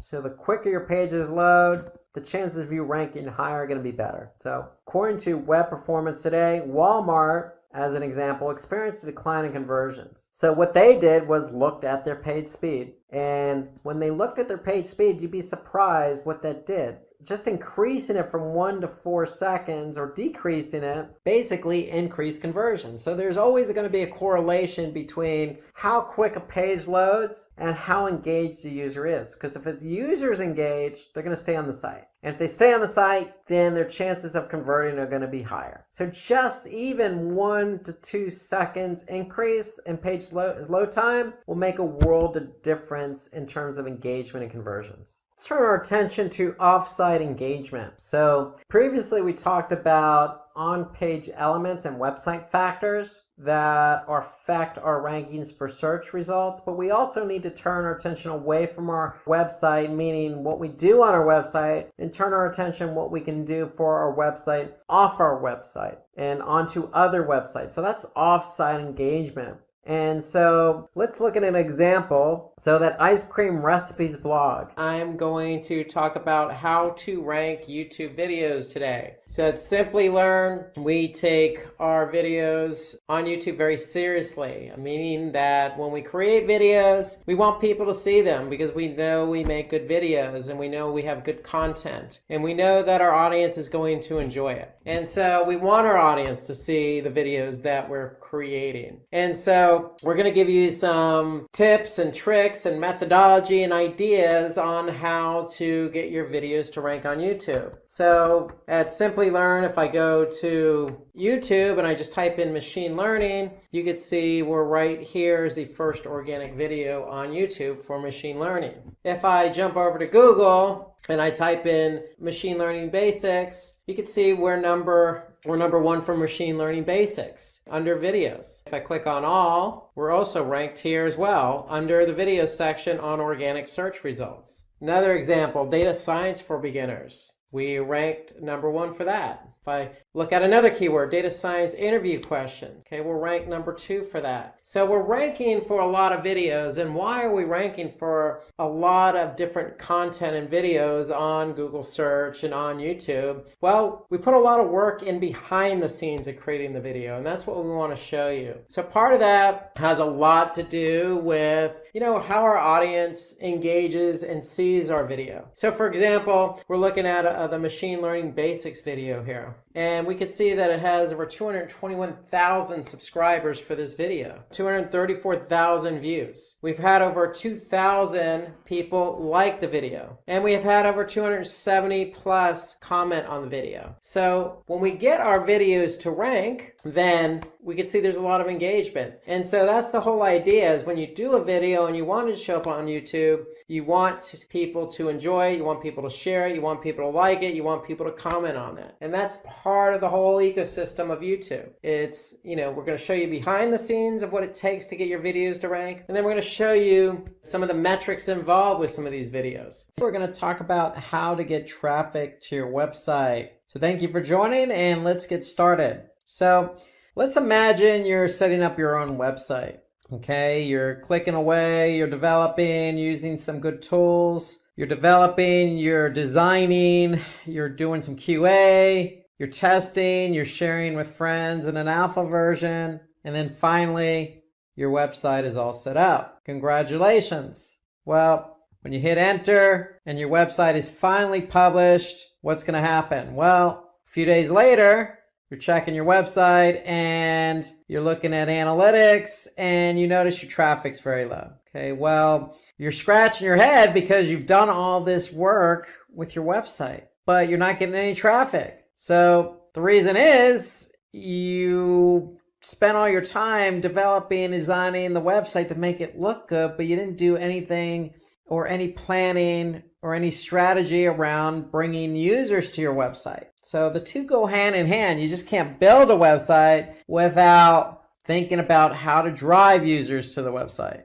And so before I tell you how to bring traffic to your website, let me tell you why this is so important. Okay, why do we want to bring users to our website? I mean, it has to be on equal ground as web development and design. Is somebody who goes to your site and then does something when they get to your site. So you have users, and when those users get to your site, they're generating page views and traffic. And you want to turn that traffic into engagement. Okay, so each page's traffic is configured independently of all their pages. So when somebody goes to your website, they look at a page, that's a page view. And certain pages on your website, you want to turn that page view into a conversion. Okay, whether that be, looking at a video or purchasing something. So think of these pages on your website as salespeople. They're trying to convert visitors who come to your website. But first, we need to get the visitors to your website. So when you get visitors to your website, again, you can generate sales, which means revenue, or you can increase brand awareness, or you can earn revenue through sponsored posts and advertisements. So if you have, for example, a lot of content on your website, you can turn that into revenue by hosting ads on your website. So when somebody clicks on that ad, you're going to earn a percentage of that click, okay, or what that click is worth. So having a website means a lot of good things for you, but first you got to get the traffic there. And so what we're going to do is we're going to tell you how to drive traffic to your website. So there's lots of different ways in which you can bring traffic to your website. Well, the first is paid advertising. So paying to advertise your products, services with ads is one of the easiest ways to drive traffic to your website. So some of the options available are search ads, social media ads, or display ads. So search ads are ads that are displayed in the search engine results. So when a user types in a keyword query, you want your ad to show up based on that keyword query. Okay, so an example is digital marketing course. Somebody types in digital marketing course and Simplilearn is the first ad that shows up. How do we know it's an ad? Because you can see the word ad next to the domain. So when somebody clicks on that link, Simplilearn is going to pay Google. So that's how search advertising works. Okay, the next is social. So social media marketing involves increasing traffic or engagement or brand awareness, lots of different strategies. But instead of doing this on search, you're doing it on a social media platform. Okay, so for example, you can advertise on any particular platform. And the way you advertise could be with an image, it could be with a video. So in this case, you could see Cobrio is doing a sponsored ad here, how to succeed with Google Ads. And then another form of advertising is display. So display means creating ads that are placed on specific websites. So with display, unlike search, you have a choice in the ad format. With search, you only have text ads. But with display, you have text ads, image ads, rich media ads, video ads. So you have lots of different options in which you can advertise on other websites. So the idea here is to get your ad in front of the right audience. When they could see your display banner, your banner ad, then it's going to be more visual, more appealing, generate some brand interest, and hopefully you can get somebody to click on that ad and over to your website. So that's paid advertising, again, through search, through social, through display, but you can also promote your site on social media. So once your content has gone live, you could take advantage of different social media platforms. I mean, it really depends on what you're trying to promote, because what you're trying to promote needs to align with the appropriate social media platform. So Facebook is best suited for industries like food and beverages and news and media, and if you're selling a product. So you fall under one of those categories, and Facebook could be the right platform for you. If you're involved in, again, beauty or food and beverage or e-commerce, then you can also leverage Instagram, which is part of Facebook's ecosystem. So if you advertise on Facebook, you can also advertise on Instagram or Instagram. So it doesn't have to be and Facebook and Instagram. It could be Facebook or Instagram. You also have LinkedIn as a platform. LinkedIn is great for B2B. So if you're trying to promote industry news or tips and best practices or job postings, then LinkedIn is the place for you. It's a B2B platform. It's great for targeting specific industries, targeting specific job levels or job descriptions. Okay, so LinkedIn is great if you're into B2B, focusing on the business side of it. So you also have YouTube. Now, YouTube is part of Google's ecosystem. YouTube is a video platform. Okay, so it's great if you're trying to promote gaming or entertainment, or if you're a vlogger. Okay, so YouTube's a great way to promote your site. by getting your product out there in the form of a video. And then you have Twitter. Twitter, to me, encompasses a lot of different industries: beauty and fitness, news and media, entertainment. Okay, you have limited number of characters, but a lot of people are active on Twitter. And it's a great way to generate some awareness and get some clicks over to your website. So these are just some of the most popular social media platforms. Of course, there are plenty more out there. The third way in which you can drive traffic to your site is guest blogging. So most of you already know what blogging is all about. Well, if you're blogging for your own site, you can jump on somebody else's site and blog on their behalf. So having the opportunity to guest post on another website can be very helpful because, one, that other blog could have lots of traffic and have a well-known brand. So if you're blogging on another blog, it's going to build your brand awareness and potentially increase traffic to your blog or website. So it exposes you to targeted traffic. So if you're going to guest blog on a site that's very relevant to your business or industry. That way you're targeting the right audience. Okay, you can expand your personal network. So getting yourself out there, getting your brand out there in front of a different audience. And then obviously for SERPs, because it generates a backlink. So SERPs, search engine ranking pages, means that, hey, if you want to rank organically, you're going to have to generate some backlinks. So guest blogging is a way to generate some backlinks to your site. And in effect, that's going to help you get your pages ranked higher because Google is going to recognize the relationship from one blog to your blog and build up your relevancy. So some other benefits here to guest blogging is you can grow your social media following because you can then promote that on social media that you're guest blogging. Okay. Again, you can improve your online authority. Okay. Because when you're guest blogging and you have recognition on that guest blog, if it's a popular blog, then that's going to help your domain and page authority for SEO.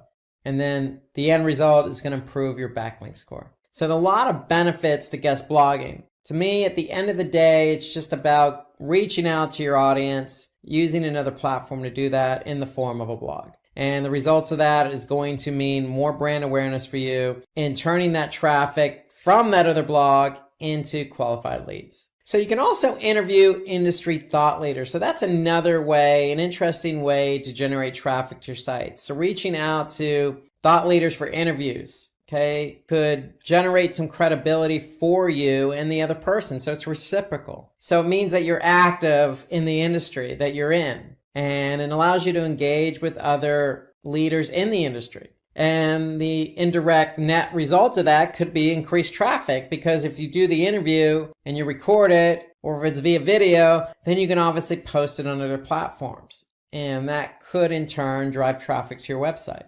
Obviously, just like guest blogging, it's going to increase your reach. So getting yourself out there. If nobody knows who your brand is, and they know who the thought leaders are, and they see you interviewing the thought leaders, then that's going to put you in front of these people. And so it's going to increase your reach. Another way to drive traffic to your website is just to make sure your website's responsive. And what do we mean by responsive? Well, we mean, does it work on multiple devices? Specifically mobile. So depending on the device, your website hides, shows, shrinks, enlarges, or moves content so that it conforms to the browser that person's looking at on your for your website. So if somebody's looking on mobile at your website, you want to make sure that your website adjusts accordingly. So you want to be able to, test to make sure it's responsive. And so is content arranged based on importance? Okay, does it work across different browsers on different devices? And do the images, text, and everything else align just like it does on desktop? So there are plenty of tools out there on the web.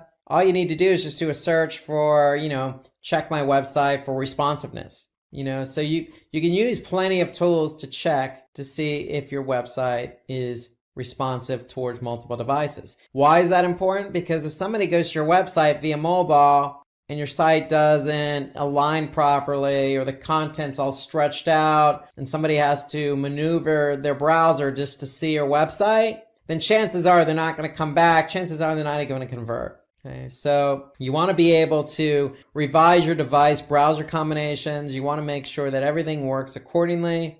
You want to be able to test those fonts, make sure they look good.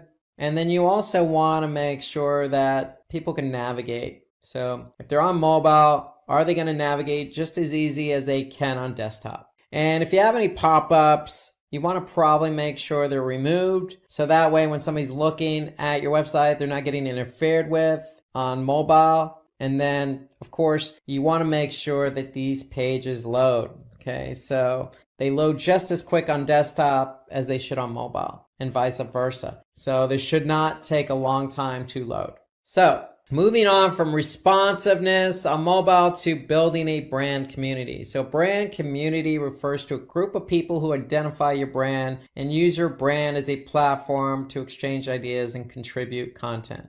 Some advantages of having a brand community are promoting brand evangelism and loyalty.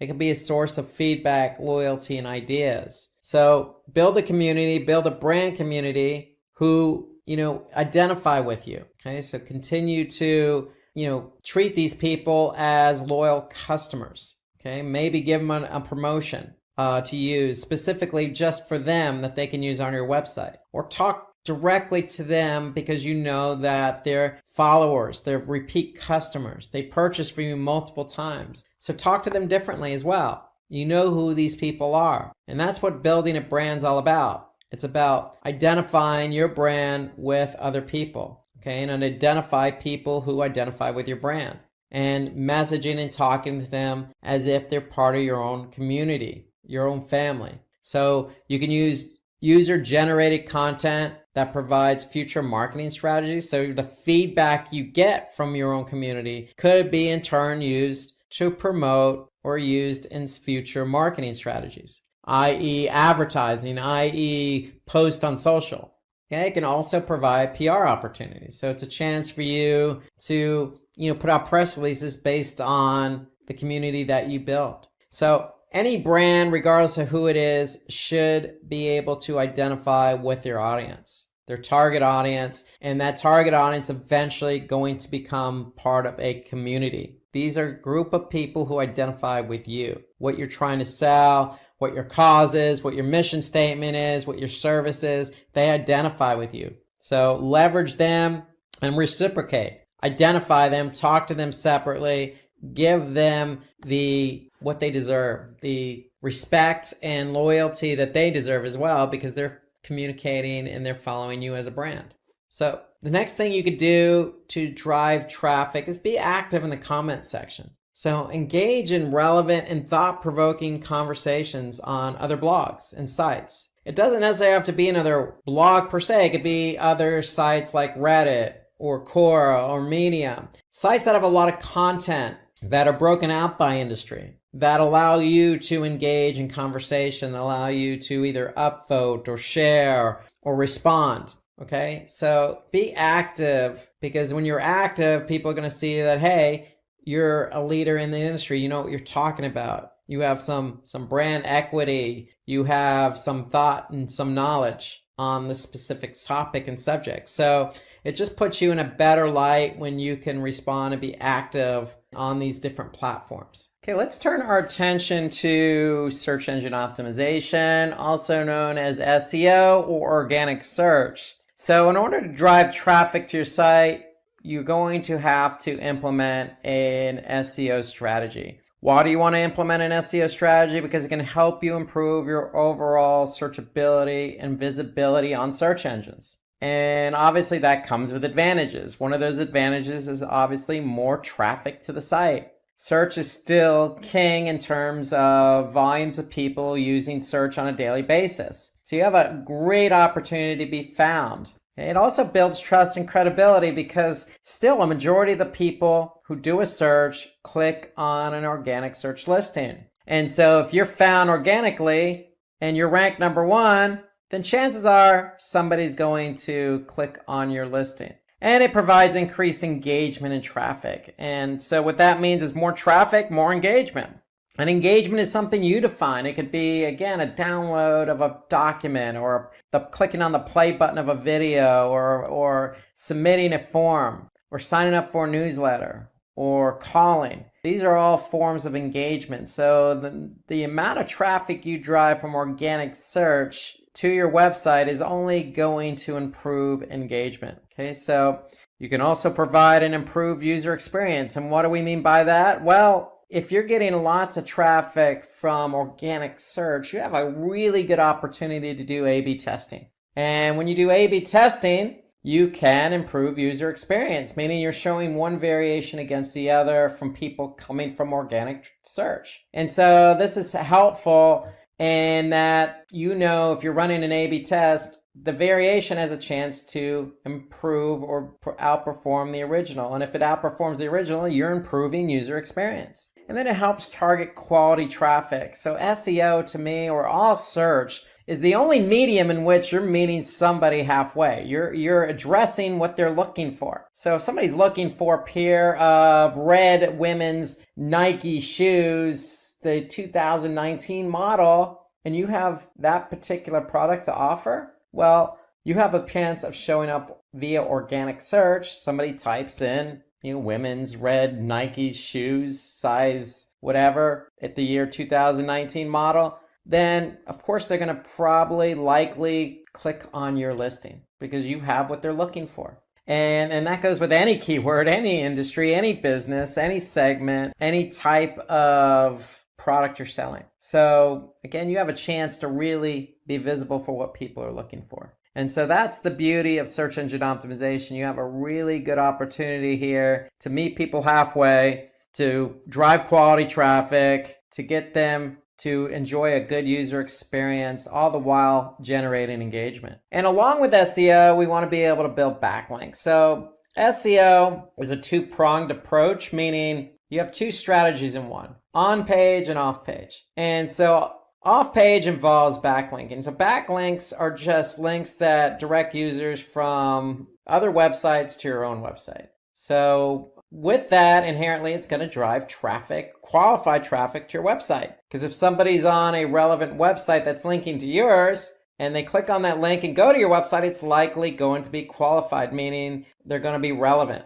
And so backlinking, because it's an off-page strategy. Why is it an off-page SEO strategy? Because if Google crawls that other site that has a link to you, then that's going to give you credit, because Google will say, hey, this site's getting some links from some relevant sites. We must think they're relevant, and therefore we're going to trust this site. So by Google trusting your site, it's going to improve your organic ranking.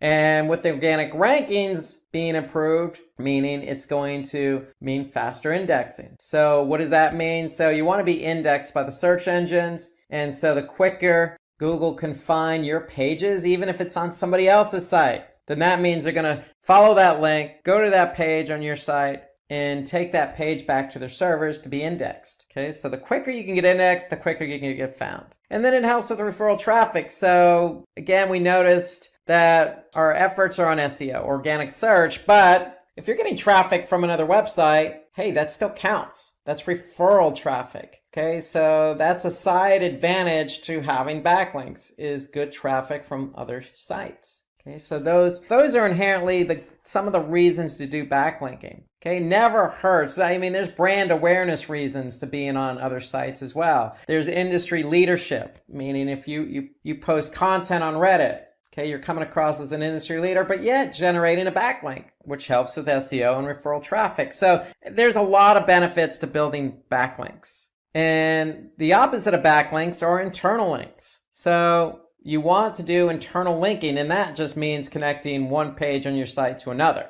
And why is that beneficial? Because it can help direct visitors to other pages they wouldn't normally otherwise find via your navigation. So if you're active on a blog, don't be afraid to include multiple internal links. You want to move people through your site. You want the flow of traffic to go from one page to another to another. And so when you do internal linking, just like with backlinks, it's going to improve the indexing of your website. Google's going to follow those links and index those pages. And Google does give credit from an SEO perspective, from an internal linking perspective. So if one page is linked to another and that page has really good relevance in the eyes of Google, then the other page is probably going to benefit from that. The other reason you want to do internal linking, again, you want to move people from your one page of your site to the other. And when you do that, it's going to reduce bounce rates. So bounce rate is simply the rate at which people land on a page and then leave. So if I have 100 people land on my home page and only one person went to another page and the other 99 left the site,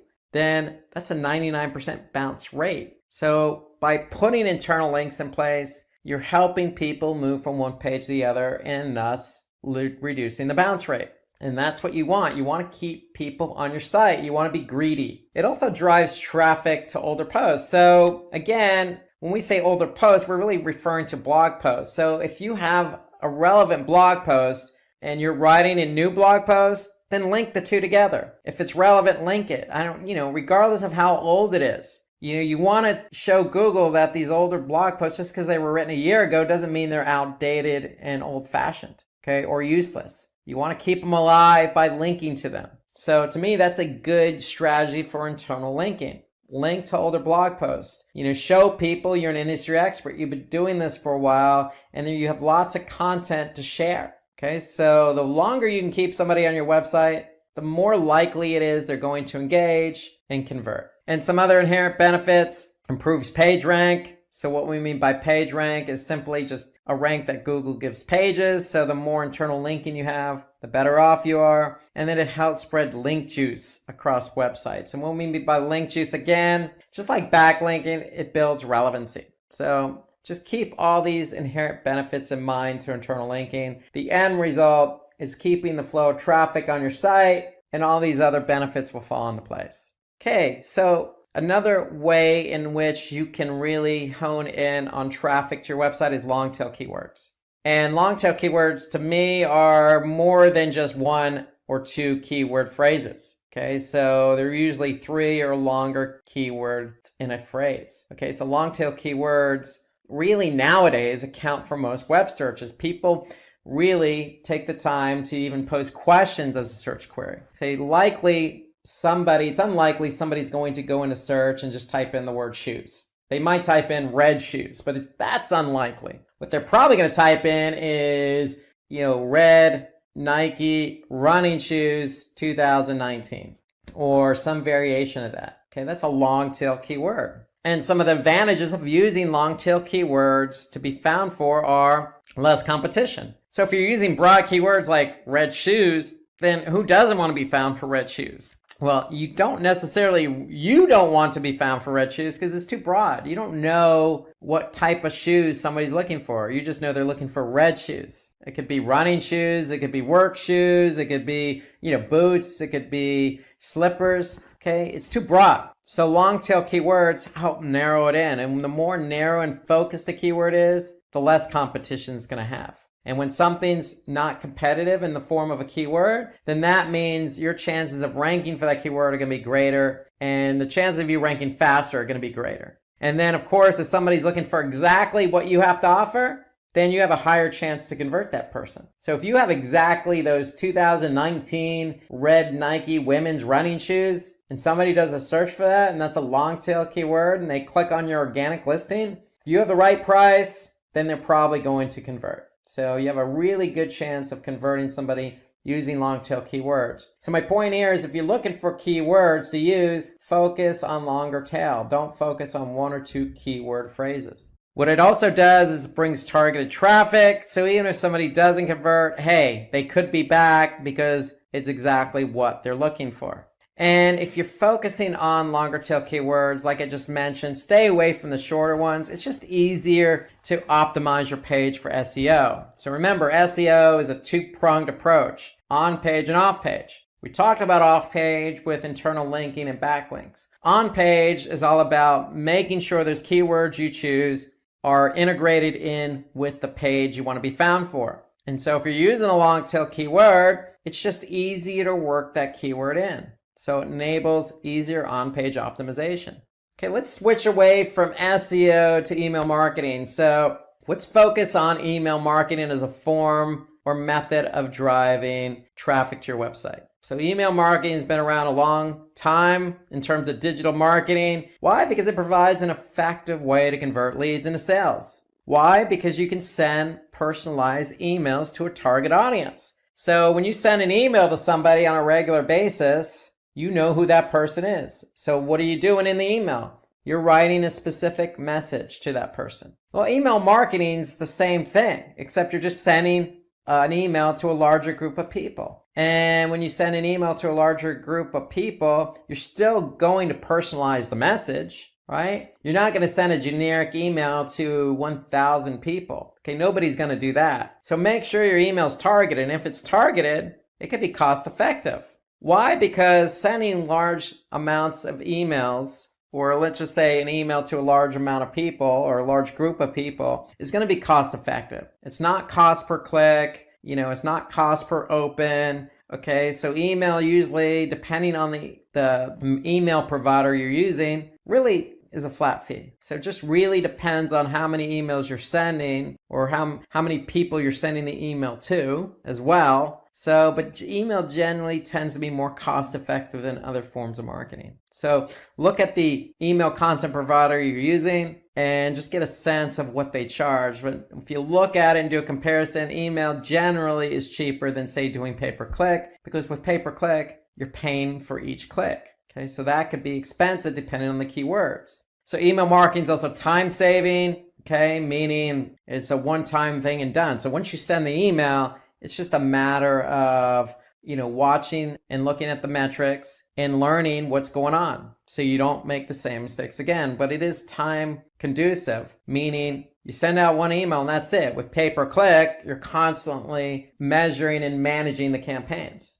And it provides real-time marketing. So when you do send the email, more than likely a majority of the people on day one or the day you send the email are going to be able to view it, open it, click on some of the links, and convert. So that's normally what happens in email. Majority of the people open it on day one and it kind of tails off from there. So think about it as real time. So when you send that email, and if you have 1,000 people on your email recipient list, break it up. Send the first 500 first with a different subject line. And then you can see the data come in. And if you don't see the good results from the subject line or the body of the email or, the page you're going to, then make adjustments before you send the other email to the next 500. So that's a great thing about emails. You can break up the email into two groups. The first group and then the second group with different subject lines. And you can probably send them a little bit of time apart. That way you can learn from the first email. Because with email, you are generally going to get results right away.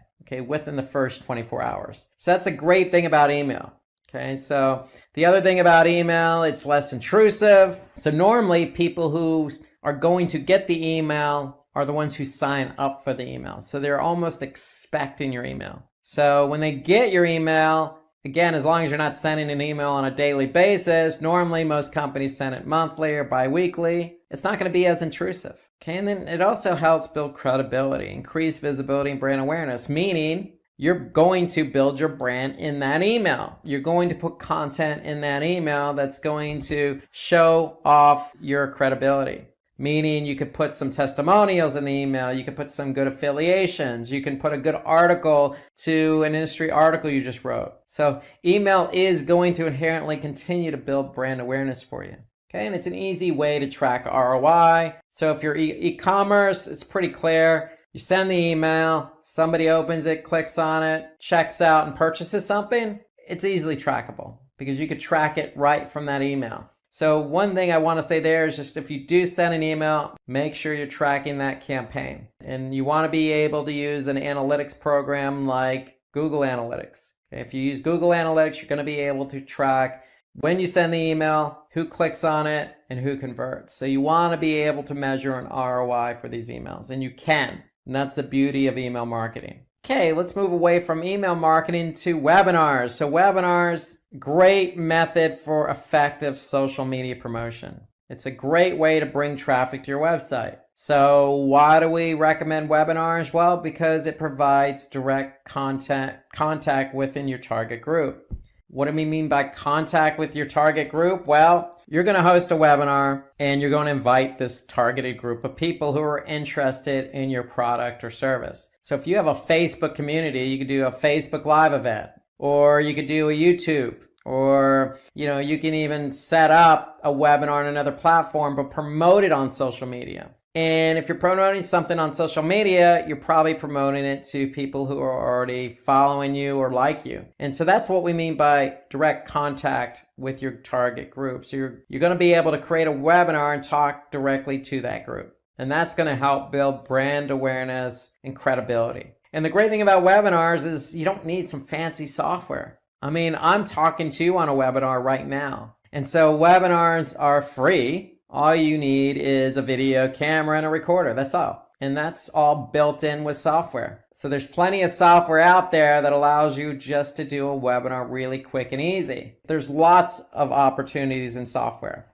And a lot of them are very cost effective. So if you want to create a webinar, you can do that by spending very little money. And webinars, again, allow you to talk to your targeted group, your community, maybe prospective clients. It helps build credibility and, in effect, drive traffic to your website. And when somebody does attend a webinar, they're likely going to be highly engaged because you're inviting them, they're going to opt into the webinar. And the great thing about webinars is even if they don't attend the webinar the day you have it, it's going to be recorded. So they can always go back and watch it. So whoever watches the webinar is going to be engaged because it's going to be a topic they're interested in. And then users are likely to become prospective customers. So having a webinar, talking about something inherently interesting to maybe a larger group of people, you can promote that on social media and potentially get prospective customers to sign up and watch the webinar. And if you do,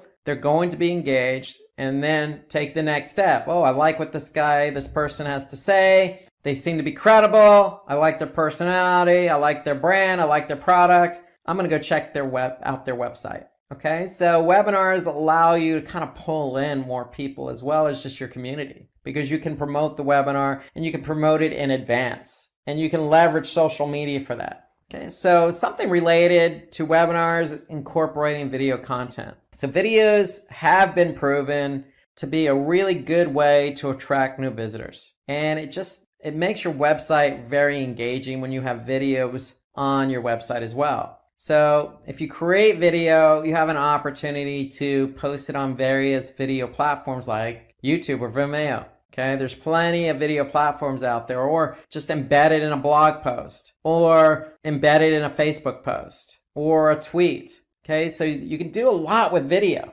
And having video on your site is going to increase engagement. Okay, when you increase engagement, good things happen. That's going to lead to increased conversions and sales or ROI. Or just like we mentioned, the webinar can help build trust with your audience. So even that webinar you could post on your website. So you want people to engage by watching this video. If they watch the video, they're going to gain trust in you because you're talking directly to that person, that user, that audience, that visitor to your website. And when you can build trust, it's going to increase engagement. And that's the beauty of video. Unlike text or imagery, videos really do engage with the audience. And so the more video you can do, the better off you are because, again, you can leverage social to draw attention to your brand and product and service. And then you can have that video on your website to increase engagement, which in turn increases conversions and sales and improves ROI. So always think video. There's plenty of video software out there that you can leverage. And the great thing about video too is, hey, most people are using mobile phones these days, smartphones. And so video works just as well on mobile as it does on desktop. So keep that in mind. Video is going to be engaging regardless of what device somebody uses. And then of course, if they're watching the video on Facebook or YouTube, then chances are they're going to share that particular video, which is going to bode well for your brand and traffic. Okay, so video, if somebody likes a video, it's very easy to share video, especially from a mobile phone. So YouTube just makes it so easy to share or like or subscribe to a channel. It becomes that much easier. Things can go viral and chances of them going viral with video are going to be greater. Okay, so other ways to drive traffic to your website is submit your content to content aggregators. So what's a content aggregator? Well, a content aggregator is like Reddit that provides a great platform for you to post your content. So that's what a content aggregator is, really a site like Reddit or Medium or Quora, where you could post content to a large number of people. Okay, so with Reddit, people are either going to upvote it or downvote it. So the more upvotes you get, or thumbs up or likes, or people who encourage that content, the more of a chance it has to be found. And so first thing out of the gate, if you do provide content to a content aggregator like Reddit, make sure it's good quality content that's interesting. And that should be the case across the board, whether it's a social post or blog post. Make sure the content's unique, professional, and interesting. And then if you do, say, put something on Medium, or you do put something on Quora, and it is professional and interesting and thought-provoking, then people are going to react to it. And then that, again, could lead to traffic. But even if it doesn't lead to traffic, it helps build brand awareness. So if you have content, just like videos, leverage it. Put the content out there. Okay? And when you put content out there, it's only going to, especially if it's good content, it's going to put you in a good light. So don't be afraid to share your content on the likes of Reddit or Medium or Quora or some of these other content aggregator websites, because good things are only going to happen. And again, referral traffic, SEO, brand awareness, conversions. So all these are inherent benefits of just sharing your content. Okay, and then finally, we want to learn from analytics. Okay, so what do I mean learning from analytics? So there are plenty of analytics platforms out there. One of the most popular is Google Analytics. So you want to make sure you're tracking traffic on your site with Google Analytics. So all you have to do is just go to Google Analytics via search, sign up, add the analytics code to your website, and voila, they're doing all the heavy lifting. They're going to track traffic coming to your website. And not only are they going to track traffic, but they're going to tell you how that traffic engaged. And so the benefits of it, Google Analytics, is, hey, you could figure out where users are coming from. Are they coming from that email campaign that I sent out to 1,000 people? Are they coming from YouTube based on that video I posted? Or are they coming from Reddit based on the content I just posted there? Or are they coming from organic search? So Google Analytics can help us understand how much traffic we're getting from organic search. So it'll help us measure our SEO efforts. And then with Google Analytics, you could segment. So we could segment by mobile, we can segment by desktop, returning user, new user, by campaign, by page, by language, by city, by region. I mean, there's so many ways in which to segment your audience. And segmenting simply is breaking up the entire group of people who come to your website into different segments based on what you want to see. So if you want to look at, females between the ages of 18 to 24 who come from mobile via organic search, that's a segment. And you can look at that information in analytics. If that's your target audience, then you could see how they're performing. Okay, so there are a lot of benefits to Google Analytics. Definitely want to take advantage of segmenting in Google Analytics. You could look at your competition. So there's a benchmarking report. The great thing about Google Analytics, you can also look at content and how your content's performing once somebody lands on your website. What page are they spending time on? What page are they engaging on the most? Okay, what pages have the highest bounce rate or the lowest time on page? So you can really determine what pages work best. And then, of course, the end result in analyzing all this data is you want to be able to fine-tune your website. So take advantage of the data that Google Analytics or any other analytics platform is giving you by learning. Once you learn what's going on with your website, you can make adjustments to your website to improve user experience. Okay? So we went over a lot of different ways to drive traffic. Basically, Google follows 3 basic steps to rank a website. They need to crawl your website. They need to take what they crawl back to their servers. And when they take it back to their servers, your web pages, they need to have them available for indexing. So when somebody actually types in a keyword into google.com, it'll be available to be found on organic search. So that's what indexing is all about. And then Google's job when somebody does type in a search query is to basically rank those pages that they've indexed from number 1 to infinity, depending on how many pages are relevant to that search query. So really it's about crawling, indexing, and ranking. So crawling is simply a process done by which Google has bots. And what these bots do is they go to your web server and they're going to crawl every page that they can find. And how do they find these pages? Well, they basically follow links. You might have heard the term spidering, but that's what they call search engine spidering. So basically what Google's doing is they're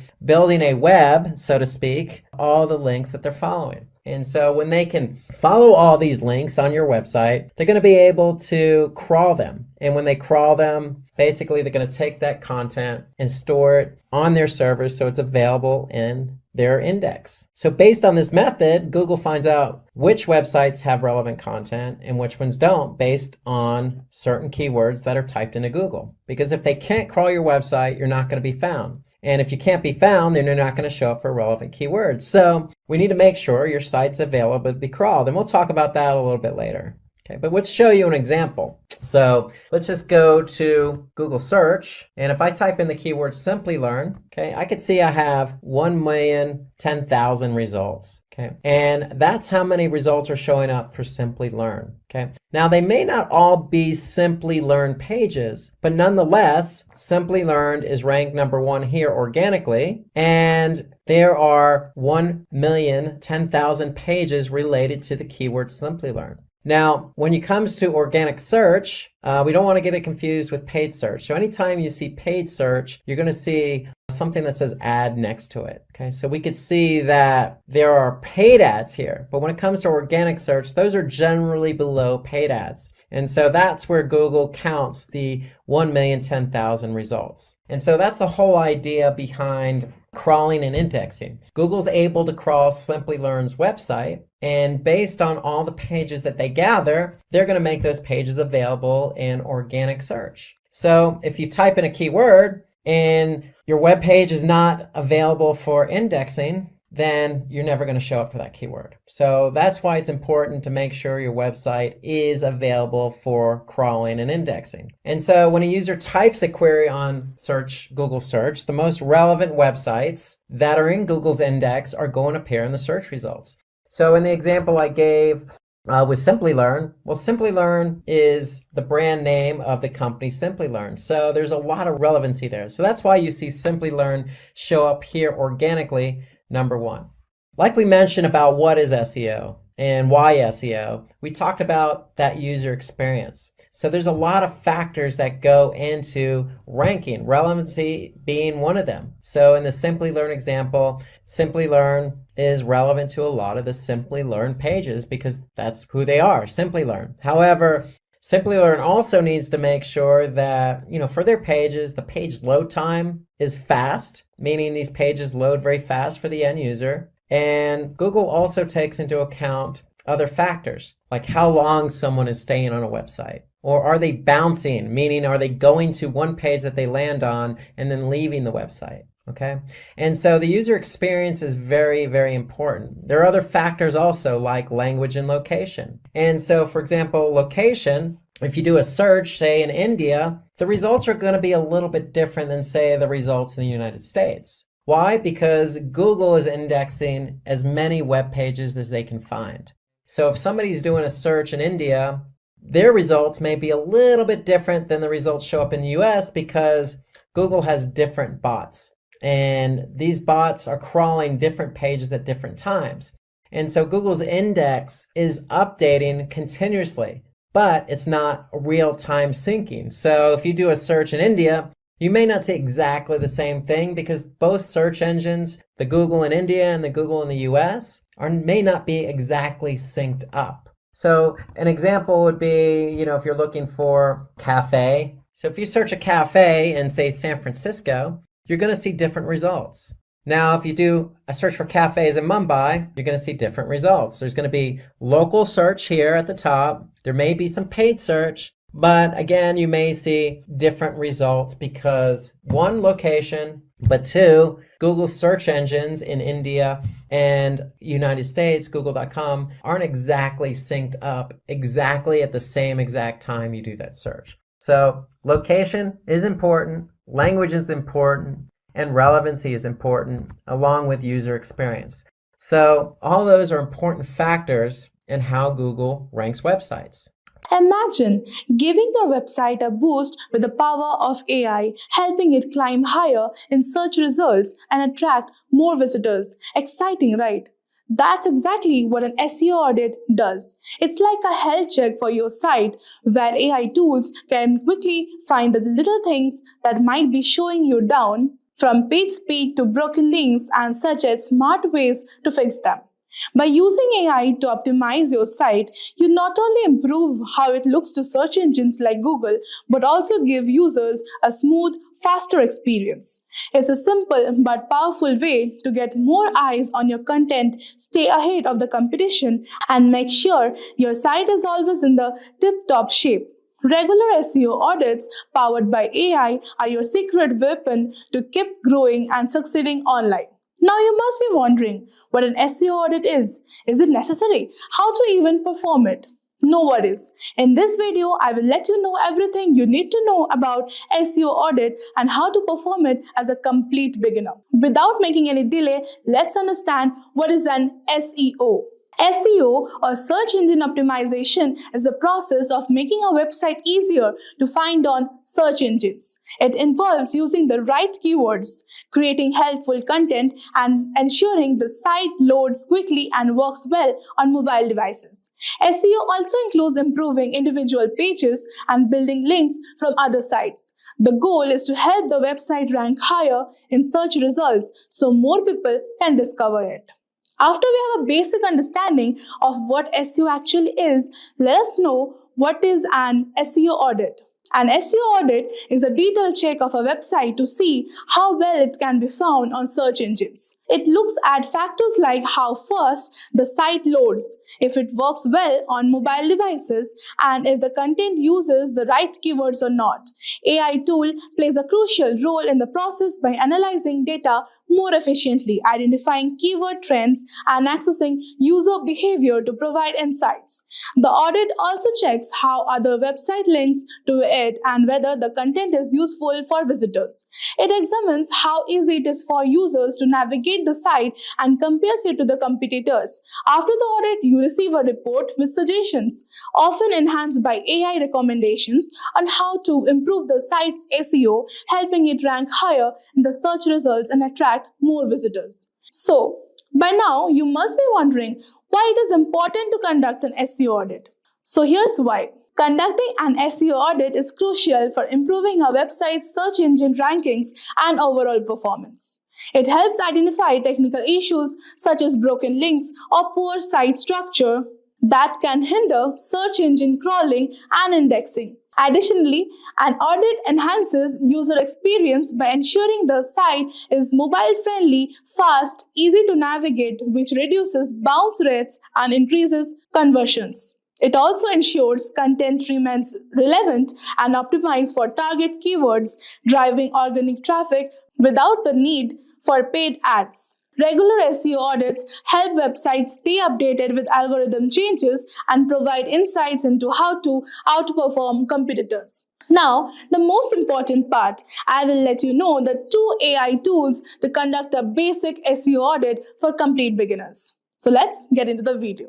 So the first SEO audit website I would be talking about today is AIO SEO, that is all-in-one SEO. It is very easy and beginner friendly. What you need to do is you have to paste your website URL over here in the search box, and then you have to click on analyze. So let's get started. I'm using today the Shopify's website to get you an SEO audit. So I will just show you. Analyze. It may take a few minutes as it is scanning, and see it has provided with a free SEO report over here. So it will first start with the overall site score, that is how your website is doing overall. It is 82 by 100 is like good. Obviously it's excellent. It has commented also. and a very good score is between 60 to 80. For best results, you should strive for 70 and above. So 82, it is already good. It has now further broken down in the audit into 5 critical issues, 0 recommendations, and good results. The best part is it also shows you the good results and even the critical issues. So basically, it has divided the report into 1, 2, 3, 4 types, like the basic SEO properties, advanced SEO, performance, and security. So first, get into the first basic SEO. So it is good. It is good. Like the correct symbols are for those that are working well on your website, and the cross red mark is basically you need to fix this issue. So some images on the page have no alt attribute.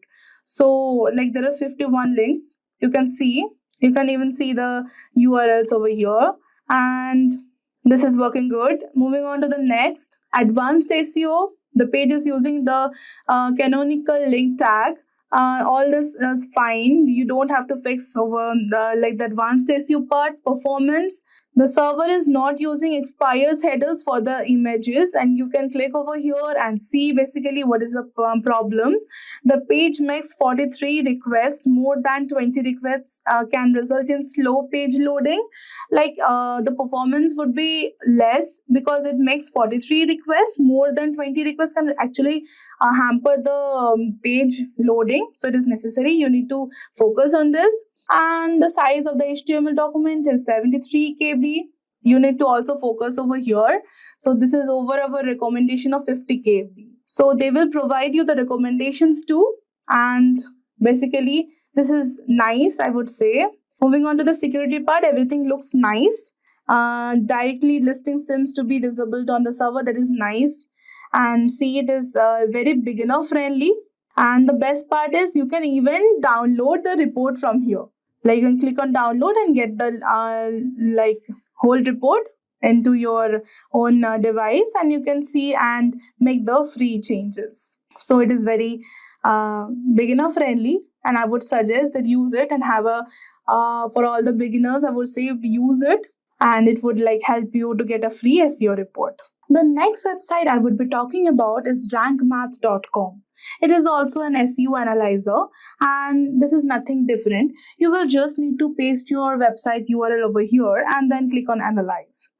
And after that, you will get the free report. Your free SEO audit report is ready. So it is giving you the overall website score. It is 82. It is nice. We have seen it. And there are 0 warnings and 3 failed tests. So let's see, move on. Common keywords, SEO description. So it has given a right symbol that the meta description was found, and it is 145 characters long.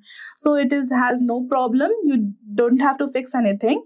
And yeah, coming to the image alt attributes, as we have seen in the previous website, SEO audit, that some images on your homepage have no alt attributes. So yeah, you will need to say this. And the best part over here is, you will be getting some recommendations on how to fix it. So if you click on it, basically it will give you some suggestions that check your images for missing alt tags and add useful descriptions to each image. Add your keywords or synonyms, but do it in a natural way. So you basically need to check your images, that you are giving it the alt tags and using the descriptions for each image, that what that image is about, and you have to give the keywords or synonyms of that to make it a better one. So this all looks good. Links, ratio, SEO title. Coming to the next, advanced SEO. Search preview is good. No problem is there. And scrolling down, you will see that it all works good. Performance is also good, but yeah, we can see one cross symbol. Your homepage makes 42 requests. More than 20 requests can result in a slow page loading. We have found this in the previous audit also. So it will give you how to fix. Try to replace embedded objects with HTML5 alternatives. This HTML new version has some alternatives, and you need to replace the embedded objects of that. Page size, the size of the HTML document is 71 KB over the average of 33 KB, and our recommendation is of 50 KB. You need to their recommendation is they're recommending you need to do it on 50 KB and you are having 71 KB. Then let's see how to fix it.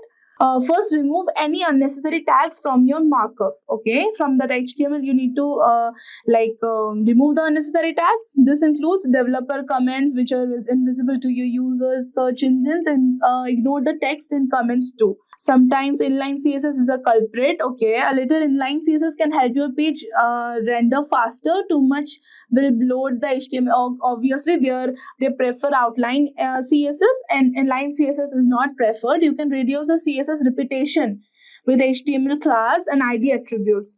That is fine. Everything you need to change on the HTML CSS, that is coding part, and everything else looks fine. You can even share an email and print this SEO audit, and I will say this is 3 million plus happy users, so it is basically a very good website for a free SEO audit, and is very beginner friendly, and I will recommend to use this. So both the free AI tool will help you get a free SEO audit and make sure you fix your website issues and make your website rank higher. Imagine a small online boutique with a great product line and a beautifully designed website. Despite all the effort put into the business, it's barely getting any traffic and sales are stagnant. The owner is frustrated and wondering why potential customers aren't finding their store. That's when they turn to Google Ads. By setting up targeted campaigns, they start reaching customers who are actively searching for products just like theirs. In a matter of weeks, the business sees a noticeable increase in website traffic and sales, all thanks to the power of Google Ads. Google Ads has become an essential tool for businesses looking to connect with the right audience at the right time. A Google Ads campaign helps businesses reach potential customers online by displaying targeted ads across Google's vast network, including search results, YouTube, and partner websites. Advertisers set a budget, choose a campaign objective, and create ads that are shown to specific audiences based on keywords, demographics, and interests. The campaign operates on a pay-per-click model, meaning you only pay when someone clicks on your ad, making it an effective way to attract interested customers and achieve your marketing goals. So in this video, we are going to walk you through everything you need to know to get started with Google Ads. We'll cover how to create a campaign from scratch, set your budget, and choose the right bidding strategy. We'll also dive into targeting options to ensure your ads reach the right audience. And we'll show you how to craft compelling ads that drive results. By the end of this video, you'll have the knowledge and confidence to launch your own successful Google Ads campaign. So let's get started. So to kick off our Google Ads campaign, we'll start by creating a new campaign. So once you're logged into your Google Ads account, begin by clicking the blue plus new campaign button. So here you're presented with a list of campaign objectives. Now choosing the right objective is crucial because it guides Google Ads on how to optimize your campaign. So let's see one by one. The first objective is sales. So this is perfect for businesses looking to drive direct conversions, whether it's online purchases, phone orders, or in-person sales. So for instance, if you run an e-commerce store, this objective will help you target users who are ready to buy. So Google will prioritize showing your ads to people most likely to complete a transaction based on their behavior and intent. So this makes it ideal for businesses focused on generating immediate revenue. So you can use this when your primary goal is to turn clicks into sales, making it perfect for businesses with clear purchase paths like online stores or service providers. Now next we have the leads objective. So this is designed for businesses that want to gather contact information from potential customers, such as through form submissions, phone calls, or signups. So for example, imagine you are a real estate agent aiming to build a list of potential home buyers. So by selecting the leads objective, Google Ads will optimize your campaign to reach users likely to fill out your contact form or call your office. Now next is website traffic. Now this is the objective you'll want to choose if your main goal is to drive more visitors to your website. So this is particularly useful for increasing brand awareness or getting people to explore your products and services online. Like for instance, if you're a blogger or a content creator, so this objective will help you attract visitors to your site to engage with your articles, videos, or any other content that you put up. So now next comes app promotion. So this is when you have created an app, like for example, an online gaming app or anything, and you want more installs or downloads. Now next you have awareness and consideration. So it is designed for businesses that want to engage users and encourage them to think about their products or services. So this is especially effective in introducing something new to the market. And then you have local shop visits and promotions. And then you can also create a campaign without a goals guidance. Okay, so here we are planning to give an example for lead generation, like how to generate lead for a free online course provider. So let's select leads and continue. Now, as we have selected an objective which is generating leads, the next step is to choose your campaign type. So there are several campaign types, like Google Ads offers several types, but the two most common are search and display ads.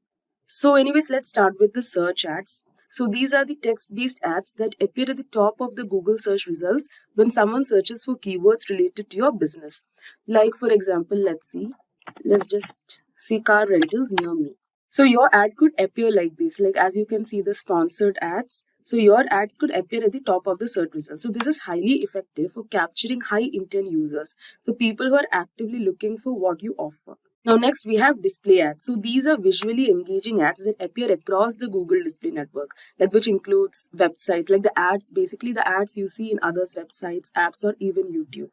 So now display ads are perfect for building awareness and keeping your brand top of mind. So they work well for retargeting, like showing your ads to people who have previously visited your website but didn't take any action. Now the next one is shopping ads. Now shopping ads are a powerful tool for e-commerce websites. So these ads showcase your products directly in the search results, complete with images, prices, and your story. Like for example, if we search leather jackets, just a second. Leather jacket, yeah.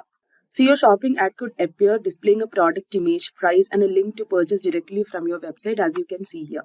So this makes it easy for potential customers to see what you're offering and click through to buy. So shopping ads are ideal if you're looking to drive sales of physical products, providing a visual, direct path to purchase. Then we have video ads, which is another impactful way to reach your audience, especially on platform. Video ads, you can create engaging content that appear before, during, or other videos on YouTube. So this is basically the videos, like the ad videos that you see, like while watching your YouTube video. And then we have Performance Max campaign. So this type uses Google's machine learning to optimize your ads across all Google properties, like including search, display, YouTube, Gmail, etc.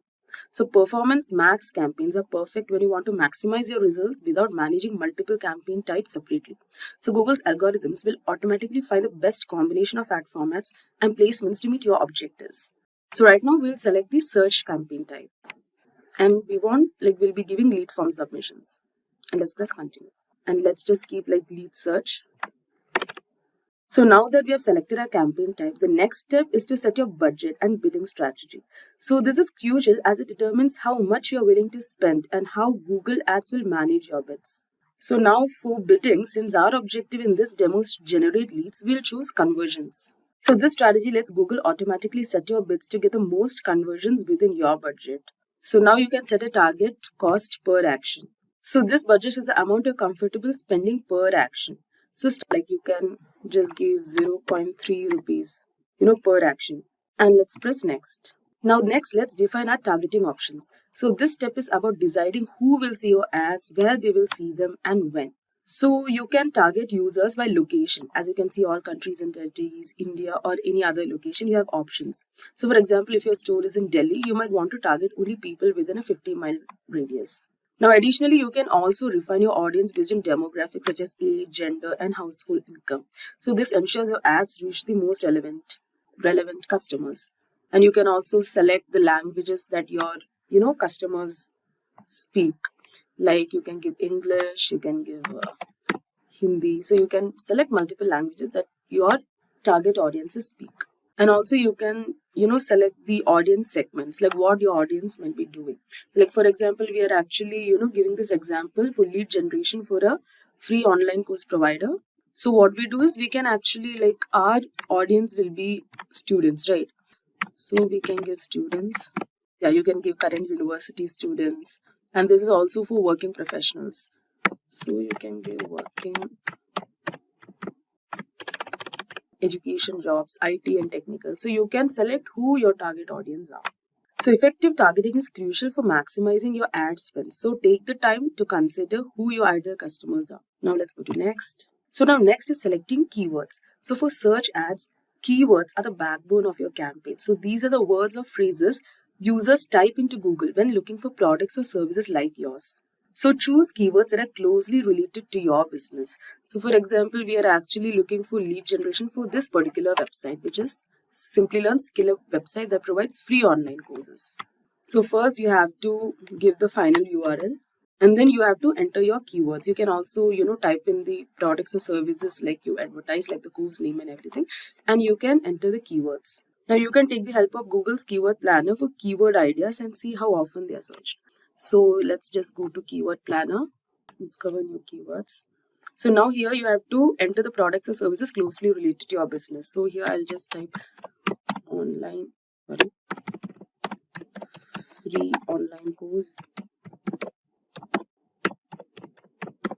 digital marketing. So you can give so many keywords, okay?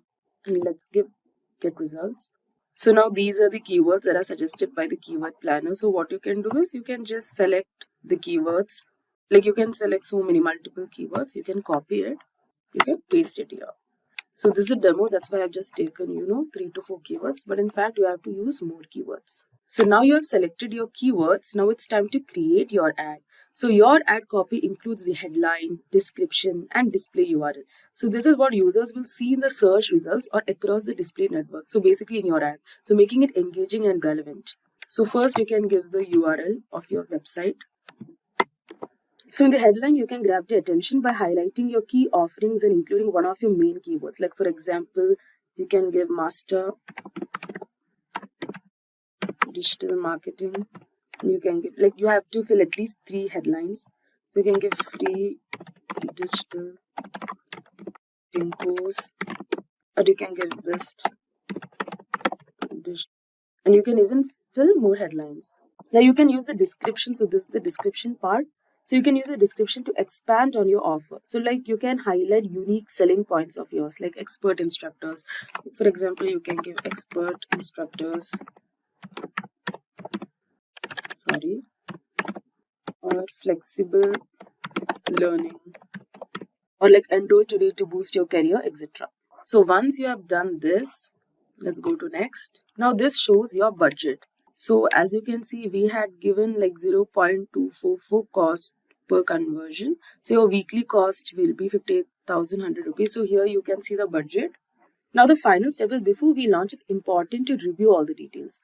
Now Google Ads will show you a summary of your campaign settings, including your budget, targeting, keywords, and ad copy. So you can double check. So next is the review. So here you can double check everything to ensure it aligns with your objective. So this will take some time. So once you're satisfied, you can publish your campaign. So your ads will start running shortly and you can monitor their performance in real time through dashboard. On-page optimization, as the name suggests, is the practice of optimizing web pages to rank higher and get relevant traffic from the search engine. On-page optimization includes both content and HTML source code optimization.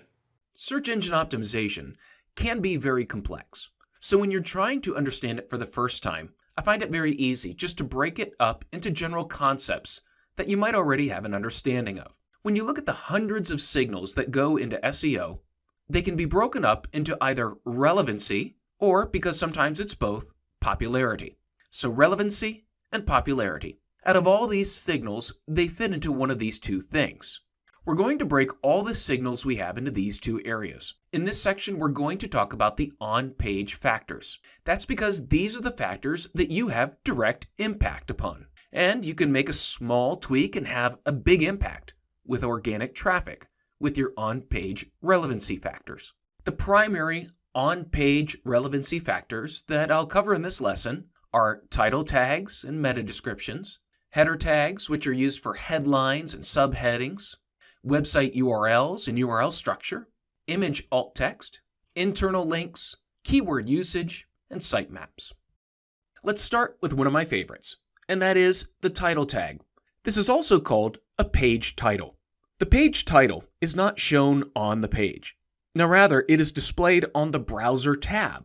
And this is what makes it highly important, is that in addition to being displayed on the browser tab, it is also the title tag or the page title that is shown on the text in the Google search results as the link to the page. The page title influences both the click-through rates and people's first impressions of our website. Next up, we have the meta description. Now, the meta description can be a bit confusing. The meta description is in the code, and it does not influence rankings, but it does influence clicks.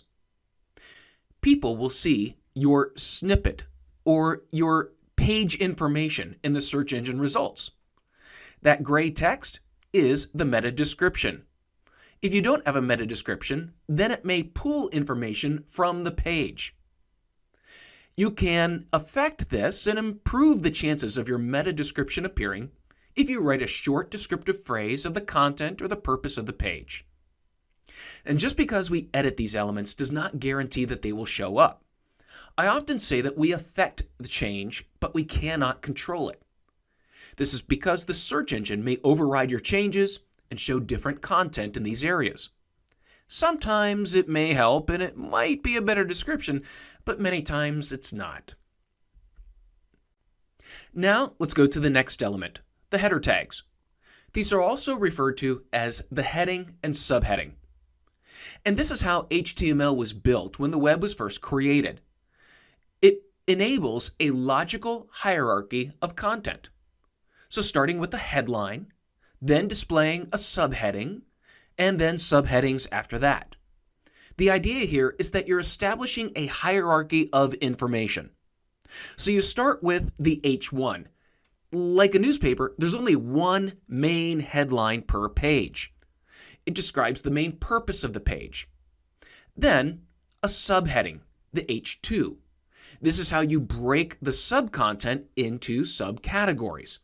Obviously, you'll want to use a keyword in there as well. You see, by describing the purpose of the page in the headline, and then again in a subheading, you're naturally going to use your primary and secondary keywords because you're going to associate them with the product or the purpose and the benefit. The key is to keep it short.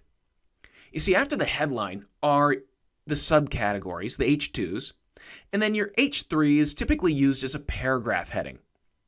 Now, putting the keyword in these headings alone does not make your page optimized. Remember, the purpose is to provide a quick reference for people to find the content they need within seconds. So short, explanatory heading and subheadings, paragraph headings are very effective. And naturally, you'll be using keywords to help people locate the information that is most important to them. Now, if we go back to the search engine results page, the SERP, there is another element in that listing. The page title is the large blue text. The meta description is the gray text. Now, the green text is the URL of the page that is listed. This is the address of the page. Just like the address for your home, the internet knows that the URL is the address for that page. This is extremely important for SEO for a variety of reasons. The most important, though, is your keyword usage. I like to make sure that I have at least one relevant word in the URL. Now, also, here, keep it short. One of the worst things you can do is have a URL full of keywords, or even worse, hyphenate them all. Remember, people use these URLs. They provide context for the page. People also copy and paste URLs into mobile messages, emails, and social links. So it is extremely important to keep these short, succinct, and I like to say readable. Now, I've just briefly touched about the importance of the URL, and now let's look at the URL structure. First, let's start with the primary core of the URL, the domain name. In the example with the URL I have here, example.com, that's the domain name. So this is the first thing that people see with your online business. Now, beyond the internet, this is going to be what's in all of your ads, emails, brochures, business cards, and online, your social profiles. All of your marketing efforts are going to drive people to this domain. There's a lot of advice about buying or using domains that have your keywords in them. And unfortunately, domains have been being sold for decades, so there's less chance of finding a domain with the keywords you want. Now, the search engines don't make the keyword used in the domain a primary ranking signal, so that's good. However, the domain is your business. It needs to be memorable. If you have a I call it a spammy looking domain name with multiple words and hyphens, or one that's hard to spell or confusing, people are going to make an initial impression off of that. So make sure you have something that's going to make a great first impression. Here's the rule for a domain name. Something that's easy to spell and easy to pronounce. Ideally, sure, it's something you can type and share. Something you're going to be able to put on a business card and be proud of. Not something that you bought primarily because you want it for SEO reasons, and you think with that you're going to succeed. As an example, just think about Amazon. Their domain name says nothing about books, and yet it grew to be one of the largest e-commerce companies in the world. The same with Alibaba or Google. Their domain names were not the keyword, but their marketing and branding built their company. Now, everything after the domain is a subdirectory. This is based on your website organization. As an example, if you have a website selling shoes, then the subdirectory can be called shoes. It's easy, right? The subdirectory is the folder that contains the relevant files or pages for that group. Think of a file folder with documents inside. The file folder is usually based on a major category of content or products. Now, inside the folder are individual documents or pages. These files or pages usually come after the subdirectory. In this example, you see the file.html. The next step in optimizing the URL is to name the page in a way that explains the content of the page. To use our e-commerce shoe website, a page name would usually be a specific product name. This way you would end up with domain name /shoes as the category /brand name running shoe. Insert that here. If you've ever looked at the HTML that make up the instructions of the page, you'll understand a bit more of how search engines get the information from the page. The text on the page and the markup, such as the headings, provide instructions as to where the text is located, the importance and prominence of the text, in addition to the arrangement of the overall page. HTML is a set of instructions for a browser to assemble the page, and the search engines use that as well. Now, the search engines spiders cannot see images. As the internet developed, many attributes were added to provide for accessibility and additional features. Users that are sight impaired cannot see images. And the alternative text tag describes the image.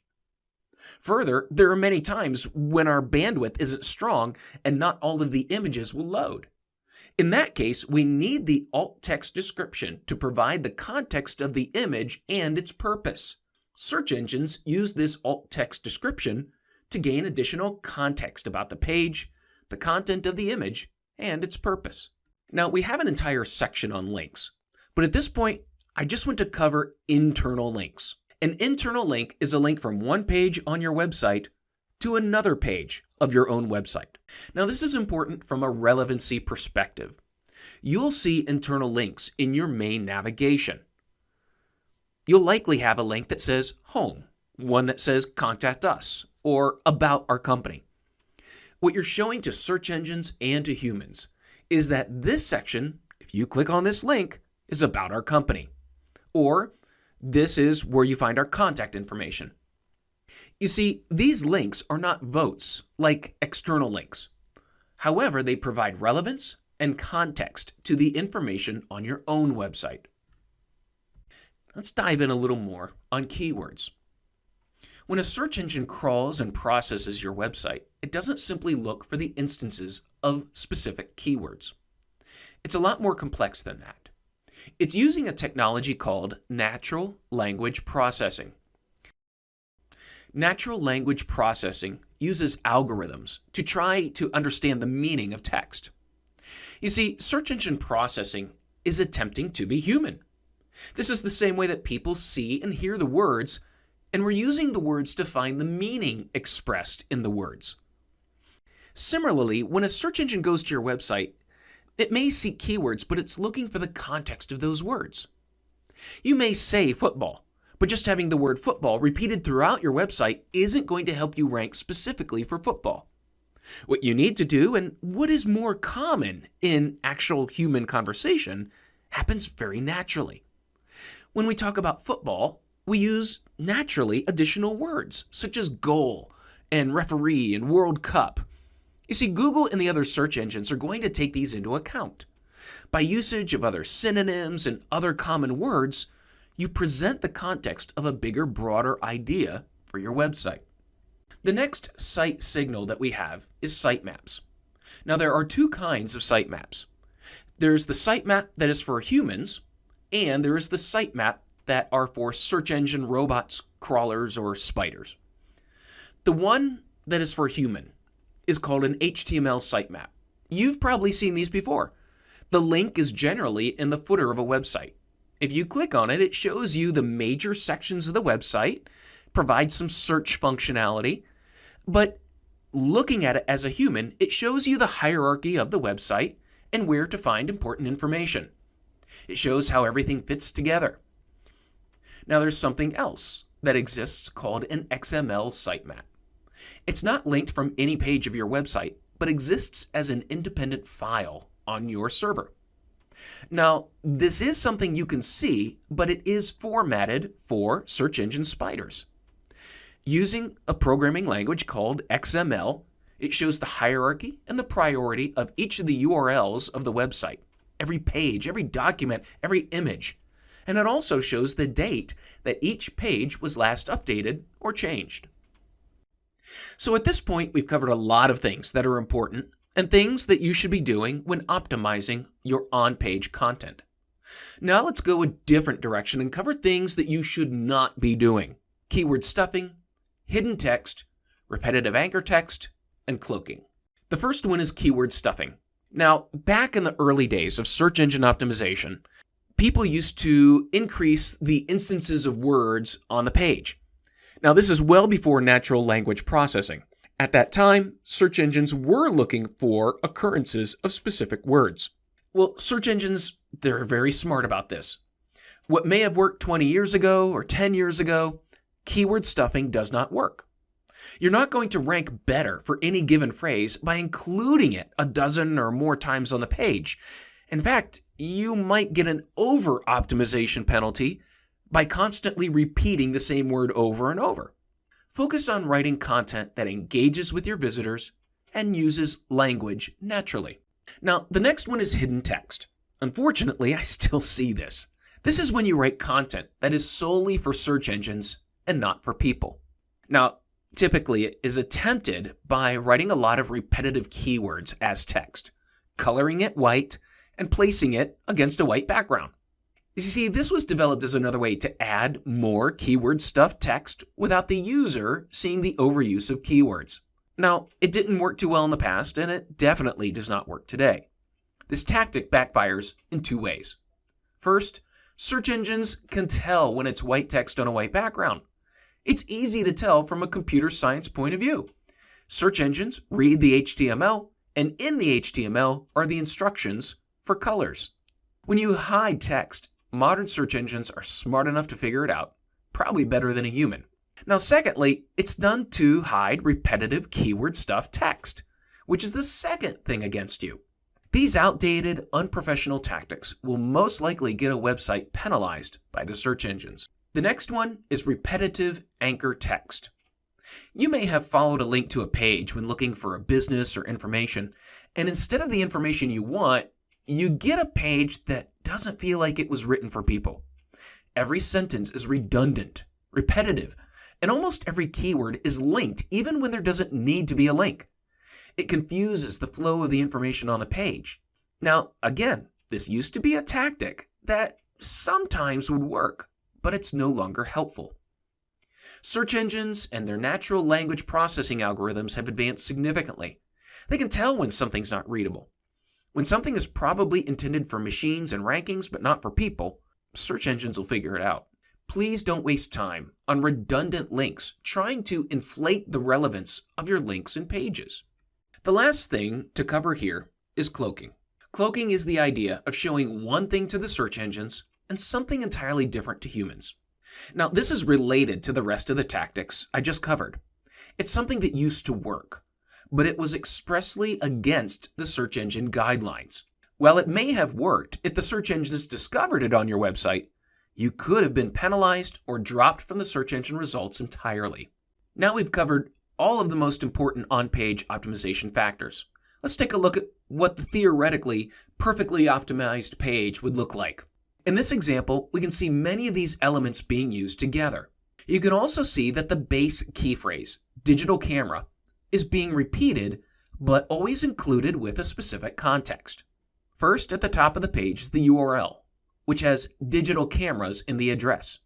The page title follows using the context of the information and adding the word reviews. You can also see at the top of the page that the main navigation and secondary navigation, also called the breadcrumb navigation, provides context of the page's location within the entire website and natural keyword usage. The H1 headline is the key phrase, but also happens to simply be the best title for the content of the page. The subsequent subheadings provide additional information, such as ratings, recommendations, and features. The links provide relevant ways to access additional content. The image utilizes alt text. There are also clear calls to action, which provide relevant offers to visitors. As you can see, the context of all of the content is very strong and sends a clear relevancy signal to both search engines and readers. To conclude this section, I'd like to cover the top influencing factors. Now, sometimes you may find these as lists, but I found it a bit more practical to separate them into categories. Typically, every year, you'll find these collections of lists from surveys, experts, or speculation. Some are from testing, but honestly, you can't ever truly test a search engine, as they change a little bit with every algorithm. So the best thing is to take from these lists these factors that are the tried and true factors over the years that have worked consistently. Also, those tactics that not only make your website more effective with users, they tend to do well with search engines. So if a tactic serves that dual purpose, it's a good tactic. So these are not exclusive and have-to lists for every situation, but guides and indicators for you to use. The top on-page factors from surveys, opinions, and data are these: a relevant page title, page headings, anchor text links, a keyword-based URL, a keyword or contextual file name such as page name, image name, or PDF file name, alt text and images, and finally, what you do with the content on a page to make it more readable, lists, bullet points, and bolded text.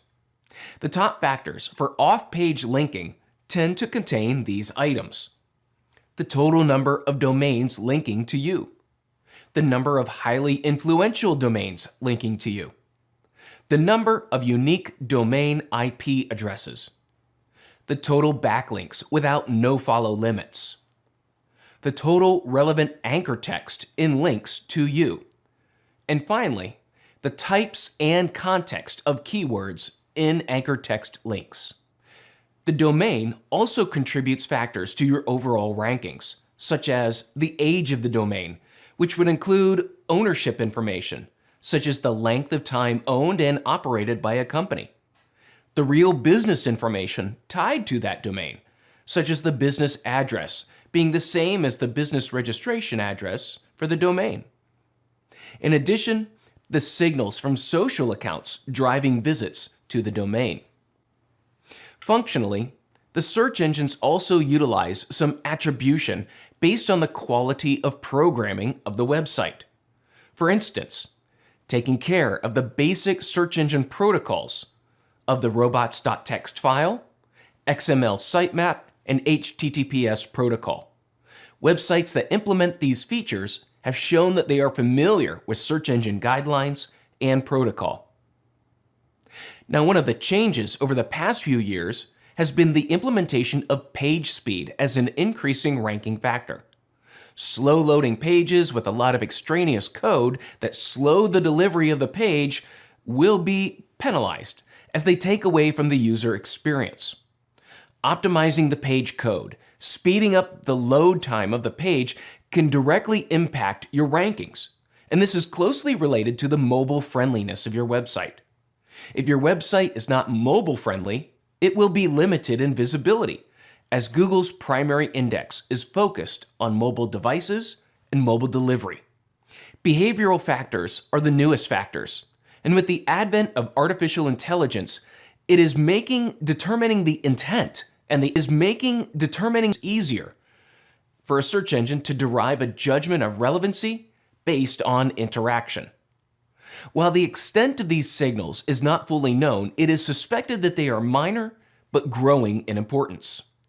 These include the amount of users that search for a brand name, business name, and go to that result, showing brand awareness. Also, the amount of direct visits, bypassing search. Time on page, pages per session, which is also called the depth of visit. And lastly, the behavior of a searcher from the results page. How many results are clicked? How many times do they return to the results? This evaluation is looking to judge if the results presented were satisfactory or deficient for that query. The two broad categories of ranking signals are popularity and relevance. Of the on-page factors, the page title is the most important individual field.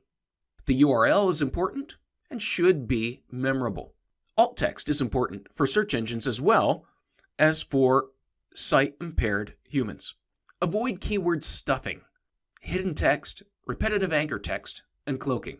Natural language processing is a technology that aims to understand the intent that humans have when searching for information. And so off-page SEO is simply the process of linking or promoting your website using link building. And so if you remember, I talked about this earlier on. There's two types of links, internal and external linking. And so for on-page SEO, we used internal linking. For off-page SEO, we're going to talk about external linking. And external linking allows us to improve our website's recognition or relevancy or credibility. And why do we want to improve our relevancy and credibility and trustworthiness and authority? Because we want Google to know that our web page is trustworthy. It is recognized by other websites, and it is relevant for a particular keyword. And so if we can do that using off-page SEO methods, then Google's going to rank our web page for the keyword we want to be found for. So it's really off-page SEO is synonymous with link building, and there's plenty of opportunities to do link building.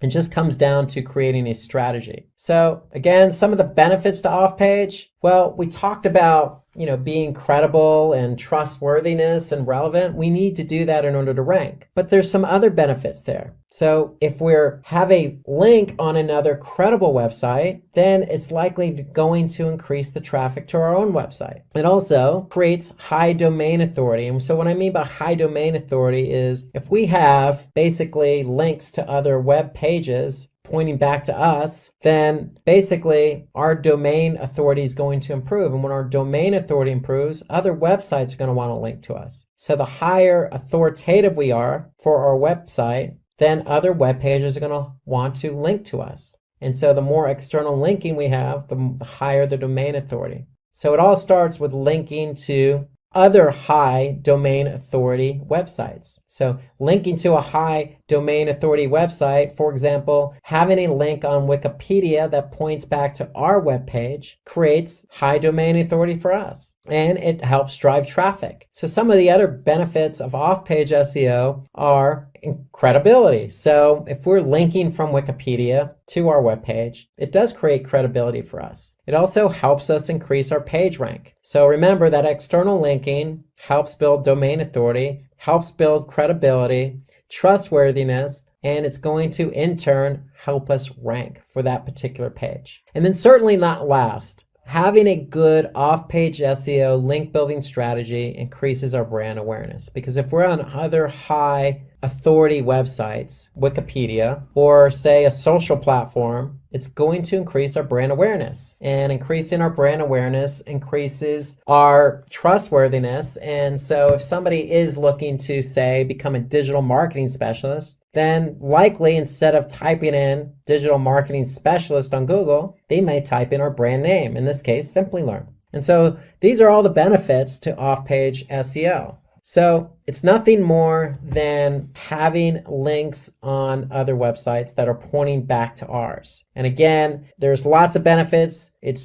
helps drive traffic and increases our authority. So those are things that we want to take advantage of when we want to rank. And the key behind off-page SEO or link building is always going to be content. So from an on-page SEO perspective, having quality content allows that content to be optimized for a relevant keyword and ranked. But also from an off-page SEO strategy, having high quality content allows us to have other sites, and it doesn't necessarily have to be a website. It could be a social platform, or it can be another blogging platform or blogging website, link back to ours. Why? Because the content is original, it's natural, it's well structured, it reads well. And so that's the whole idea behind off-page. You can't have links on other websites if you don't have quality content. So one of the ideas behind off-page SEO is not only do you want to create good content, but you probably want to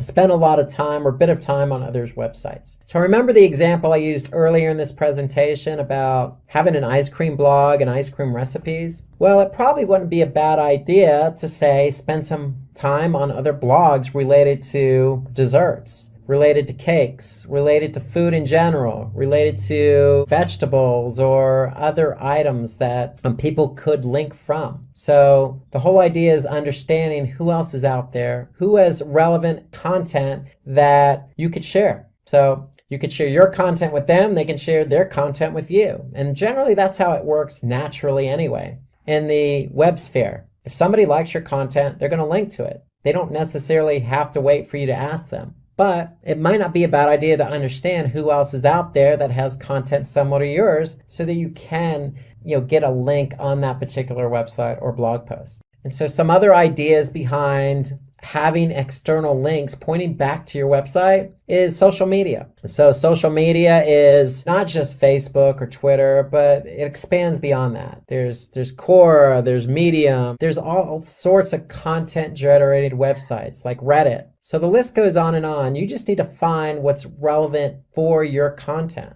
If it's relevant for your content, then it's worth putting or trying to get the external link on that social media platform. And then again, going back to my ice cream blog recipes blog post, if you find a particular blog that you want to have an external link on, there's nothing wrong with reaching out to that particular blogger. In some cases, very flattering, but in other cases, if the content is relevant, then why not? It's only going to help your end user experience. If you add somebody who has, say, a blog about cakes, having their link on your blog post. So there's nothing wrong with it because it also adds to the user experience. And if you're going to ask somebody to put an external link on theirs, you might want to be open-minded and make sure that you are able and willing to put an external link on your blog post or website pointing to their content. That's how the web works, especially if the content's of quality, relevant, and of good nature. Did you know that 93% of online experiences begin with a search engine?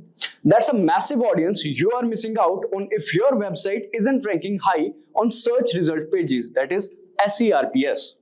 But SEO can feel challenging, filled with complex algorithms and ever-changing practices. Enter ChatGPT, the AI assistant that's like having a secret SEO weapon in your arsenal. By using its language processing power, you can put it into work and watch your SEO results explode. With the help of it, you can generate keyword ideas that drive targeted traffic. You can craft compelling content that keep visitors attracted. And you can also optimize your meta descriptions and titles for maximum clicks. So in this video, we will understand how using ChatGPT, you can boost your SEO strategy backed by actionable insights and metrics that matter. So in this tutorial, we will cover finding a title, generating the content, how to modify the content according to you. Then we will understand SEO prompts for statistics and FAQs. After that, we will understand plagiarism check, meta title and descriptions, and in the end, ChatGPT for summary. Alright, so now before using the ChatGPT's abilities to enhance SEO in your system, we need to install an extension. That extension is known as AIPRM. So the AI PRM extension is a powerful tool designed to enhance ChatGPT capabilities, especially for SEO and digital marketing. This extension integrates with ChatGPT, enables it to perform advanced tasks that improve your online presence. With AI BRM, you can optimize your content for search engines, ensuring higher rankings and better visibility. So let's first understand how to add this extension to your Chrome browser. So this is our Chrome browser. Here we'll go and we'll type AIPRM extension. Click on enter. So this is the first link basically. We'll click on it. And this is AIPRM for ChatGPT. Don't get confused with any other extension. This looks like this. And now we'll click on add to Chrome and then add extension, and that's it. Now let's just click on allow,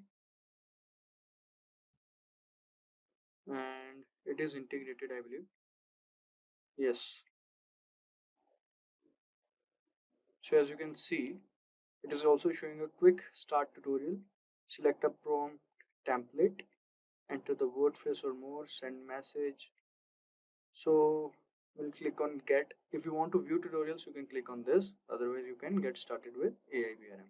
So as you can see, the whole layout, the whole interface is changed. There are a lot of things over here. Let me explain to you guys what all these things are. Alright, so there are various options under public and on, from which you can filter prompts by topic, as you can see, or activity. And then prompts can be sorted by top videos trending, as you can see. And there are actually 4892 prompts available, and you can see the first 12 on this page, as you can see. And some examples of prompts here is like, you can say Yoast SEO optimized content writer, human written 100% unique SEO optimized article. So these are the examples of prompt. Now, first of all, we'll ask ChatGPT to write a blog post for us on, let's say, fitness. All right. So we'll ask ChatGPT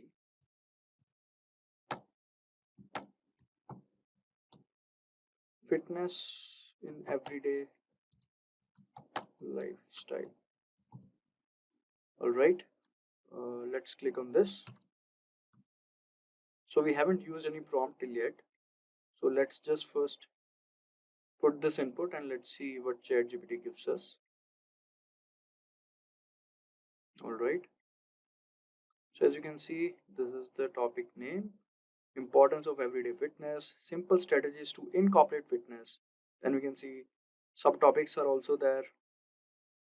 All right. And here's the conclusion. All right. So this is basically our blog post. So now let's say we want to optimize this blog post and we want to do SEO on this one itself. So let's first just copy this. We'll copy this and paste in our document. Alright, so this is our document and we have pasted this.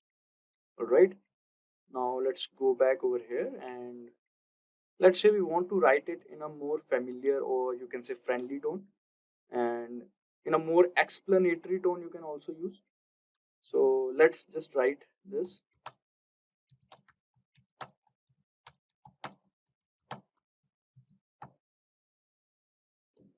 Don't worry about the spelling, guys. ChatGPT take care of this.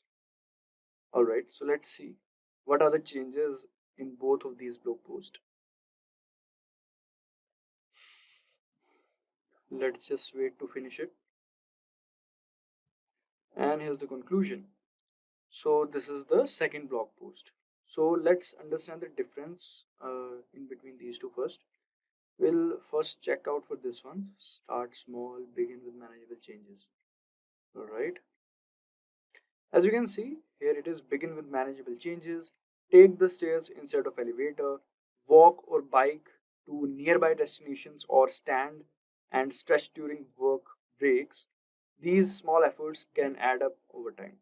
Alright, let's just see what is written over here in the second blog post. In the second blog post, it is written, begin with manageable changes that fit seamlessly into your daily routine. For example, or for instance, Choose to take the stairs instead of elevator, walk or bike to nearby destination instead of driving, or stand and stretch during work breaks. These small efforts can accumulate over time and contribute to your overall fitness. So if you want to take the second one, which is a few changes, it is more bit explanatory compared to the first one. We can just copy paste this one as well.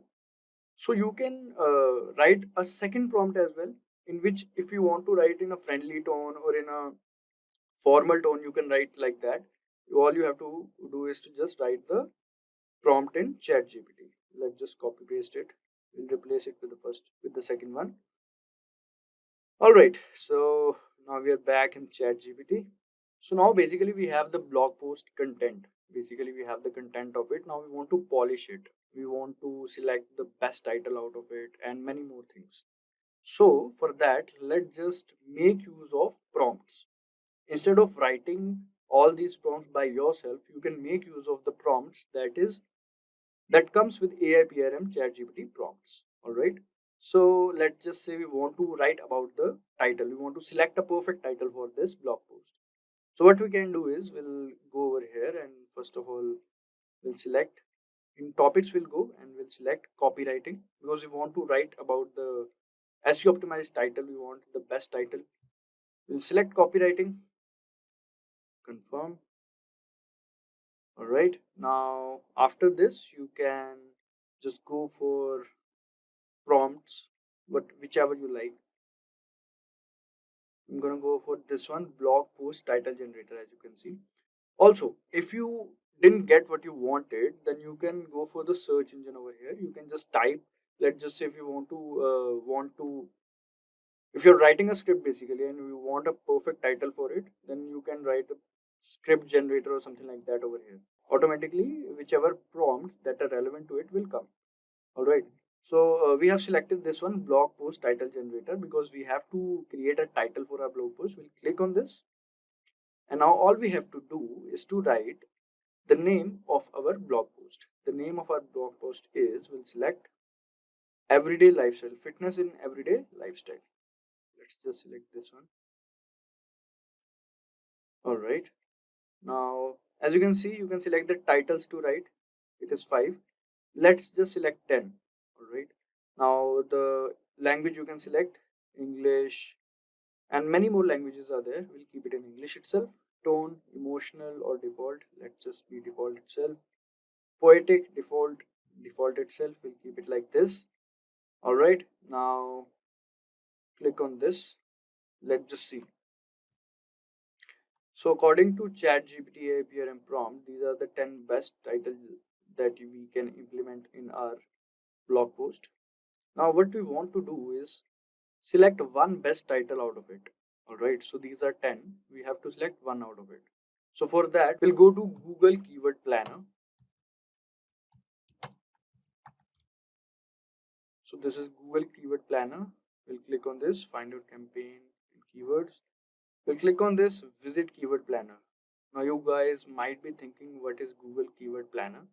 So let me explain to you guys. So this Google Keyword Planner is a free tool that helps you find keywords for your online content.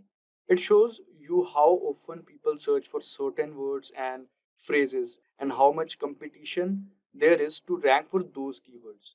This way you can choose the best keywords to target in your ads or blog post or website to attract more visitors and potential customers. So it will give you the numbers basically which are mostly ranking and having the competition. Alright, so we'll click on discover new keywords and let's select where it is. We'll select the first 10. Go to Google Keyword Planner and now here we will paste it. So all 10 of them are pasted. Now what we'll do is we'll click on get results. So after clicking on get results, as you can see, so this is average monthly searches, this is competition. We want the maximum monthly searches, fitness, healthy lifestyle and low in competition. So according to your preference, you can select from here, and whichsoever, this is 100k to 1 million and many more topics you can select from here, which has low competition. So as you can see, this treadmill has more average view, 100K to 1 million, but the competition is also high, so we should keep the competition low as well.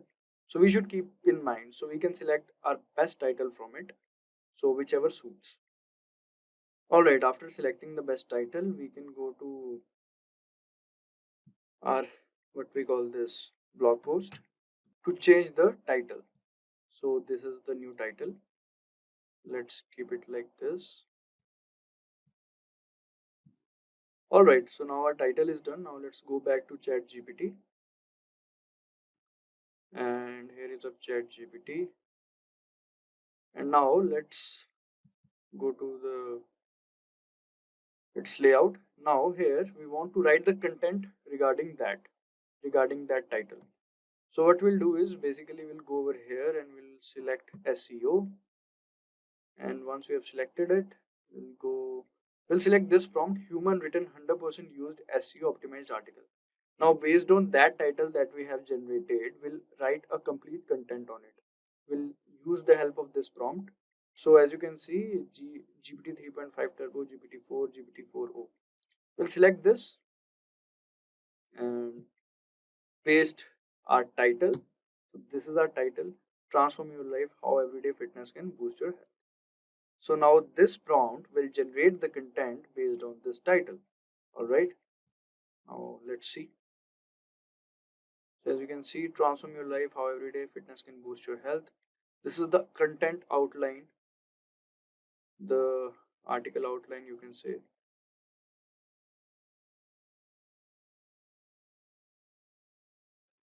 So this is the introduction. What is everyday fitness?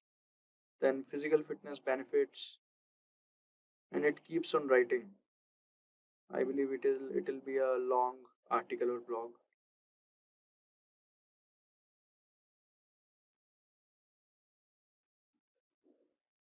So you don't have to write too many prompts for this. You can just do this and the whole thing will take care of it on. As you can see, FAQs are also being generated by this prompt.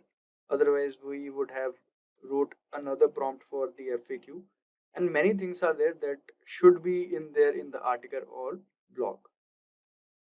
So yeah, now we can select our article or blog, we can say.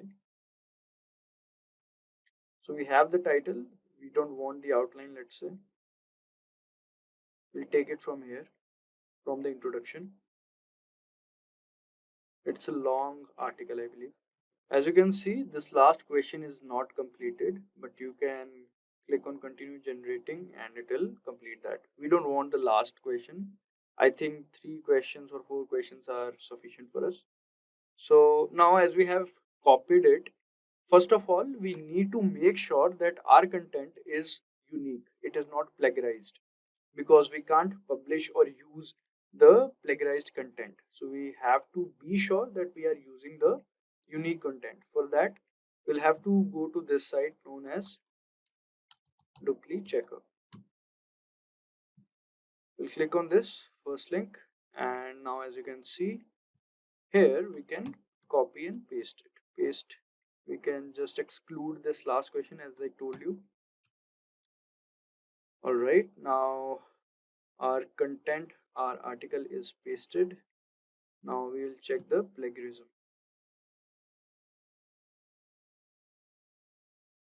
All right, first of all, we'll have to tell them that we are not a robot, and then we have to click on check plagiarism.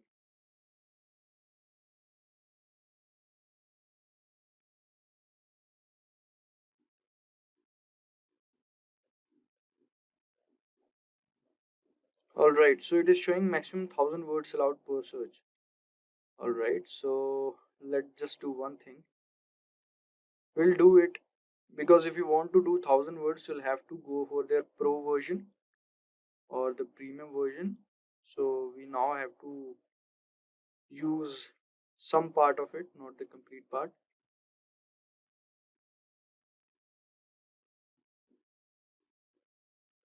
It's actually a long article. So from the role we'll take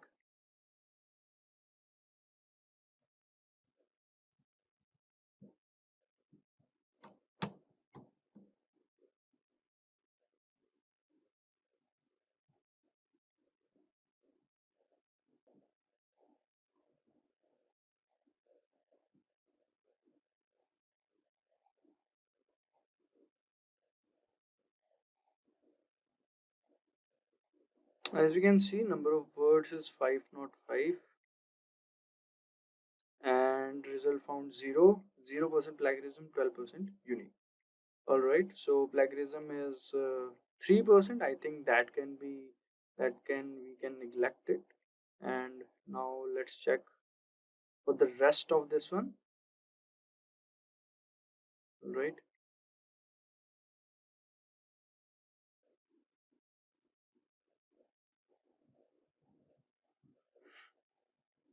All right, here we'll copy and paste it.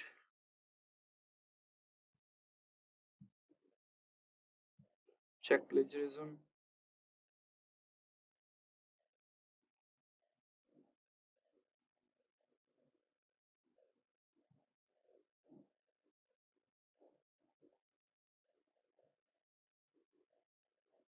As you can see, number of words 671, 0% plagiarism, 12% unique. So I don't think it will be a problem. So it is good to go, I believe. And now we just copy and paste it. So let's take it from here till here.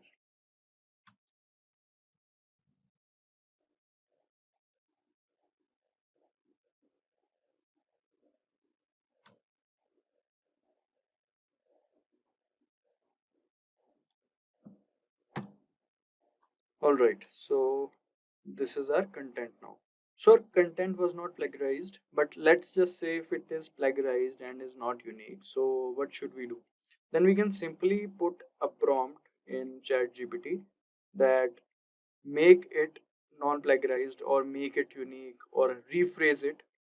But let's say that plagiarized checker, the duplicate checker, mentions the particular lines of where there is plagiarism. So you can select that line, put into ChatGPT, and ask them to rephrase or make it plagiarism free.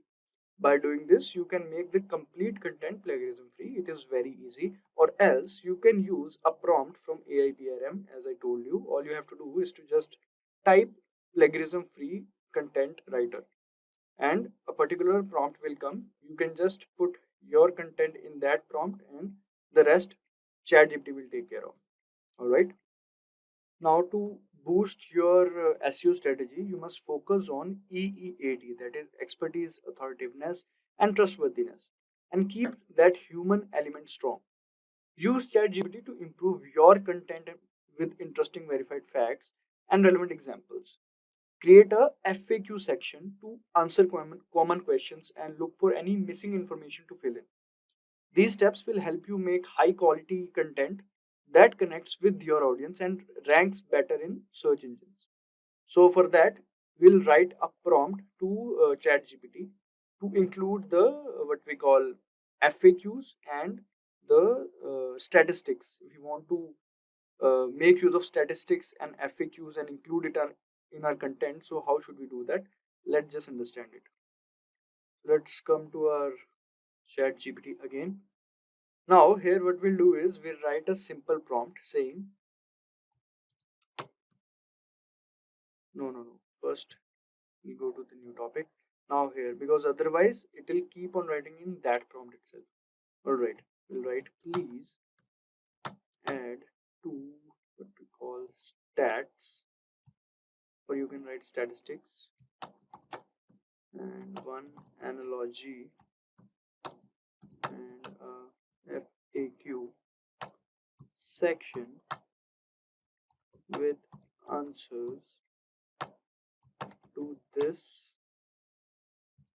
content draft to increase engagement. All right, now you want to if you want to paste a particular section of your content, you can also do that, or else you can paste the entire content. It's as per your choice. So let me just paste a particular section. Let's just paste this one, and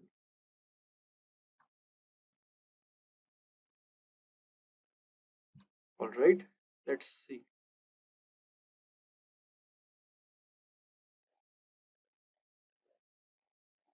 All right, so as you can see, statistics. Studies show that engaging in just 30 minutes of moderate physical activity each day can reduce the risk of chronic disease like heart disease. So these are the statistics and these are the analogies, and this is the FAQ section that you can include in your content or a particular section of the content. Usually these statistics are included in the introduction part to make it more interesting, so you can make use of it and do that.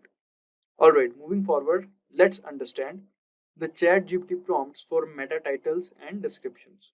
So crafting meta titles and descriptions is essential for drawing readers' attention.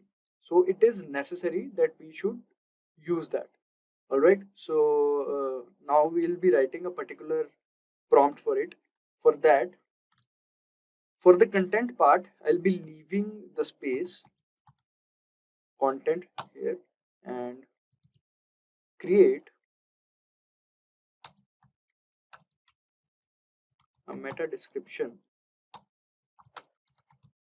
and title for this content. Here this means this one. Alright, including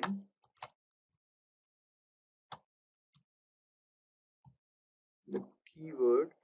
Now here we'll mention the keyword. Alright, so whatever is the focus keyword or the primary keyword you want to include it in. Alright, and make it easy to read and add a CTA. So let's just paste our content over here. So where is our content? This is our content, and let's just use this one again. You have to use the entire content, but I'm just showing you, so you can use this one itself. It will be more than enough. You don't have to worry about it.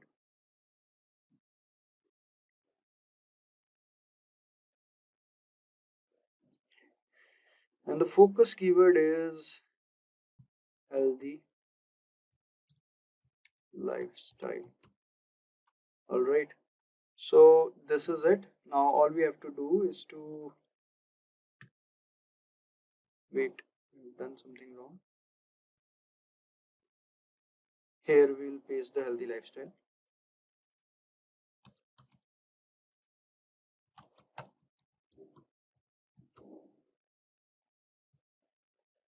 And as we can see, title, transform your health with everyday fitness. This is meta description. Discover how incorporating everyday fitness into your routine can transform your health. This is meta description. This is CTA. Ready to transform your life? Start incorporating everyday fitness into your routine today. So you can make use of it using this prompt. And yes, now let's understand the ChatGPT prompt for writing summaries. So now, like, writing blog summaries and posting them on LinkedIn and Twitter helps you reach a wider audience. By sharing engaging snippets, you can attract more visitors to your blog, increasing traffic to your website. This practice also establishes you as an expert in your field, building your brand and reputation. So social media platforms facilitate interaction through likes, shares, and comments, boosting engagement with your content.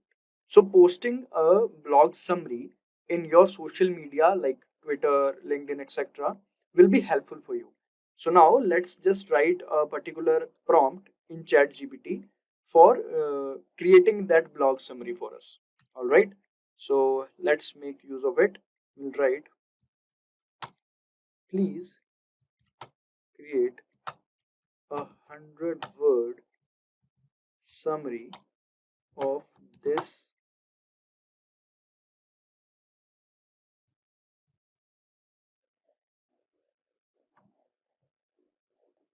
of this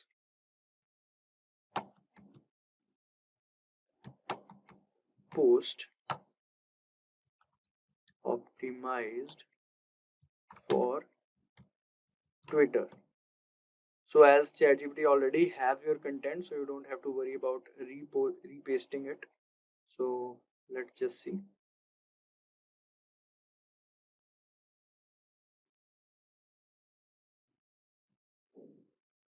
Alright, as we can see, looking to improve your health without spending hours at gym, everyday fitness is the key. Incorporate physical activity into your daily routine for profound effects on your physical and mental well-being. Just 30 minutes of daily activity can reduce chronic disease risk by 30% and boost mental health. So yeah, it has included all the things that we wanted from our content or blog to this. And it also has mentioned the hashtags, hashtag lifestyle, hashtag everyday fitness, hashtag wellness. You can easily post this on Twitter and drive traffic from there. And you can also post this on other social media handles as well. Alright, guys. Imagine you started a small business, but it feels like no one knows it's there. That's tough, right? But today, we are going to help you change that. In this tutorial, I'm going to show you how to use MailChimp, a tool that helps you connect with customers through email. So, what is MailChimp? It's a popular platform that helps you send emails to your customers, make simple web pages, and even set up automatic replies, all without needing any tech skills. MailChimp is used by many businesses around the world because it's easy to use and help you reach more customers. Today, I'll take you step by step through how to use MailChimp, how to get customer contacts, create an email campaign, and set up automatic emails to keep your customers interested. And by the end of this video, you'll know how to use MailChimp to grow your business and make sure your customers always remember you. So, let's dive in. You'll find the link to get started with MailChimp in the description below. So let's get started with our MailChimp tutorial. First, just go to the Google and type MailChimp.com login and just simply click on login from here. If you have an account, it's good. If you don't, then you have to sign up. Since I already have an account, I just need to log in here. Enter your username and password as well. And just click on login from here. So as you can see, we are directed to our MailChimp's dashboard here. So this is our dashboard and we have opted for the free plan. So I'm using the free plan here. So this is the navigation bar as you can see. So after we have logged into this website, we'll go to the audience section here and just select sign up forms from here. And we'll start this tutorial first by creating a sign up form. So you can also change the audience settings from here. So this is our audience dashboard here. So you can import the contacts. So we'll start this first by looking at the audience section here, where you can manage all your contacts. You can import them, manually add them, or integrate them from another service as well. So if someone emails you to update their profile, like suppose changing a birthday or promotions, you can also do that here. So if you want to add your contact here, you can just simply click on add your contacts and you can set up your audience just by adding your contacts here. So this is how you can add your contact. You can do it from your SMS also, or you can import contacts using a CSV, this TXT file. So just skip this option for now. You can do it if you want to. So the next step is creating a sign up form. So we'll just simply click on sign up forms here and then we will select this option, create new form. So we want a landing page here to be created. So we'll just simply, you have all these options here. You can use form builder, embedded forms on your website and share them on social media. So I'll walk you through setting up a simple sign up form, collecting essential information like email, name, birthday, business, etc. So we'll just simply go to this create sign up landing page name, and here you can just, page name is like Tasty Bakes is my landing page name. Okay, and I'll just select begin here. From here you can select a template also. So I'll just simply click on the lead generation template. So this is my template here, and from here you can alter the style and the blocks also. So as you can see, if you want buttons, product, promo code, you can also add them. So if you want to add logo, just simply click on edit block. You can replace it with some file if you have.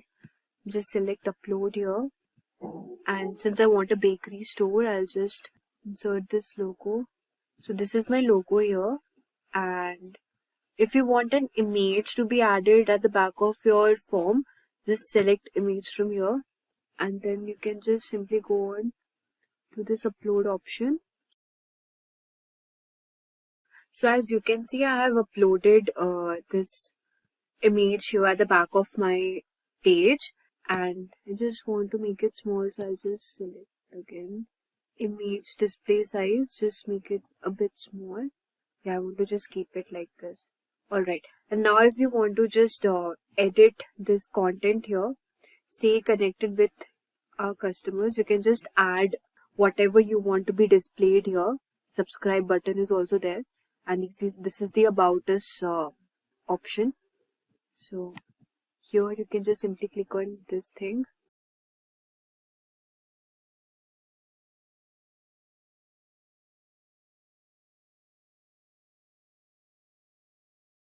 So from here you can just simply write something like sign up today with and indulge in the world of delightful tasty bakes. And this is my heading here. Okay, just want to edit the style. So you can just simply click on style here and select color as well. This color is not visible, so the text style also you can change it accordingly. And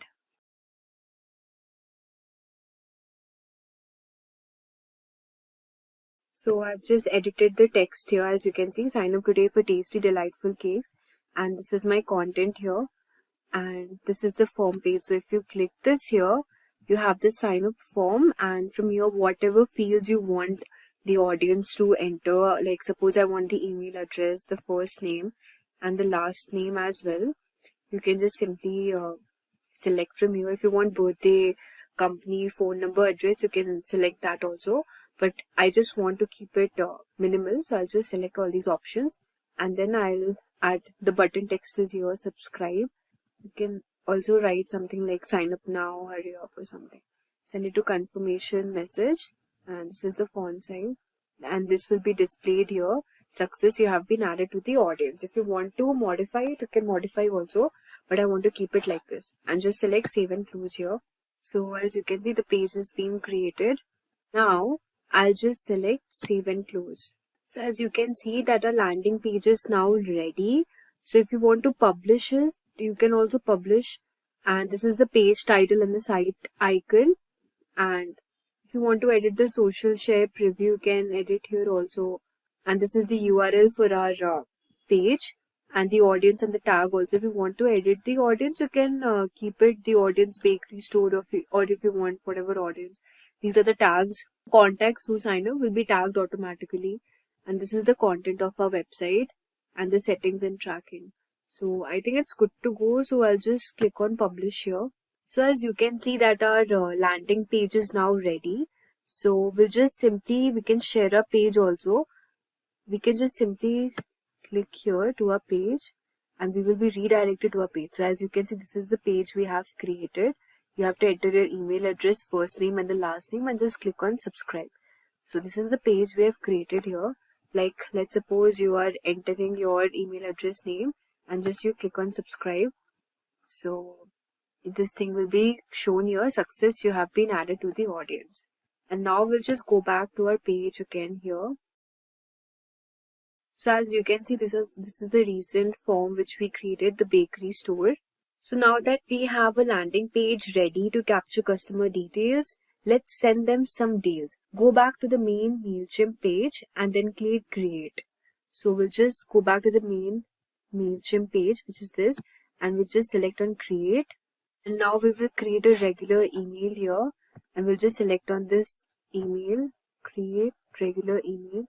You can enter your internal email name. Suppose I want it to be Tasty Bakes, and we'll just select on begin here. So now you can edit the name also. This is the internal mail we have. So as you can see, to whom are you sending this mail? You can add recipient. So this is, as you can see, to whom are you sending this mail? You can add recipients here also. From, suppose I subscribe to my form using this email ID which is shown here, and subject is also there. Since now we do not have much audience here, so it's like this. You can also send the time and the subject and write the content as well. So you can add recipients, whomever you want to, or suppose a group of people or contacts, you can just import it from here. And you can add subject also, the subject name if you want to be good. Suppose the subject name I want it to be good cake deals for today. And the preview text should be something like hungry exclamation grab a donut, and just select save here. So this is how our subject would look like. You can also send time. You can edit the time here.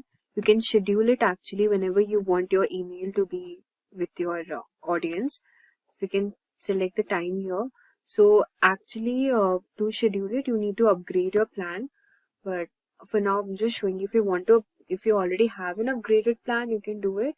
You can just select on upgrade now, and the plans are not that expensive. For standard, it's just around 500 contacts for 575 rupees annually. I mean, you just have to pay 1150 per month. So if you want it, you can just upgrade the plans. And premium, you need to pay 11,500, which is for 12 months. And standard plan is 575, and these are the benefits offered here. So let's close this. And yeah, if you want to send them now, I'll just select on send now and click save here. Next, you have this content option. You can design your email. So we'll just select on design email here, and then you can select a template, your email purpose, style, and the industry. The industry type is food and travel, and style, whatever style you want, basic, minimalistic, designed, colorful. I want it colorful, so I'll just select this. Email purpose, newsletter, whatever you sell, products, thank you, welcome, you can do it accordingly. Suppose you want a welcome template, you can click on this welcome also.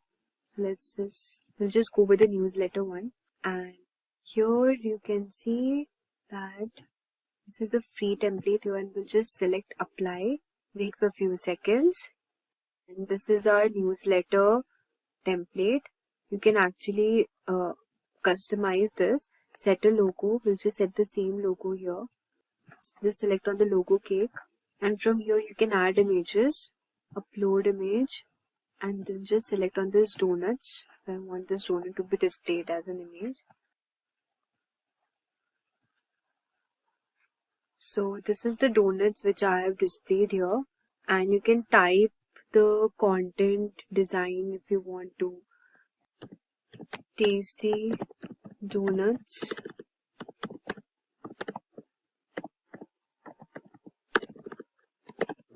subscribe, and check out check out for more discounts.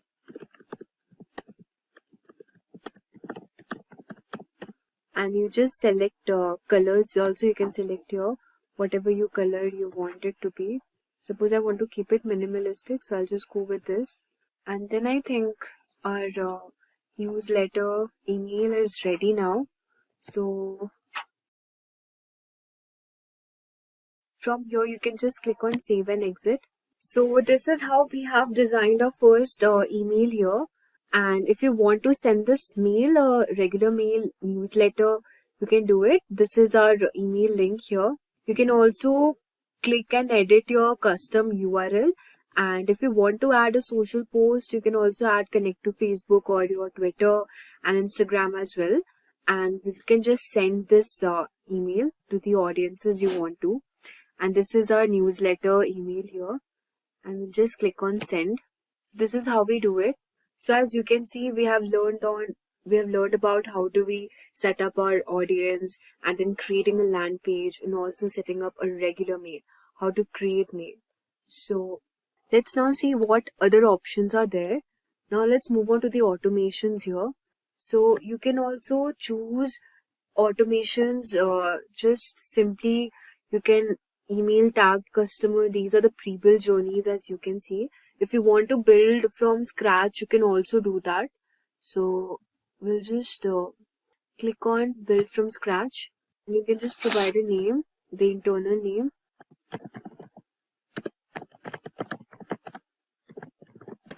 Good Donuts. And just click on Start Building. So we are creating a map of our contacts journey. So this is how we will automate it. We can just choose a starting point here. So as you can see, these are the starting points which are popular with other MailChimp customers. The tag added, sent a mail, sign up for emails, birthday. So if you want to send a special discount, offer a gift, just say happy birthday. We can do that also. We'll just select on this. And as you can see, number of days before the date is reached. Suppose I want it to be 30 days and the field is birthday. You can save the starting point from how you want to automate your page. And you can add a journey point here. You can send a mail and you can also send an SMS here. And survey also, these are the options. Unsubscribe, update contact. So we'll just select on send mail here. So this is our journey. And yeah, if we want, we can just do for test, send test emails for now. Now if you want to upgrade your plan, you can do it and then you can send this mails. So this is how we use tags to segment our audience. And let's go back to our homepage. We have learned on how to start a campaign, automate a page, learn how to create a mail and send it to your audience. Also, we have learned how to create a landing page. Now, this is the audience dashboard. You can see we have also created a sign up form as well. And this is the analytics. Let's move on to the analytics option and check what is there. So this is the analytics option here. And this is the date range. This is the marketing dashboard basically. So you can see the performance and you can also compare the message performance here. This is the performance all over the time, how your web page is performing, and the conversions as well. The delivery, total number of deliveries. So it's pretty good. But if you want to access this dashboard, you need to upgrade to standard plans. Let's move on and see how we can create reports also. So just select on report here. So see, this is a report here and the bakery store, 1 total contact, 1 email subscriber. Since we do not have much number of subscribers and contacts here, it's just showing this much. And view by status, ongoing, completed, types. These are the types: ads, postcards, surveys. You can check it by emails. You haven't sent an email. We haven't sent an email yet. So this is how it's showing. So this is our landing page. As you can see, we can check and view the report also of our page. So as you can see, this is the page, this is the URL, it was published on this much, the audience and the tags here. So 1 visit, 1 click, 1 subscribe. Since we just made this website now, we won't be getting much audience here. So let's go back again. You can also send emails here. Let's see, we haven't sure we can create an email. Tasty Bakes, and just click on begin here. So we had already learned about this. Let's go back to the main page. How do we send an email? I think I already told you before. I think that's it for this. We have this audience. We have already gone through this audience section here. Analytics as well. Let's check on the website. What do we have in website? So you can also create your website or you can connect existing Wix website as well. So if you want to create your website, you can set up your site here. You can also start selling products and offering services. But for this, you need to connect it to your store. So let's see what do we have if you want to set up a site. Just simply click on this option. So this is the name I would like to use for my website here. And just click on edit my site. As you can see, this is a logo for our website. And you can just simply edit from here. You can add pages also. So let's look at the number of pages here. If you want to add page, you can also add link as well, website address and the name.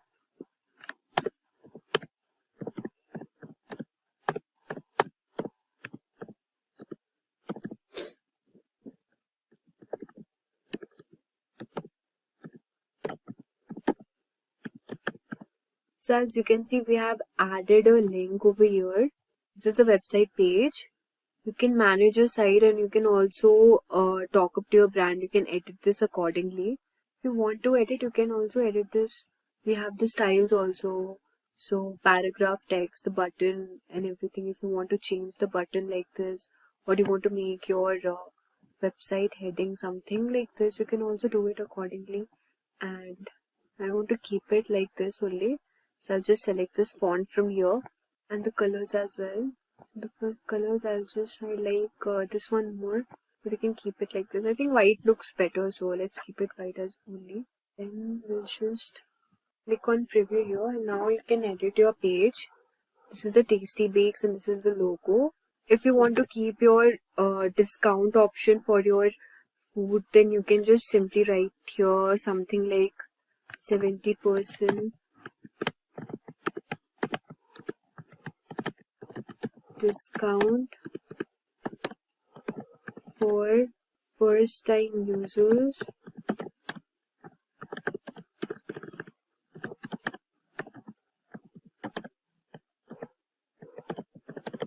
Grab a donut. Delicious cakes. So whatever you wanted your content to be displayed, you can just write here. I think the spelling is wrong. And you can just edit this also if you want it to be like this color. You can, if you want to apply a link, you can also apply a link here. If you want to add a link, you can also do that. So this is how we can make a website using MailChimp as well. Like, I think it's really amazing. You can do a lot of stuff using this tool. And now we'll just click on done, and we'll just select publish here, accept the terms and condition. So as you can see, we have a website ready. You can edit your site whenever you want to. And this is our website address, web address, and this is the traffic highlights you get. So we have learned everything now, how to create a page, write an email, organize campaigns, automations, audience, surveys, analytics, website as well. Let's check out what is there in Content Assistant. So from here, custom designs in just a few clicks. You can just enter your website URL. And if you want to import a brand, you can just do it. Or if you want to set up your own brand, you can also do that. For this, you have to just simply click on set it up, and let's see what we have got. You can upload your logos. Just simply click on add logo, and now you can just select on continue. You can add your colors. Just click on next. You can choose your fonts also. Just click next here. Your brand kit is complete. So this is how we can also create a brand kit. These are the email templates here, and then we also have the integrations at last. So you can connect your apps and integrate it. So you can create, we have already learned how to create a website here.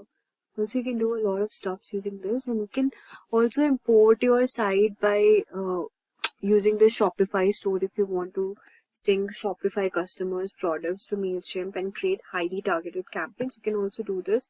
You can connect your store with MailChimp as well. Just simply you have to click on get started, and if you want to do it, you can just do it accordingly. So yeah, so we have covered a lot today, from setting up email campaigns, creating automation, building a website, and also scheduling appointments. But for that, you need to have an upgraded. Let me ask you something. Have you ever searched for pizza near me or best plumber in town on Google? What's the first thing you notice? Probably the businesses that pop up at the very top of the page or on Google Maps, right? That's the magic of SEO. Now, if you're wondering what's SEO, don't worry. Let me break it down for you.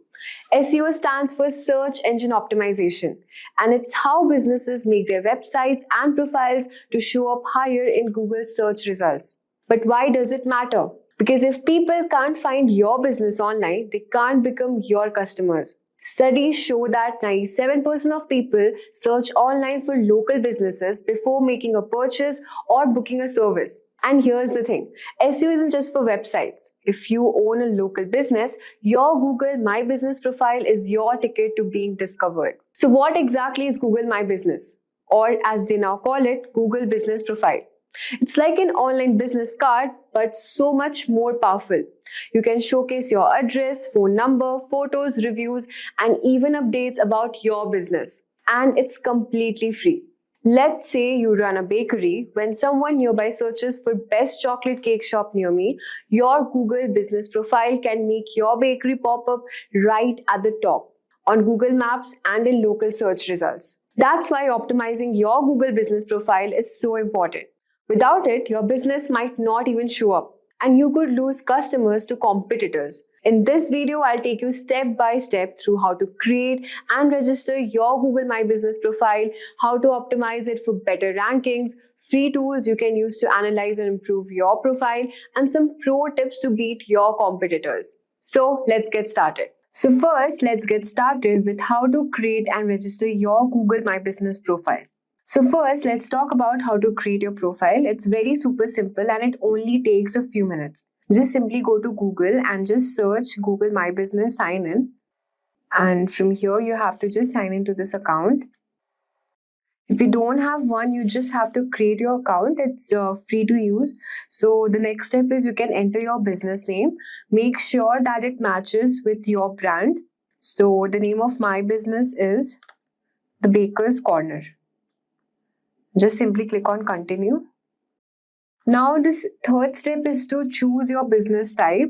It's very important because it tells Google what kind of business you are.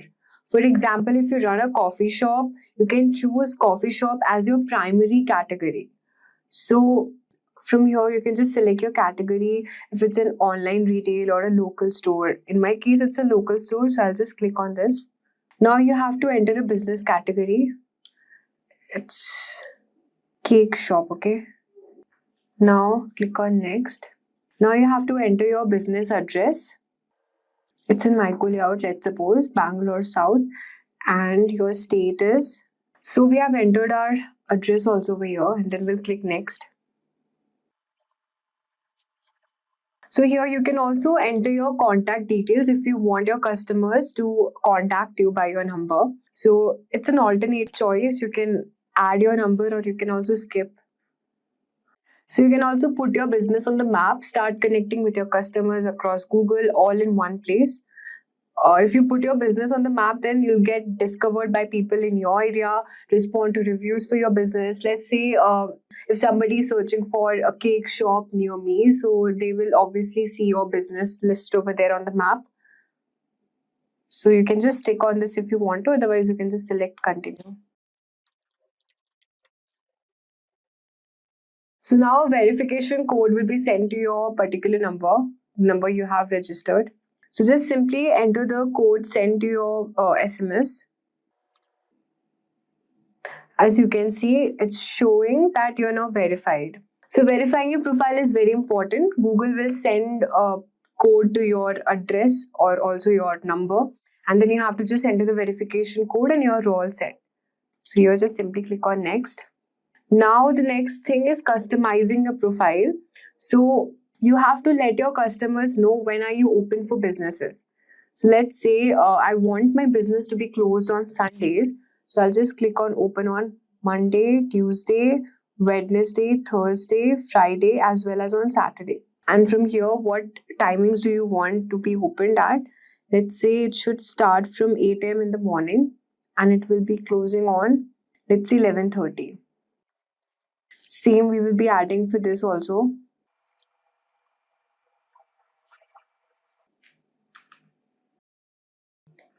So now you can just simply click on next after entering your timings.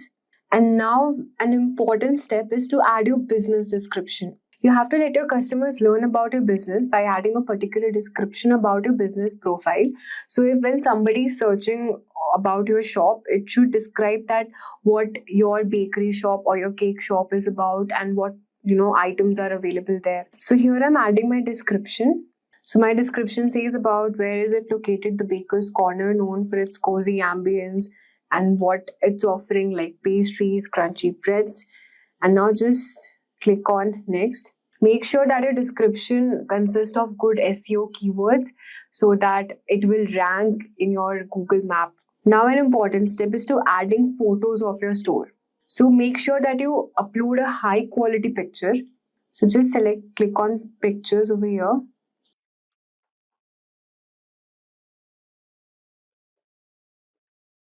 So as you can see, we have uploaded the images of a store over here, and then we'll move on to the next step. So now the next step is customizing your profile if you want to claim your 2000 rupees advertising credit. So if you click on this option advertising, what will happen is when somebody is searching for cake shop in the nearby area, Bangalore South, then it will show as an advertisement and your cake shop will be listed on the top of the Google ranking. So it's not that important. If you want to go for the advertising, you can, but for this time, we're just clicking on the skip option. You can do it later if you want to. Now you can also get a custom domain name for your website and custom email address as well. We'll be just skipping this option. So your edits will be visible once you're verified. So now we have created a business profile live, but creating is just one step. Let's now talk about how do we optimize it. So creating a Google business profile is now live, but creating is just one more step. Now let's understand why is Google My Business so important for local SEO. First of all, it boosts your visibility. A well-optimized profile helps your business rank higher in the Google Local 3 pack and on Google Map as well, putting you right in front of people searching for your services. Second of all, it builds trust. When customers see a complete profile with updated information, good reviews, and even pictures, they are far more likely to choose your business. And here's the big thing. It drives sales. Nearly 30% of your local searches lead to purchases, sometimes on the same day. Exactly. Even your GMB profile enhances engagement. Customers can call, message, visit your website, or even get directions directly from your listing. It's also like running a free advertising for your business 24/7. No other platform gives you so much visibility without spending a dime. Simply put, if you want more customers and better local rankings, you need a well-optimized Google My Business profile. Now let's talk about how does Google determine local rankings. It all comes down to three main factors. First, there's relevance. It's all about how well your business matches with what the searcher is looking for. For example, if someone searches pizza delivery, Google will prioritize businesses that clearly offer pizza and delivery services. Next, we are talking about is distance. How close your business is to the searcher's location. If two businesses are equally relevant, Google will usually favor the one that's closer to the user.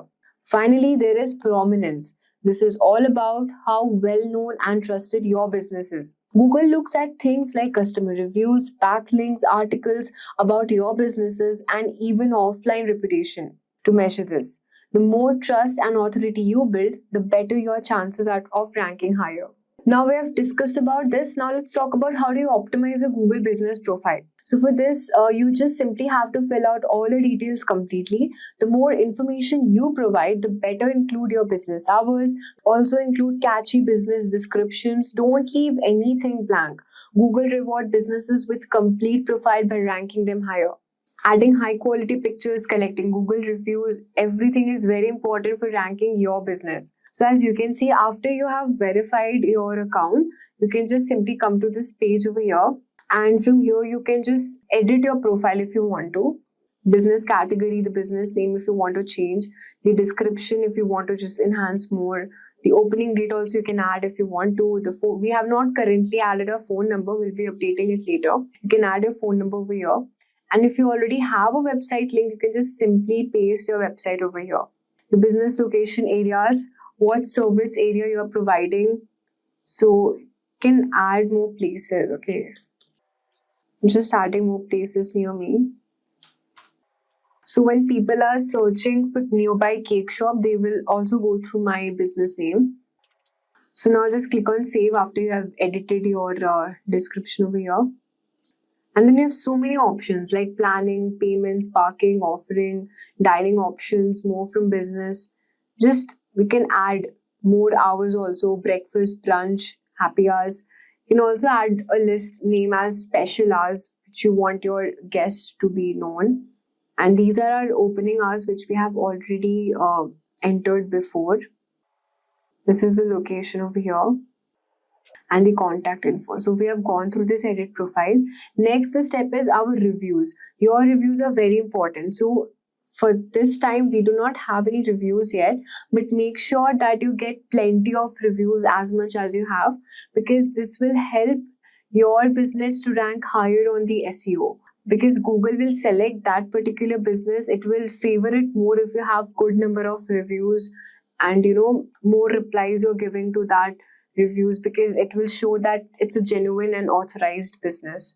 Now the next step is also adding your pictures, and which we have already added before. Next we are talking about is performance. So you can just see from here, you can enter the time period and the overview, business profile interactions, at what time your profile is getting interacted more. You can have a tracker maintained from here. You can also grow your business with Google with advertising credit, 2000 rupees. If you want to claim your credit, you can just simply click here. And because it's my new business account setup, so we do not have much views yet, but then after some time you'll just get views on your profile, business profile. And you can also add menu pages over here. What menu are you offering? These are the calls. At what time do you get most of the business calls? From here you can just select on bookings. Here are the directions request made for your business profile, how many website clicks you're getting. So everything, if you want to track the performance of your website and your Google Map SEO, you can just have it from this performance. Next we're talking about is advertisement. So you can advertise your website with the help of Google Ads. So if you want to add new campaigns, what if you're thinking about where should your people go after clicking your ad, you can just select this business profile from here and the advertisement. Next, we're talking about menu option. We have also seen food ordering from here, what accept orders on your profile, your service providers. You can add link also. Order with Google makes it easy to accept online pickup or delivery orders through your business profiles. We can also edit your products. If you have any product over here, you can just edit that. If you want to add any services, you can also add service from here, any custom service or weekend diets or anything. One more thing, adding update is very important. Make sure that you regularly optimize your profile, add status updates so that to engage with the audience and they'll be aware of what you're posting regularly. You can also ask for review over here. Just you can copy your review link and you can give customers a link to review your business on Google. So after you have got an order, you can just simply call your customers or reach out to them for just leaving a review behind. That would help your business to rank. So these are the updates which you can see. So these are the updates you can see. You can also add exterior photo, update, add your phone number, unlock insights at no cost. You can also create an offer if you want to. If you have any, let's say the Christmas is coming now. So if you want to create an offer and you want to put some discount options over, you can do that also.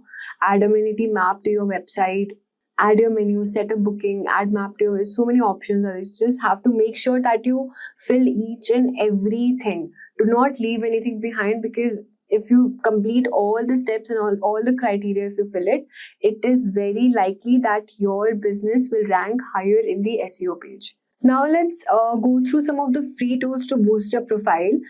So first on the list is Bright Local. Just simply search for Bright Local on your Google search engine. So basically this Bright Local is an SEO tool which is designed to specifically serve for your local businesses. It helps you monitor, manage and improve your local search rankings. Bright Local offers basically a 14-day free trial period, after which there's a paid service with affordable plans. So this will help you to basically track your local rankings, audit citations and listings, monitor competitors, reputation management, performance reporting, and many more. So if you want to track rankings, fix listing errors, and get data-driven insights for improving your local SEO, Bright Local is one-stop solution for small businesses. Next on the list is GMB Everywhere. GMB Everywhere is basically a Chrome extension designed specifically for Google MyBusiness Optimization. So you can just simply add this extension.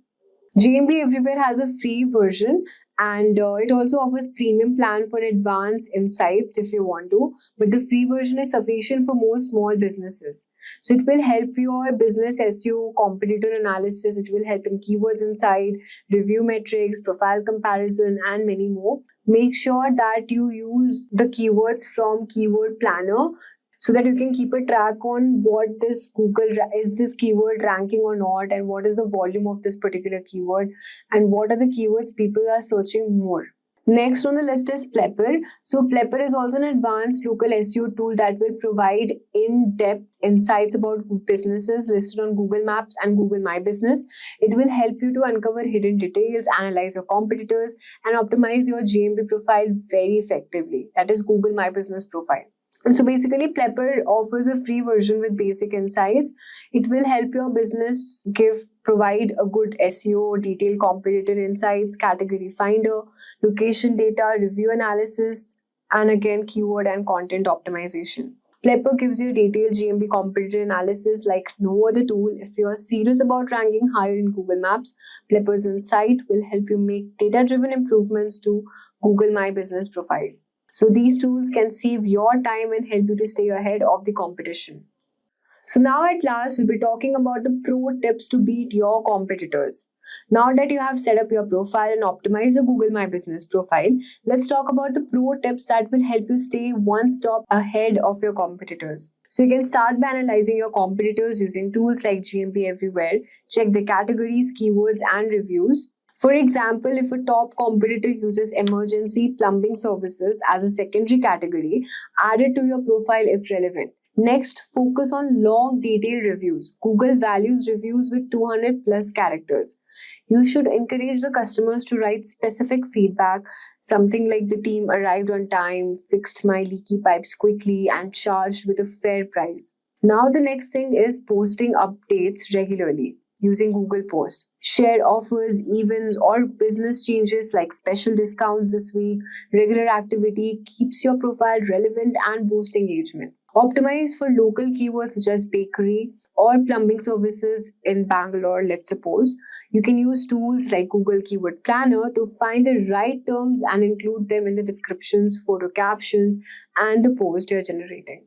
Another overlooked feature we're going to talk about is the QA section, which is preemptively answer common question about pricing services or hours. This will improve user experience and it will boost relevance in Google's eyes. Finally, you can keep a track of your performance with tools like Google My Business Insights or Databox. Monitor metrics like profile views, customer actions, calls, click direction, and where searchers are coming from. If performance drops, reanalyze competitors, adjust your keywords, and collect more reviews. Consistency is the key. Optimizing your Google My Business profile is not a set it and forget it process. Stay active, adapt to trends, and continuously improve your profile. These small efforts will help you outrank competitors, attract more customers, and grow your business. And there you have it, folks. Everything you need to beat your competitors and dominate local search with your Google My Business. That's a wrap on a full course, guys. If you have any doubts or questions, ask them in the comment section below. Our team of experts will reply you as soon as possible. Thank you and keep learning with Simplilearn. Staying ahead in your career requires continuous learning and upskilling. Whether you're a student aiming to learn today's top skills or a working professional looking to advance your career, we've got you covered. Explore our impressive catalog of certification programs in cutting-edge domains, including data science, cloud computing, cybersecurity, AI, machine learning, or digital marketing. Designed in collaboration with leading universities and top corporations, and delivered by industry experts, choose any of our programs and set yourself on the path to career success. Click the link in the description to know more.